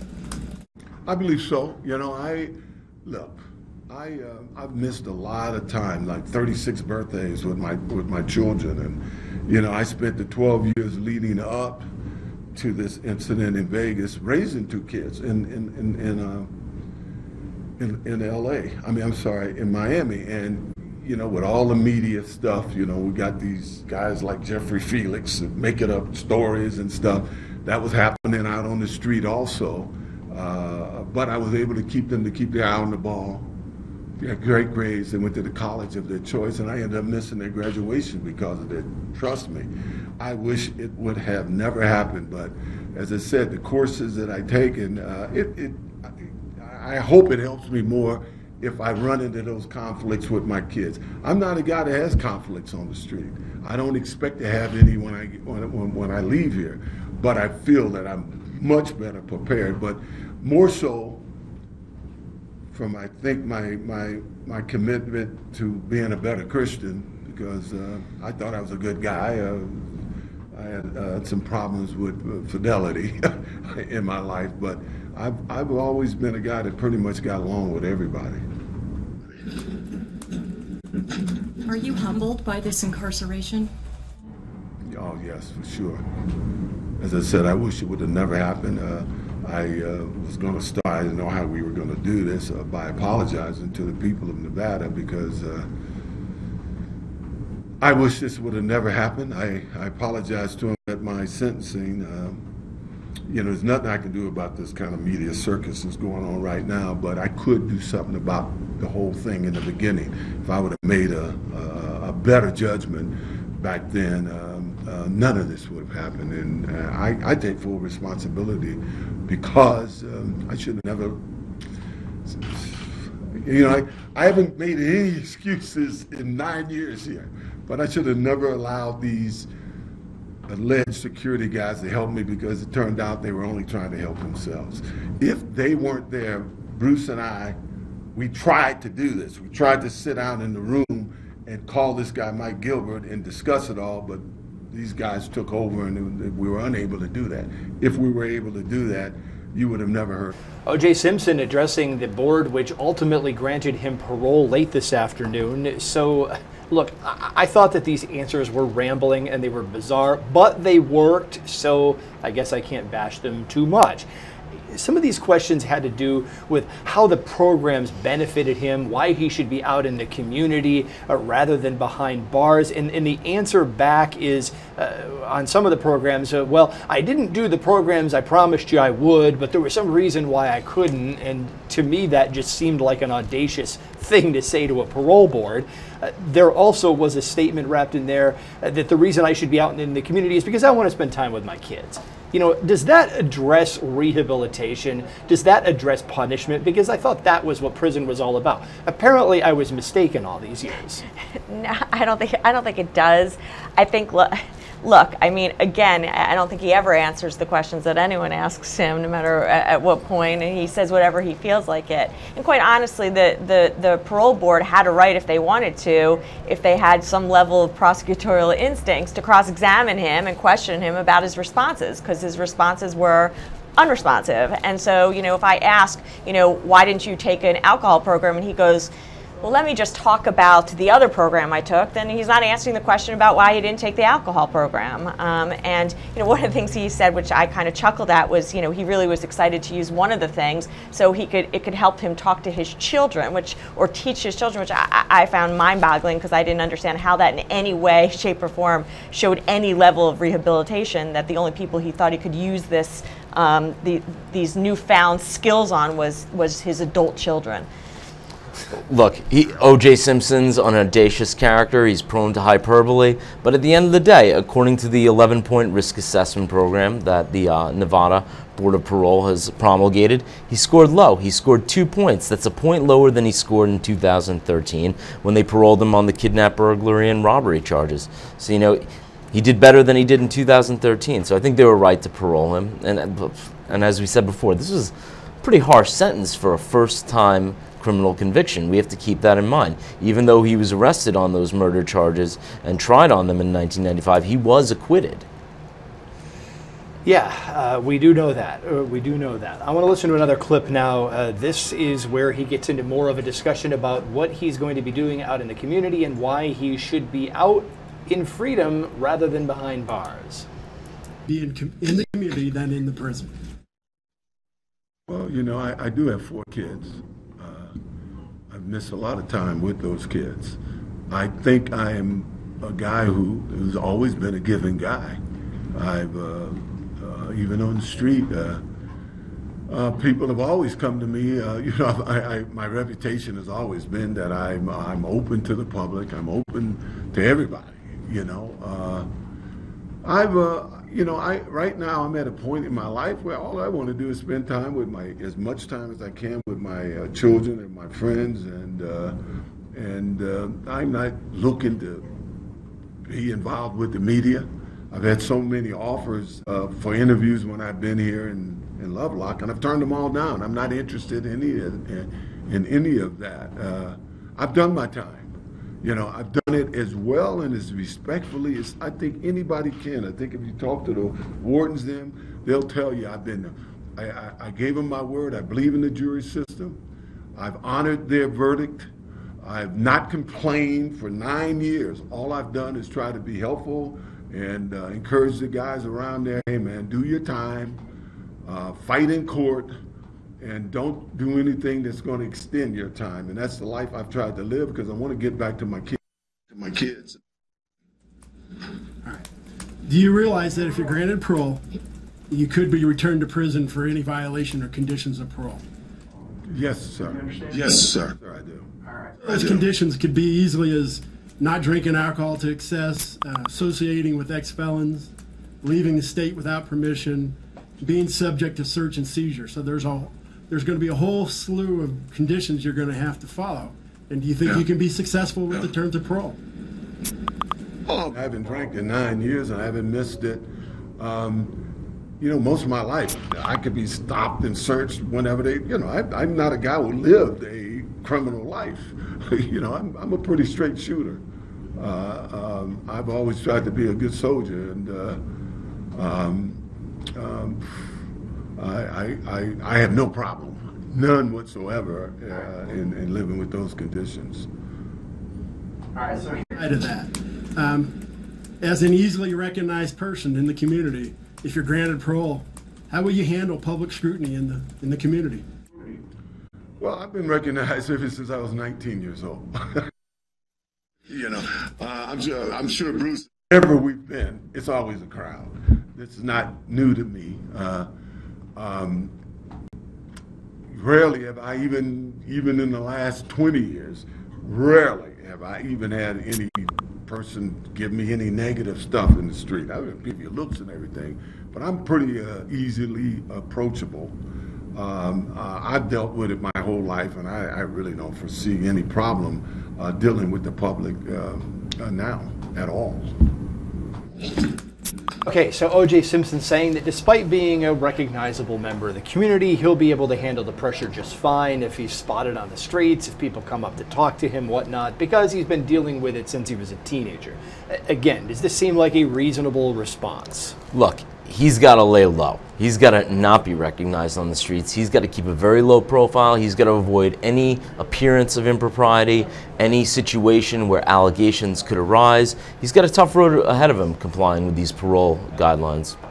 It's interesting because one of the things that Mr. Ziegler was talking about was kind of, the whole reason this started was because he was trying to avoid paying his civil liabilities by kind of doing that underground thing and kind of dealing with people kind of in the underground to try to get rid of some of his stuff to make money. And so that kind of brings in the idea of one of the issues of kind of staying away from felons, because if you're going to continue to do that, which I think it's possible that he'll have trouble avoiding it even at the age of 70, then that could get him put back in. Is it going to happen? Who knows? But I think that's going to be, for me, in terms of him, probably one of the biggest problems for him, the one thing he's going to really have to work on avoiding. Well, this is advice that we heard out of other guests that we've been talking to about the O.J. Simpson case here on the LawNewz Network. We had Alan Dershowitz on earlier. My colleague Amy Dash interviewed him, and he was one of several attorneys who had a strong message for O.J. Simpson. Let's listen to that message. This is 8. Yes, Your Honor, I stand before you today sorry, somewhat confused. I feel. And let me ask you finally, who came up with this theory that the police had planted the evidence among the Dream Team people? All of us.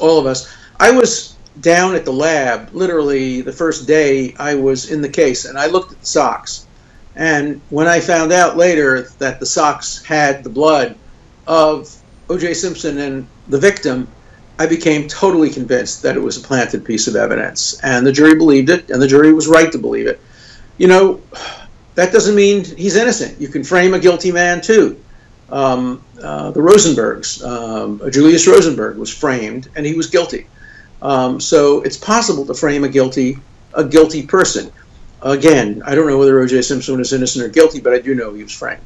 And finally, you said that you took some issue with the People versus O.J. Simpson, that mini-series. Evan Handler played you. What was your biggest gripe with his performance depicting you? I didn't have any gripe with him. I like him. I think he did a good job. I just think that the whole fictionalization and leaving out the sock, for example, no mention at all of the sock, which was central. But it, clearly the narrative of the television show was that he was guilty, and so you couldn't have the sock in there. If you had the sock in there, he'd be found. Many of the people would say maybe he's not guilty, and that's not the message that they wanted to convey.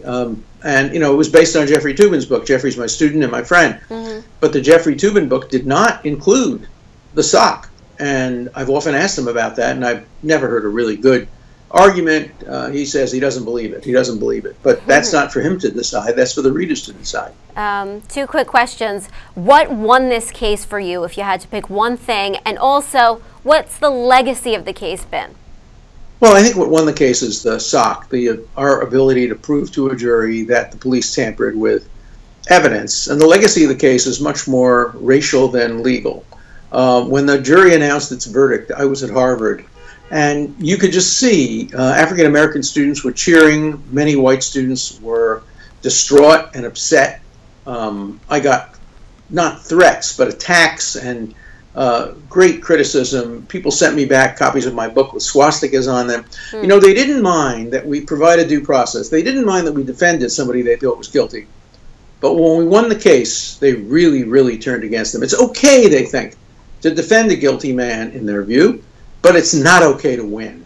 And that neglects the notion of better 10 guilty go free than 1 innocent be wrongly confined. And if you had to send a quick message to O.J., what would your message be? Stay out of trouble. Please, please stay out of trouble. Go back to your family. Live your life quietly, out of the public light, and try your best to just stay out of any trouble, because people are out to get you. All right, thank you so much, Professor Alan Dershowitz. Really appreciate you being with us for this special on the O.J. parole hearing. Thank you.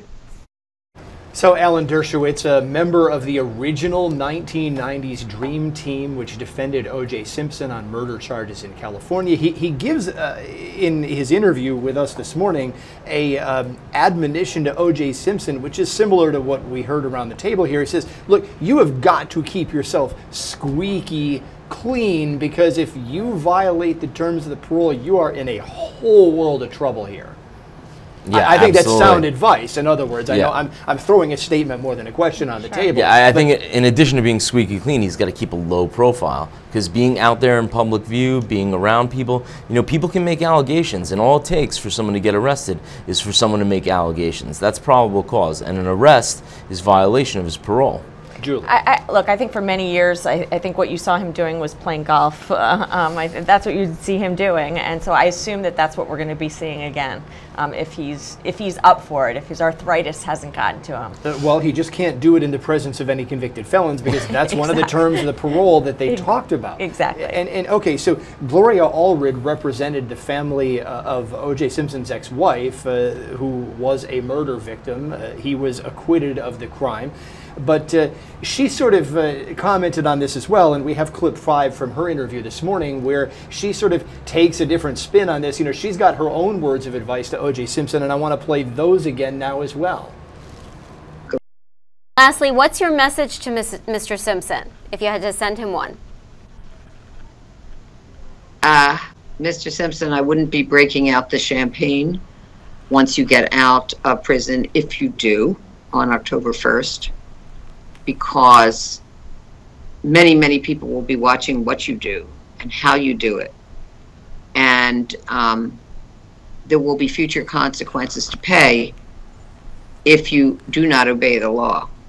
So I think you better be very, very careful, because this, your freedom may be for a very short time, unless you make sure that you have to do what all the rest of us have to do.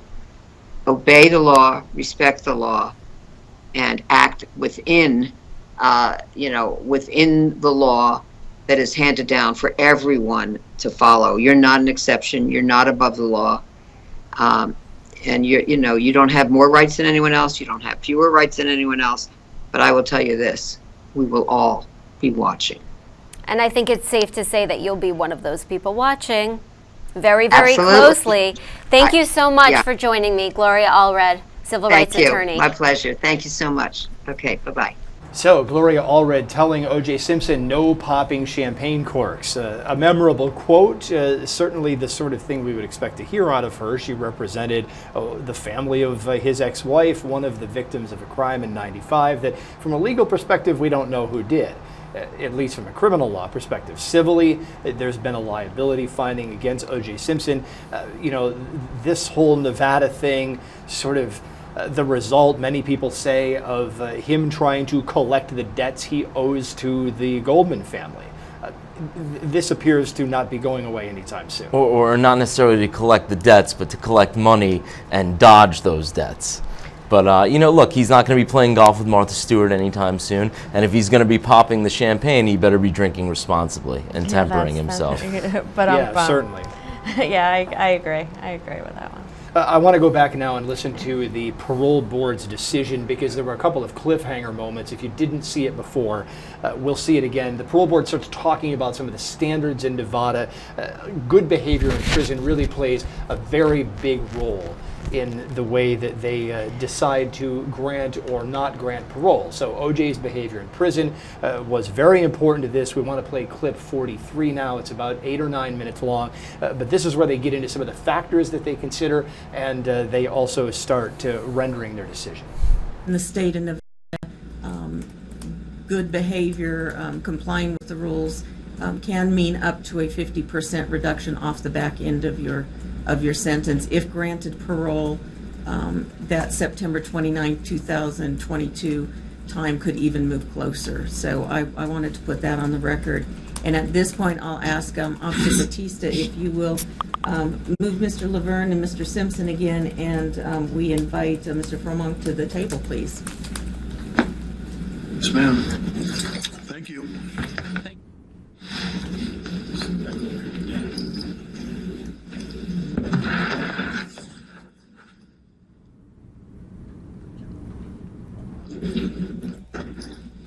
And Mr. Fromong, if you will put your own name on the record for us, please, and then proceed. Yes, it is Bruce Fromong, and I'd like to thank you for the opportunity to be able to speak today. First and foremost, I'd like to state that I'm not here just as Mr. Simpson's friend of almost 27 years, because that I am. But today I'm also appearing as the victim of the crime on September 30th or September 13th of 2007. On that day, I felt that Mr. Simpson was misguided, not by himself, but also by Tom Riccio. He was led to believe that on that day there were going to be thousands of pieces of his personal memorabilia, pictures of his wife, from his first marriage, pictures of his kids, Arnell and Jason, family heirlooms. He was told there were going to be possibly his wife's wedding ring, thousands of things. He was misled about what was going to be there that day. A man named Thomas Riccio had promised him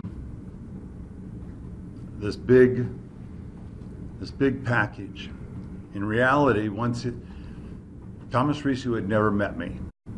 Never had met me in his entire life till the night of the robbery. He got there and saw all this stuff. He went down, he got OJ, and instead of telling him that that's not what was there, he brought him up anyway. And when OJ got there, unfortunately he was already worked up and had people with him that were hollering and screaming. There was a lot of commotion going on in a very, very small room. Real small room, wasn't it, OJ? And a lot of things happened very quickly. And unfortunately, if OJ had just said, everybody out of here, OJ, Bruce and I need to talk for a minute, none of this needed to happen. But that didn't happen. And it took, one of the things I want to make clear is that it took me 2 years in a California court, because in a judge's infinite wisdom, instead of going ahead and turning things back over, everything got sent to a California court to get straightened out.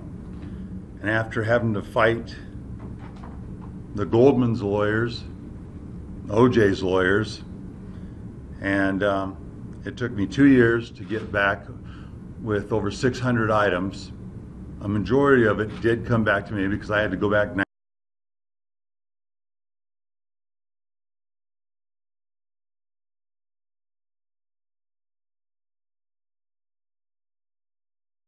that room belonged to OJ. There were no two ways about it. But it's also true that I have never stolen anything from OJ. I have never stolen from OJ. I think OJ will. I did not ever take anything from you. It wasn't me.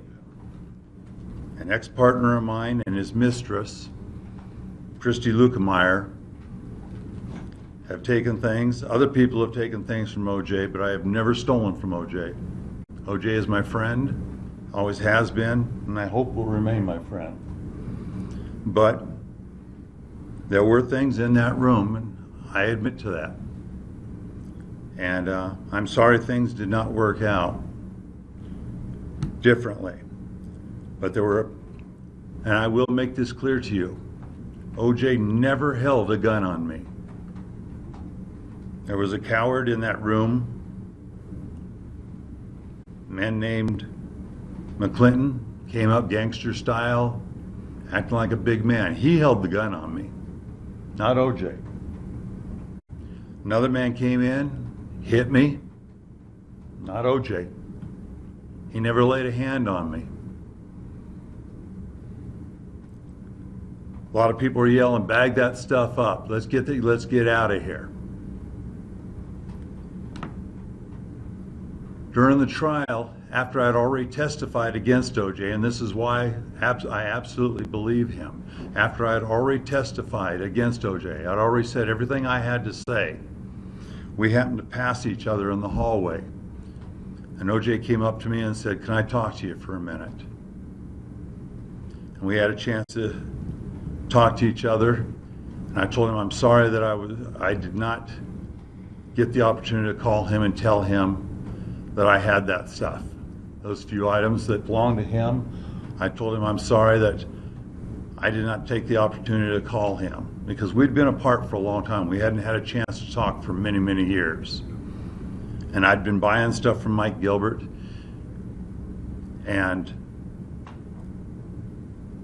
I wish I had of. And he said, "Bruce, I can't tell you how sorry I am." And we've got a saying between us, "It is what it is." And he put his hand out, I shook his hand, and I said, "I forgive you." We all make mistakes. OJ made his. He's been here, and from what I've told, he's been a model inmate. He's been an example to others. During the trial, I recommended that he serve 1 to 3 years. That's what I recommended to the DA. And I'm here to say that I've known OJ for a long time. I don't feel that he's a threat to anyone out there. He's a good man. I know that he does a lot for other people. And I feel that 9.5 to 33 years was way too long. And I feel that it's time to give him a second chance. It's time for him to go home to his family, his friends. This is a good man. He made a mistake. And if he called me tomorrow and said, "Bruce, I'm getting out. Will you pick me up?" Juice, I'll be here tomorrow for you. I mean that, buddy.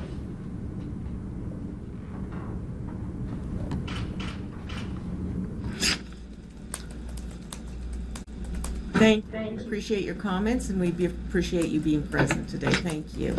And so, Mr. Thank you for this opportunity. You're welcome. Towards the end of the parole hearing for O.J. Simpson, some of the discussion there from one of the so-called victims, who really is one of O.J. Simpson's friends, and you see Julie Rendelman's arm continuously reaching into my camera shot here. I want to apologize to everybody for that. That's a first. Julie great Rendelman, great apology for me. I need to save this moment for posterity. I'm apologizing more than O.J. Simpson did. So. Wow. A zinger from Julie Rendelman in there. She went there. Okay, bottom line is we've got this guy who was both a friend and a quote-unquote victim looking over to O.J. Simpson saying, "Hey, buddy, I'll come and pick you up if you call me if you get out today." Have you ever seen anything like that? I've never seen anything like that. I bet OJ's wishing that his friend might have said those things in the grand jury. By the way, he's also the same one that I think had said that he asked for, was he the one who said that he asked for 1 1/3 to 3, like he asked for less time? I think that many of them did. But I guess my thing is he didn't ask for no jail time. He still asked for jail time for him. So, you know, but he's a good friend. He asked for less jail time. He asked for less jail time than what others asked for. I mean, sometimes when you listen to what he's saying, you wonder if OJ has something on him, you know, that he's here. I was wondering what the relationship is going on here. Okay, so there's another part of this as well that struck me as a bit bizarre, and I'm just starting to wrap my head around it. But what is up with this part of it where they had a conversation in the hallway in the middle of the 2008 trial and shook hands? Now, did that jump out at either of you that the so-called victim and the so-called defendant are having conversations in the hallway surrounding the trial? A little bit unusual, huh? It's unusual, but I think they were friends, and I think honestly, I think that you may find that there's a level of the quote-unquote victim in this case that may be a little fearful of O.J. Simpson. Fearful of O.J. Simpson? I mean, I think they were friends, but, you know, maybe friends don't testify against friends in the grand jury.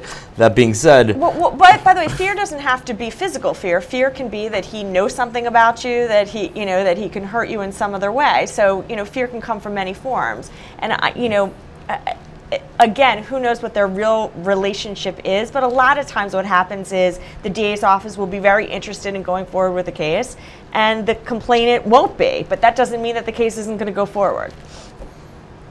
Surprised that there wasn't a no contact provision, though. I mean, is it me or are they standard? Well, incidental contact in the courthouse. Well, actually, I mean, unless there was an order of protection in place, which I don't know that there was, then... Although there probably was. If he was the victim of a felony like this, the judge probably issued one. But subject usually to incidental contact in Well, the courthouse. incidental contact is not, hi, how are you, and shaking your hand. Incidental contact is seeing someone in the hallway and walking the other way. So that would not fall into the purview of being an acceptable exception to an order of protection, usually. Yeah, I mean, this gives me something else interesting to dig into, because now part of me wonders, look, I wasn't around for the original trial.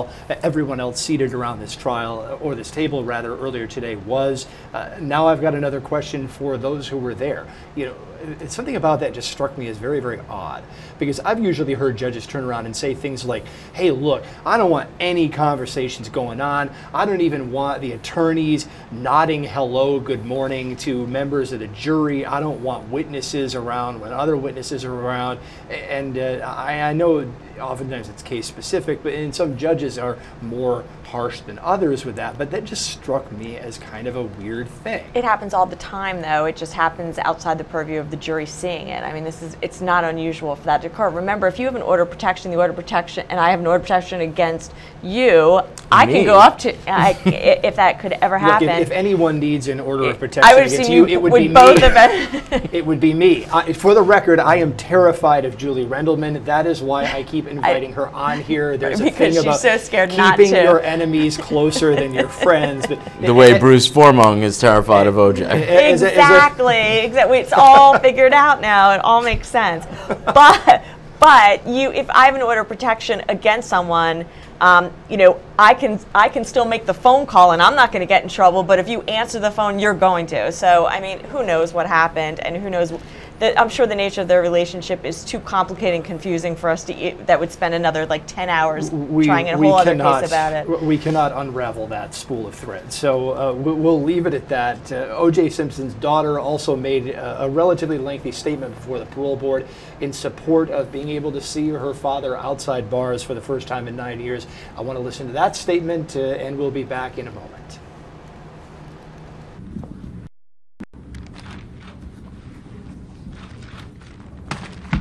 Hello.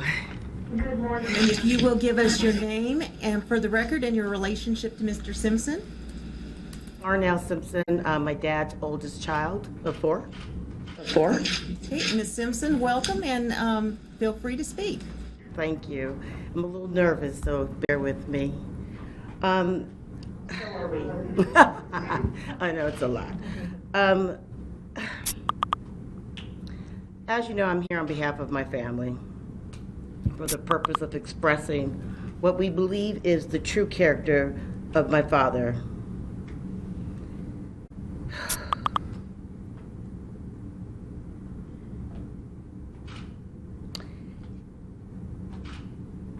No one really knows how much we have been through this ordeal in the last 9 years. Excuse me.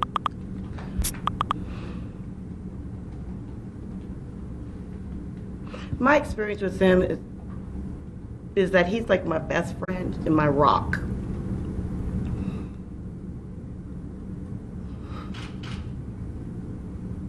And as a family, we recognize that he is not the perfect man, but he's clearly a man and a father who has done his best to behave in a way that speaks to his overall nature and character, which is always to be positive no matter what. He has spent the last 9 years in Lovelock, as we all know, and has been a perfect inmate, following all the rules and making the best of the situation, which is truly amazing to me. under the circumstances. The choice that he made 9 years ago that resulted in the sentencing were clearly inappropriate and wrong and counterproductive to what he was trying to achieve. As a family, we were all there to celebrate a wedding of a very good friend.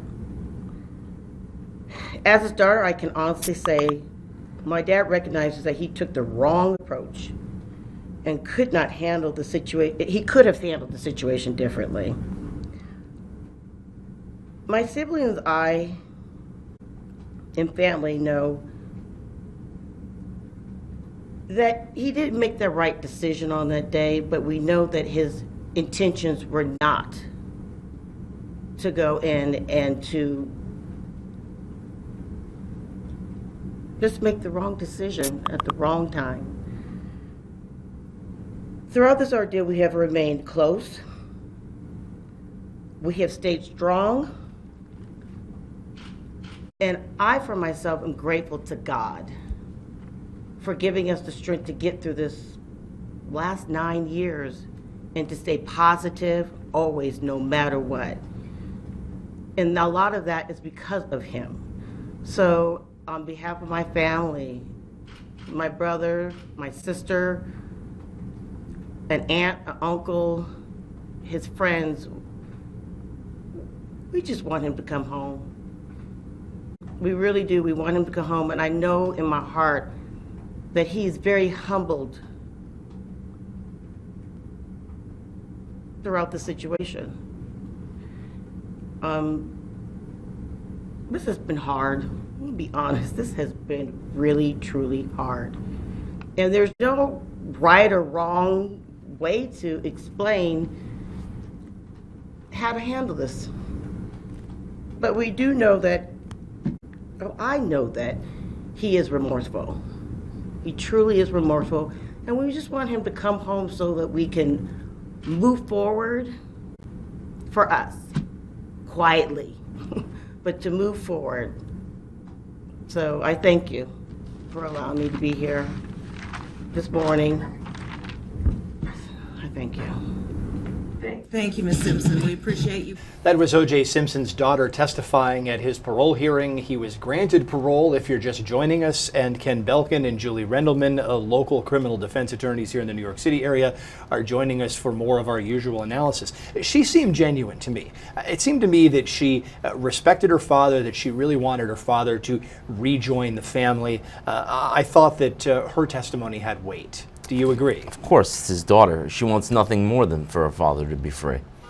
Yeah, I mean, look, I mean, I haven't seen her in a long time, but she has stood by him for all these years and has always been pretty outspoken in supporting her father. So, you know, I don't know that it gives much weight because I don't think she needed to testify in order for them to grant parole. Well, certainly not. But it's always nice to hear from a family member that wants him home and wants him in the community and can say that he has a community to come home to. Yeah. Well, I say that it wasn't necessary, but it does lead into that element of, does he have people who are going to accept him back in?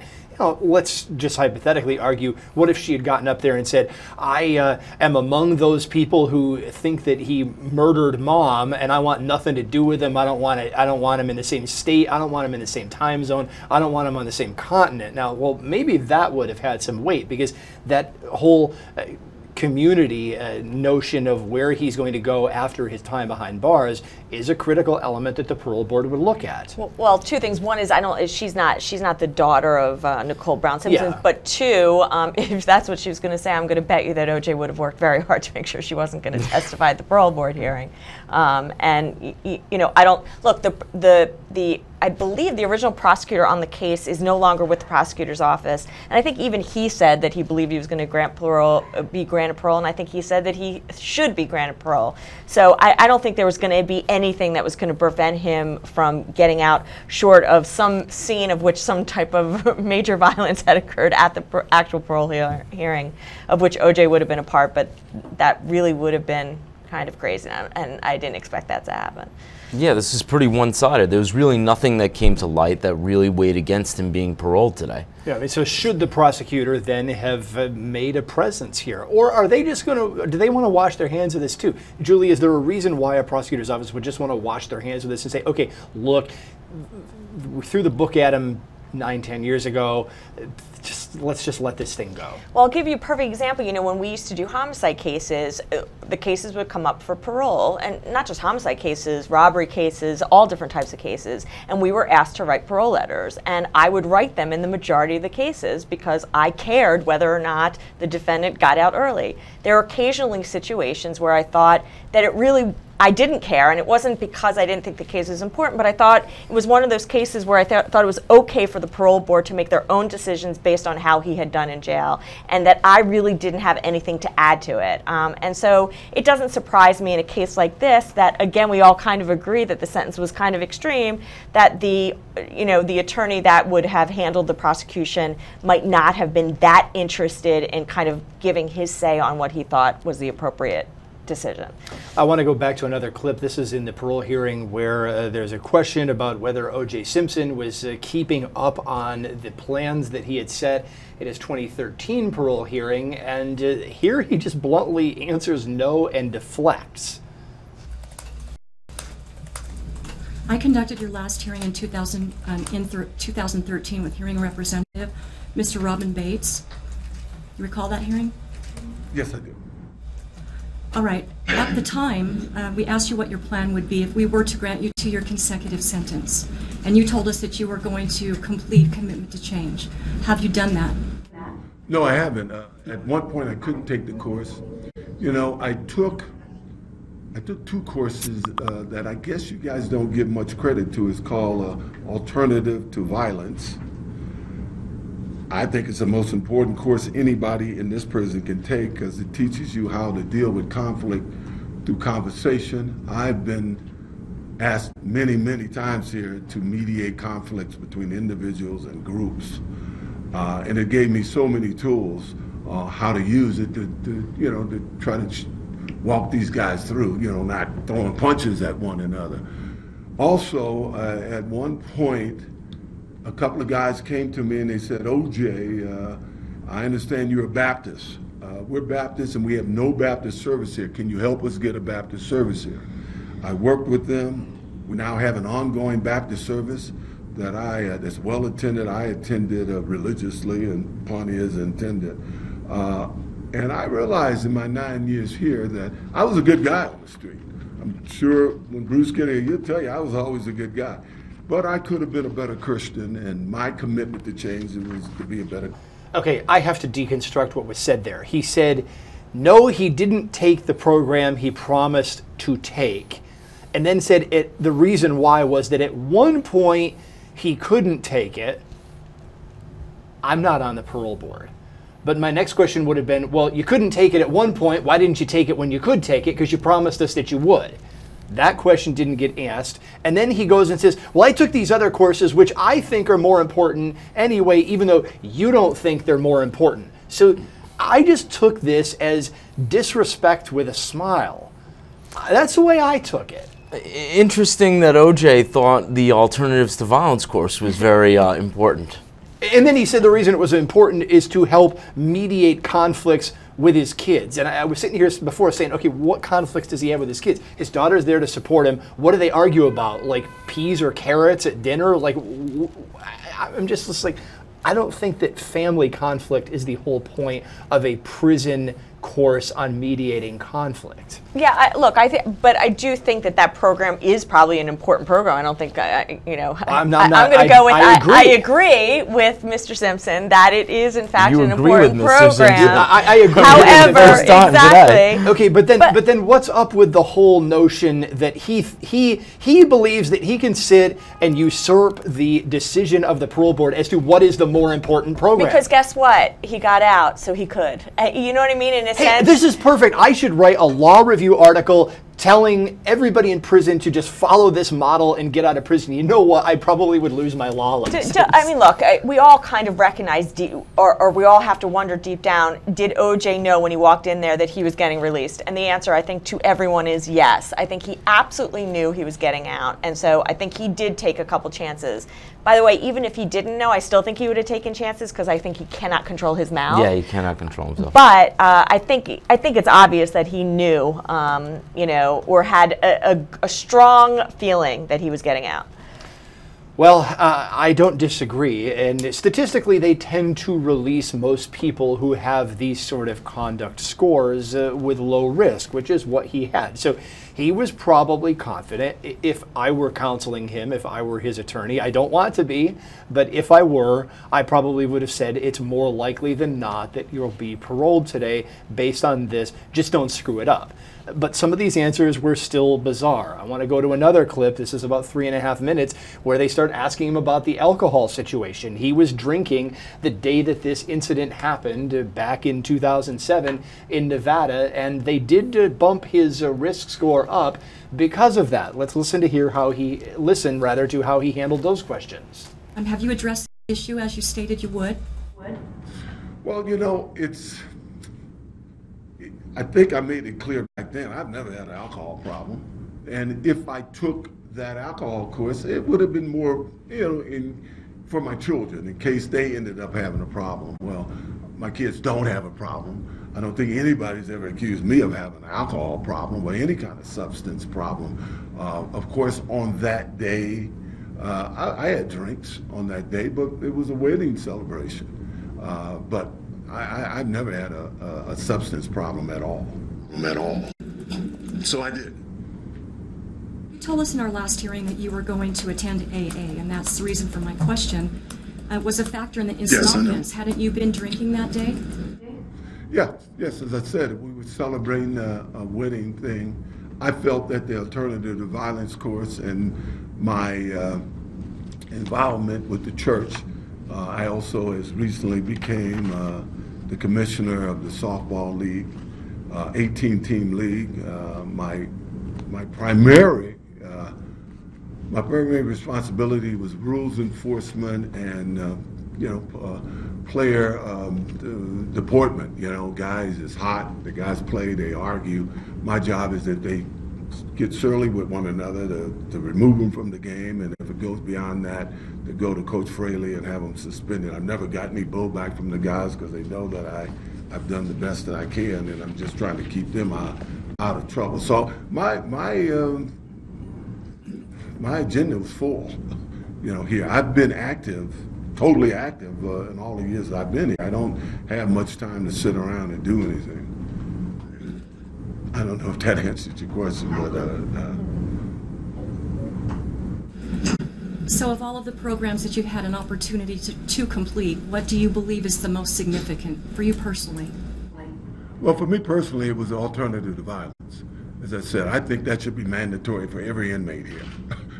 Once again, guys get hot here, and we've had our share of fights here, and as I said, I've been called in sometimes to try to keep guys from fighting. And you have groups, it's the Serenos are fighting the Northtown boys. They all, it's crazy. And most of the time, it's over something really, really stupid. In a basketball game, somebody will say something to somebody, or somebody will go to somebody to complain to them about it. And it's how they complain to them about it that actually initiated the conflict, the fights. So I for the life of me, I don't understand why that is not a mandatory course for everybody here.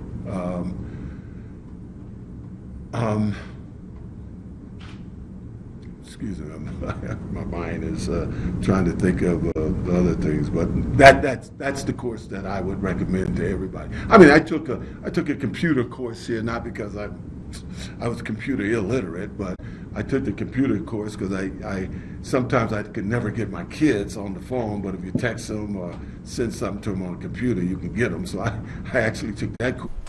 So much to deconstruct in O.J. Simpson's statements to this parole board. We had these statements where he says, well, I don't have a problem with alcohol. Just that particular day, I drank too much. I don't disbelieve him there. I mean, he was at a wedding. They were celebrating. Okay, they still assessed him some risk points for that fact.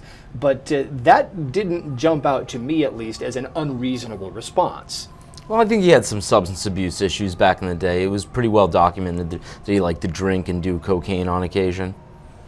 That's not what he says. No, well, it was reasonable in the context of the facts of this case, I guess I should say. So I look forward to you mailing the parole board that documentation, Ken Belkin. I'm going to stay out of it. Certified mail, return receipt requested. You can ship that off to them. So we'll wrap the review of the O.J. Simpson parole hearing up with just one last look at the board's final decision granting parole. The way they did it really left a lot of us at the edge of our seats right up until the last second. They've actually the audio. They're not going to turn the audio on. There's the mallet's down, or the gavel is down. All right, let's hear what they have to say. Simpson back into order. Are we ready to vote, folks? Chairman Bisbee, I'll start off. Mr. Simpson, you organized this crime. Okay. In which two victims were robbed at gunpoint. Parole hearing on Orenthal. It was a serious crime, back into order. and there was no excuse for it. Are we ready to vote, folks? You deserve to be sent to prison. Chairman Bisbee. You've been in prison now almost 9 years, the minimum amount imposed by the court. Mr. Simpson, you organized this You have complied crime with the rules of the prison. in which two victims were robbed at gunpoint. You have programmed in an acceptable It was a manner. serious crime, and there was no excuse You have no for it. prior conviction You deserve to be sent to of prison. criminal activity. You are You've been low in risk prison to now almost 9 reoffend on our years. guideline. All right, sorry about that, folks. For some reason, there are two sources of audio in that clip. The wires proverbially got crossed, even though you can't see wires in computers these days anymore. So they really left everybody on the edge of their seats, though. They're saying, if we grant parole, and then these were some negative factors that played against you, and they were sort of back and forth. And when they went to the final commissioner, the final of the four who had to render the decision today, I thought for a minute she was going to split the vote. And then right at the end, she kind of pulls it out and says, we're going to grant it. Yeah. It was a cliffhanger. I think more of a cliffhanger than a verdict. Yeah, it smacked of reality TV, like The Apprentice, going down the line, who's going to say what. Very suspenseful. Well played, Nevada. Well played. The parole board in Nevada is a suspense machine. Okay, so if you were sitting there and it was your client facing the parole board, would you have been on the edges of your seat? Oh, absolutely. Yeah, I think I'm always on the edge of my seat. Yeah. So, I mean, I would have been, but deep down I would have known they were letting him out. Even here at LawNewz. No, not here. That's the one time I'm not. You said you were always at the edge of your seat. That means I'm always. I just can't wait to hear what's going to come out of your mouth next, that Aaron. means we So are I am so always at the captivating. end of my seat. We are so edge captivating. of my seat. I can't even speak. I'm so excited about it. Those of you who are not used to watching LawNewz, you can guess that Julie Rendelman and I have a lot of little sarcastic barbs back and forth, but it's part of the humor here. And we're joining Mr. Belkin Ken into Belkin the world is, of it now. So is polite. I try to be. On camera, at least. That could be true. So we're going to wrap the day up here on the LawNewz Network. We very much appreciate all of you joining us today. It took us a lot of time to plan the day today. We had a dream team of guests on LawNewz today, not just Julie and Ken, but we had many of the key players in both of the O.J. Simpson trials, the 95 murder case and the 2007-2008 Nevada case, were kind enough to join us, many of them live here on the LawNewz Network. If you missed it, log on to lawnewz.com. We've clipped many of the interviews up. You will certainly want to go parse through those interviews if you have not had a chance to do so, because many questions were answered right here on the LawNewz Network today. And if this is the first time you're joining us, we certainly would like to invite you back. We cover live trials Monday through Friday from 9 until 5. We do stay late when we have late testimony, especially when we have cases over in the Western time zone. So for now, this is Aaron Keller at the LawNewz Network. We will be back with live coverage of trials tomorrow at 9 a.m.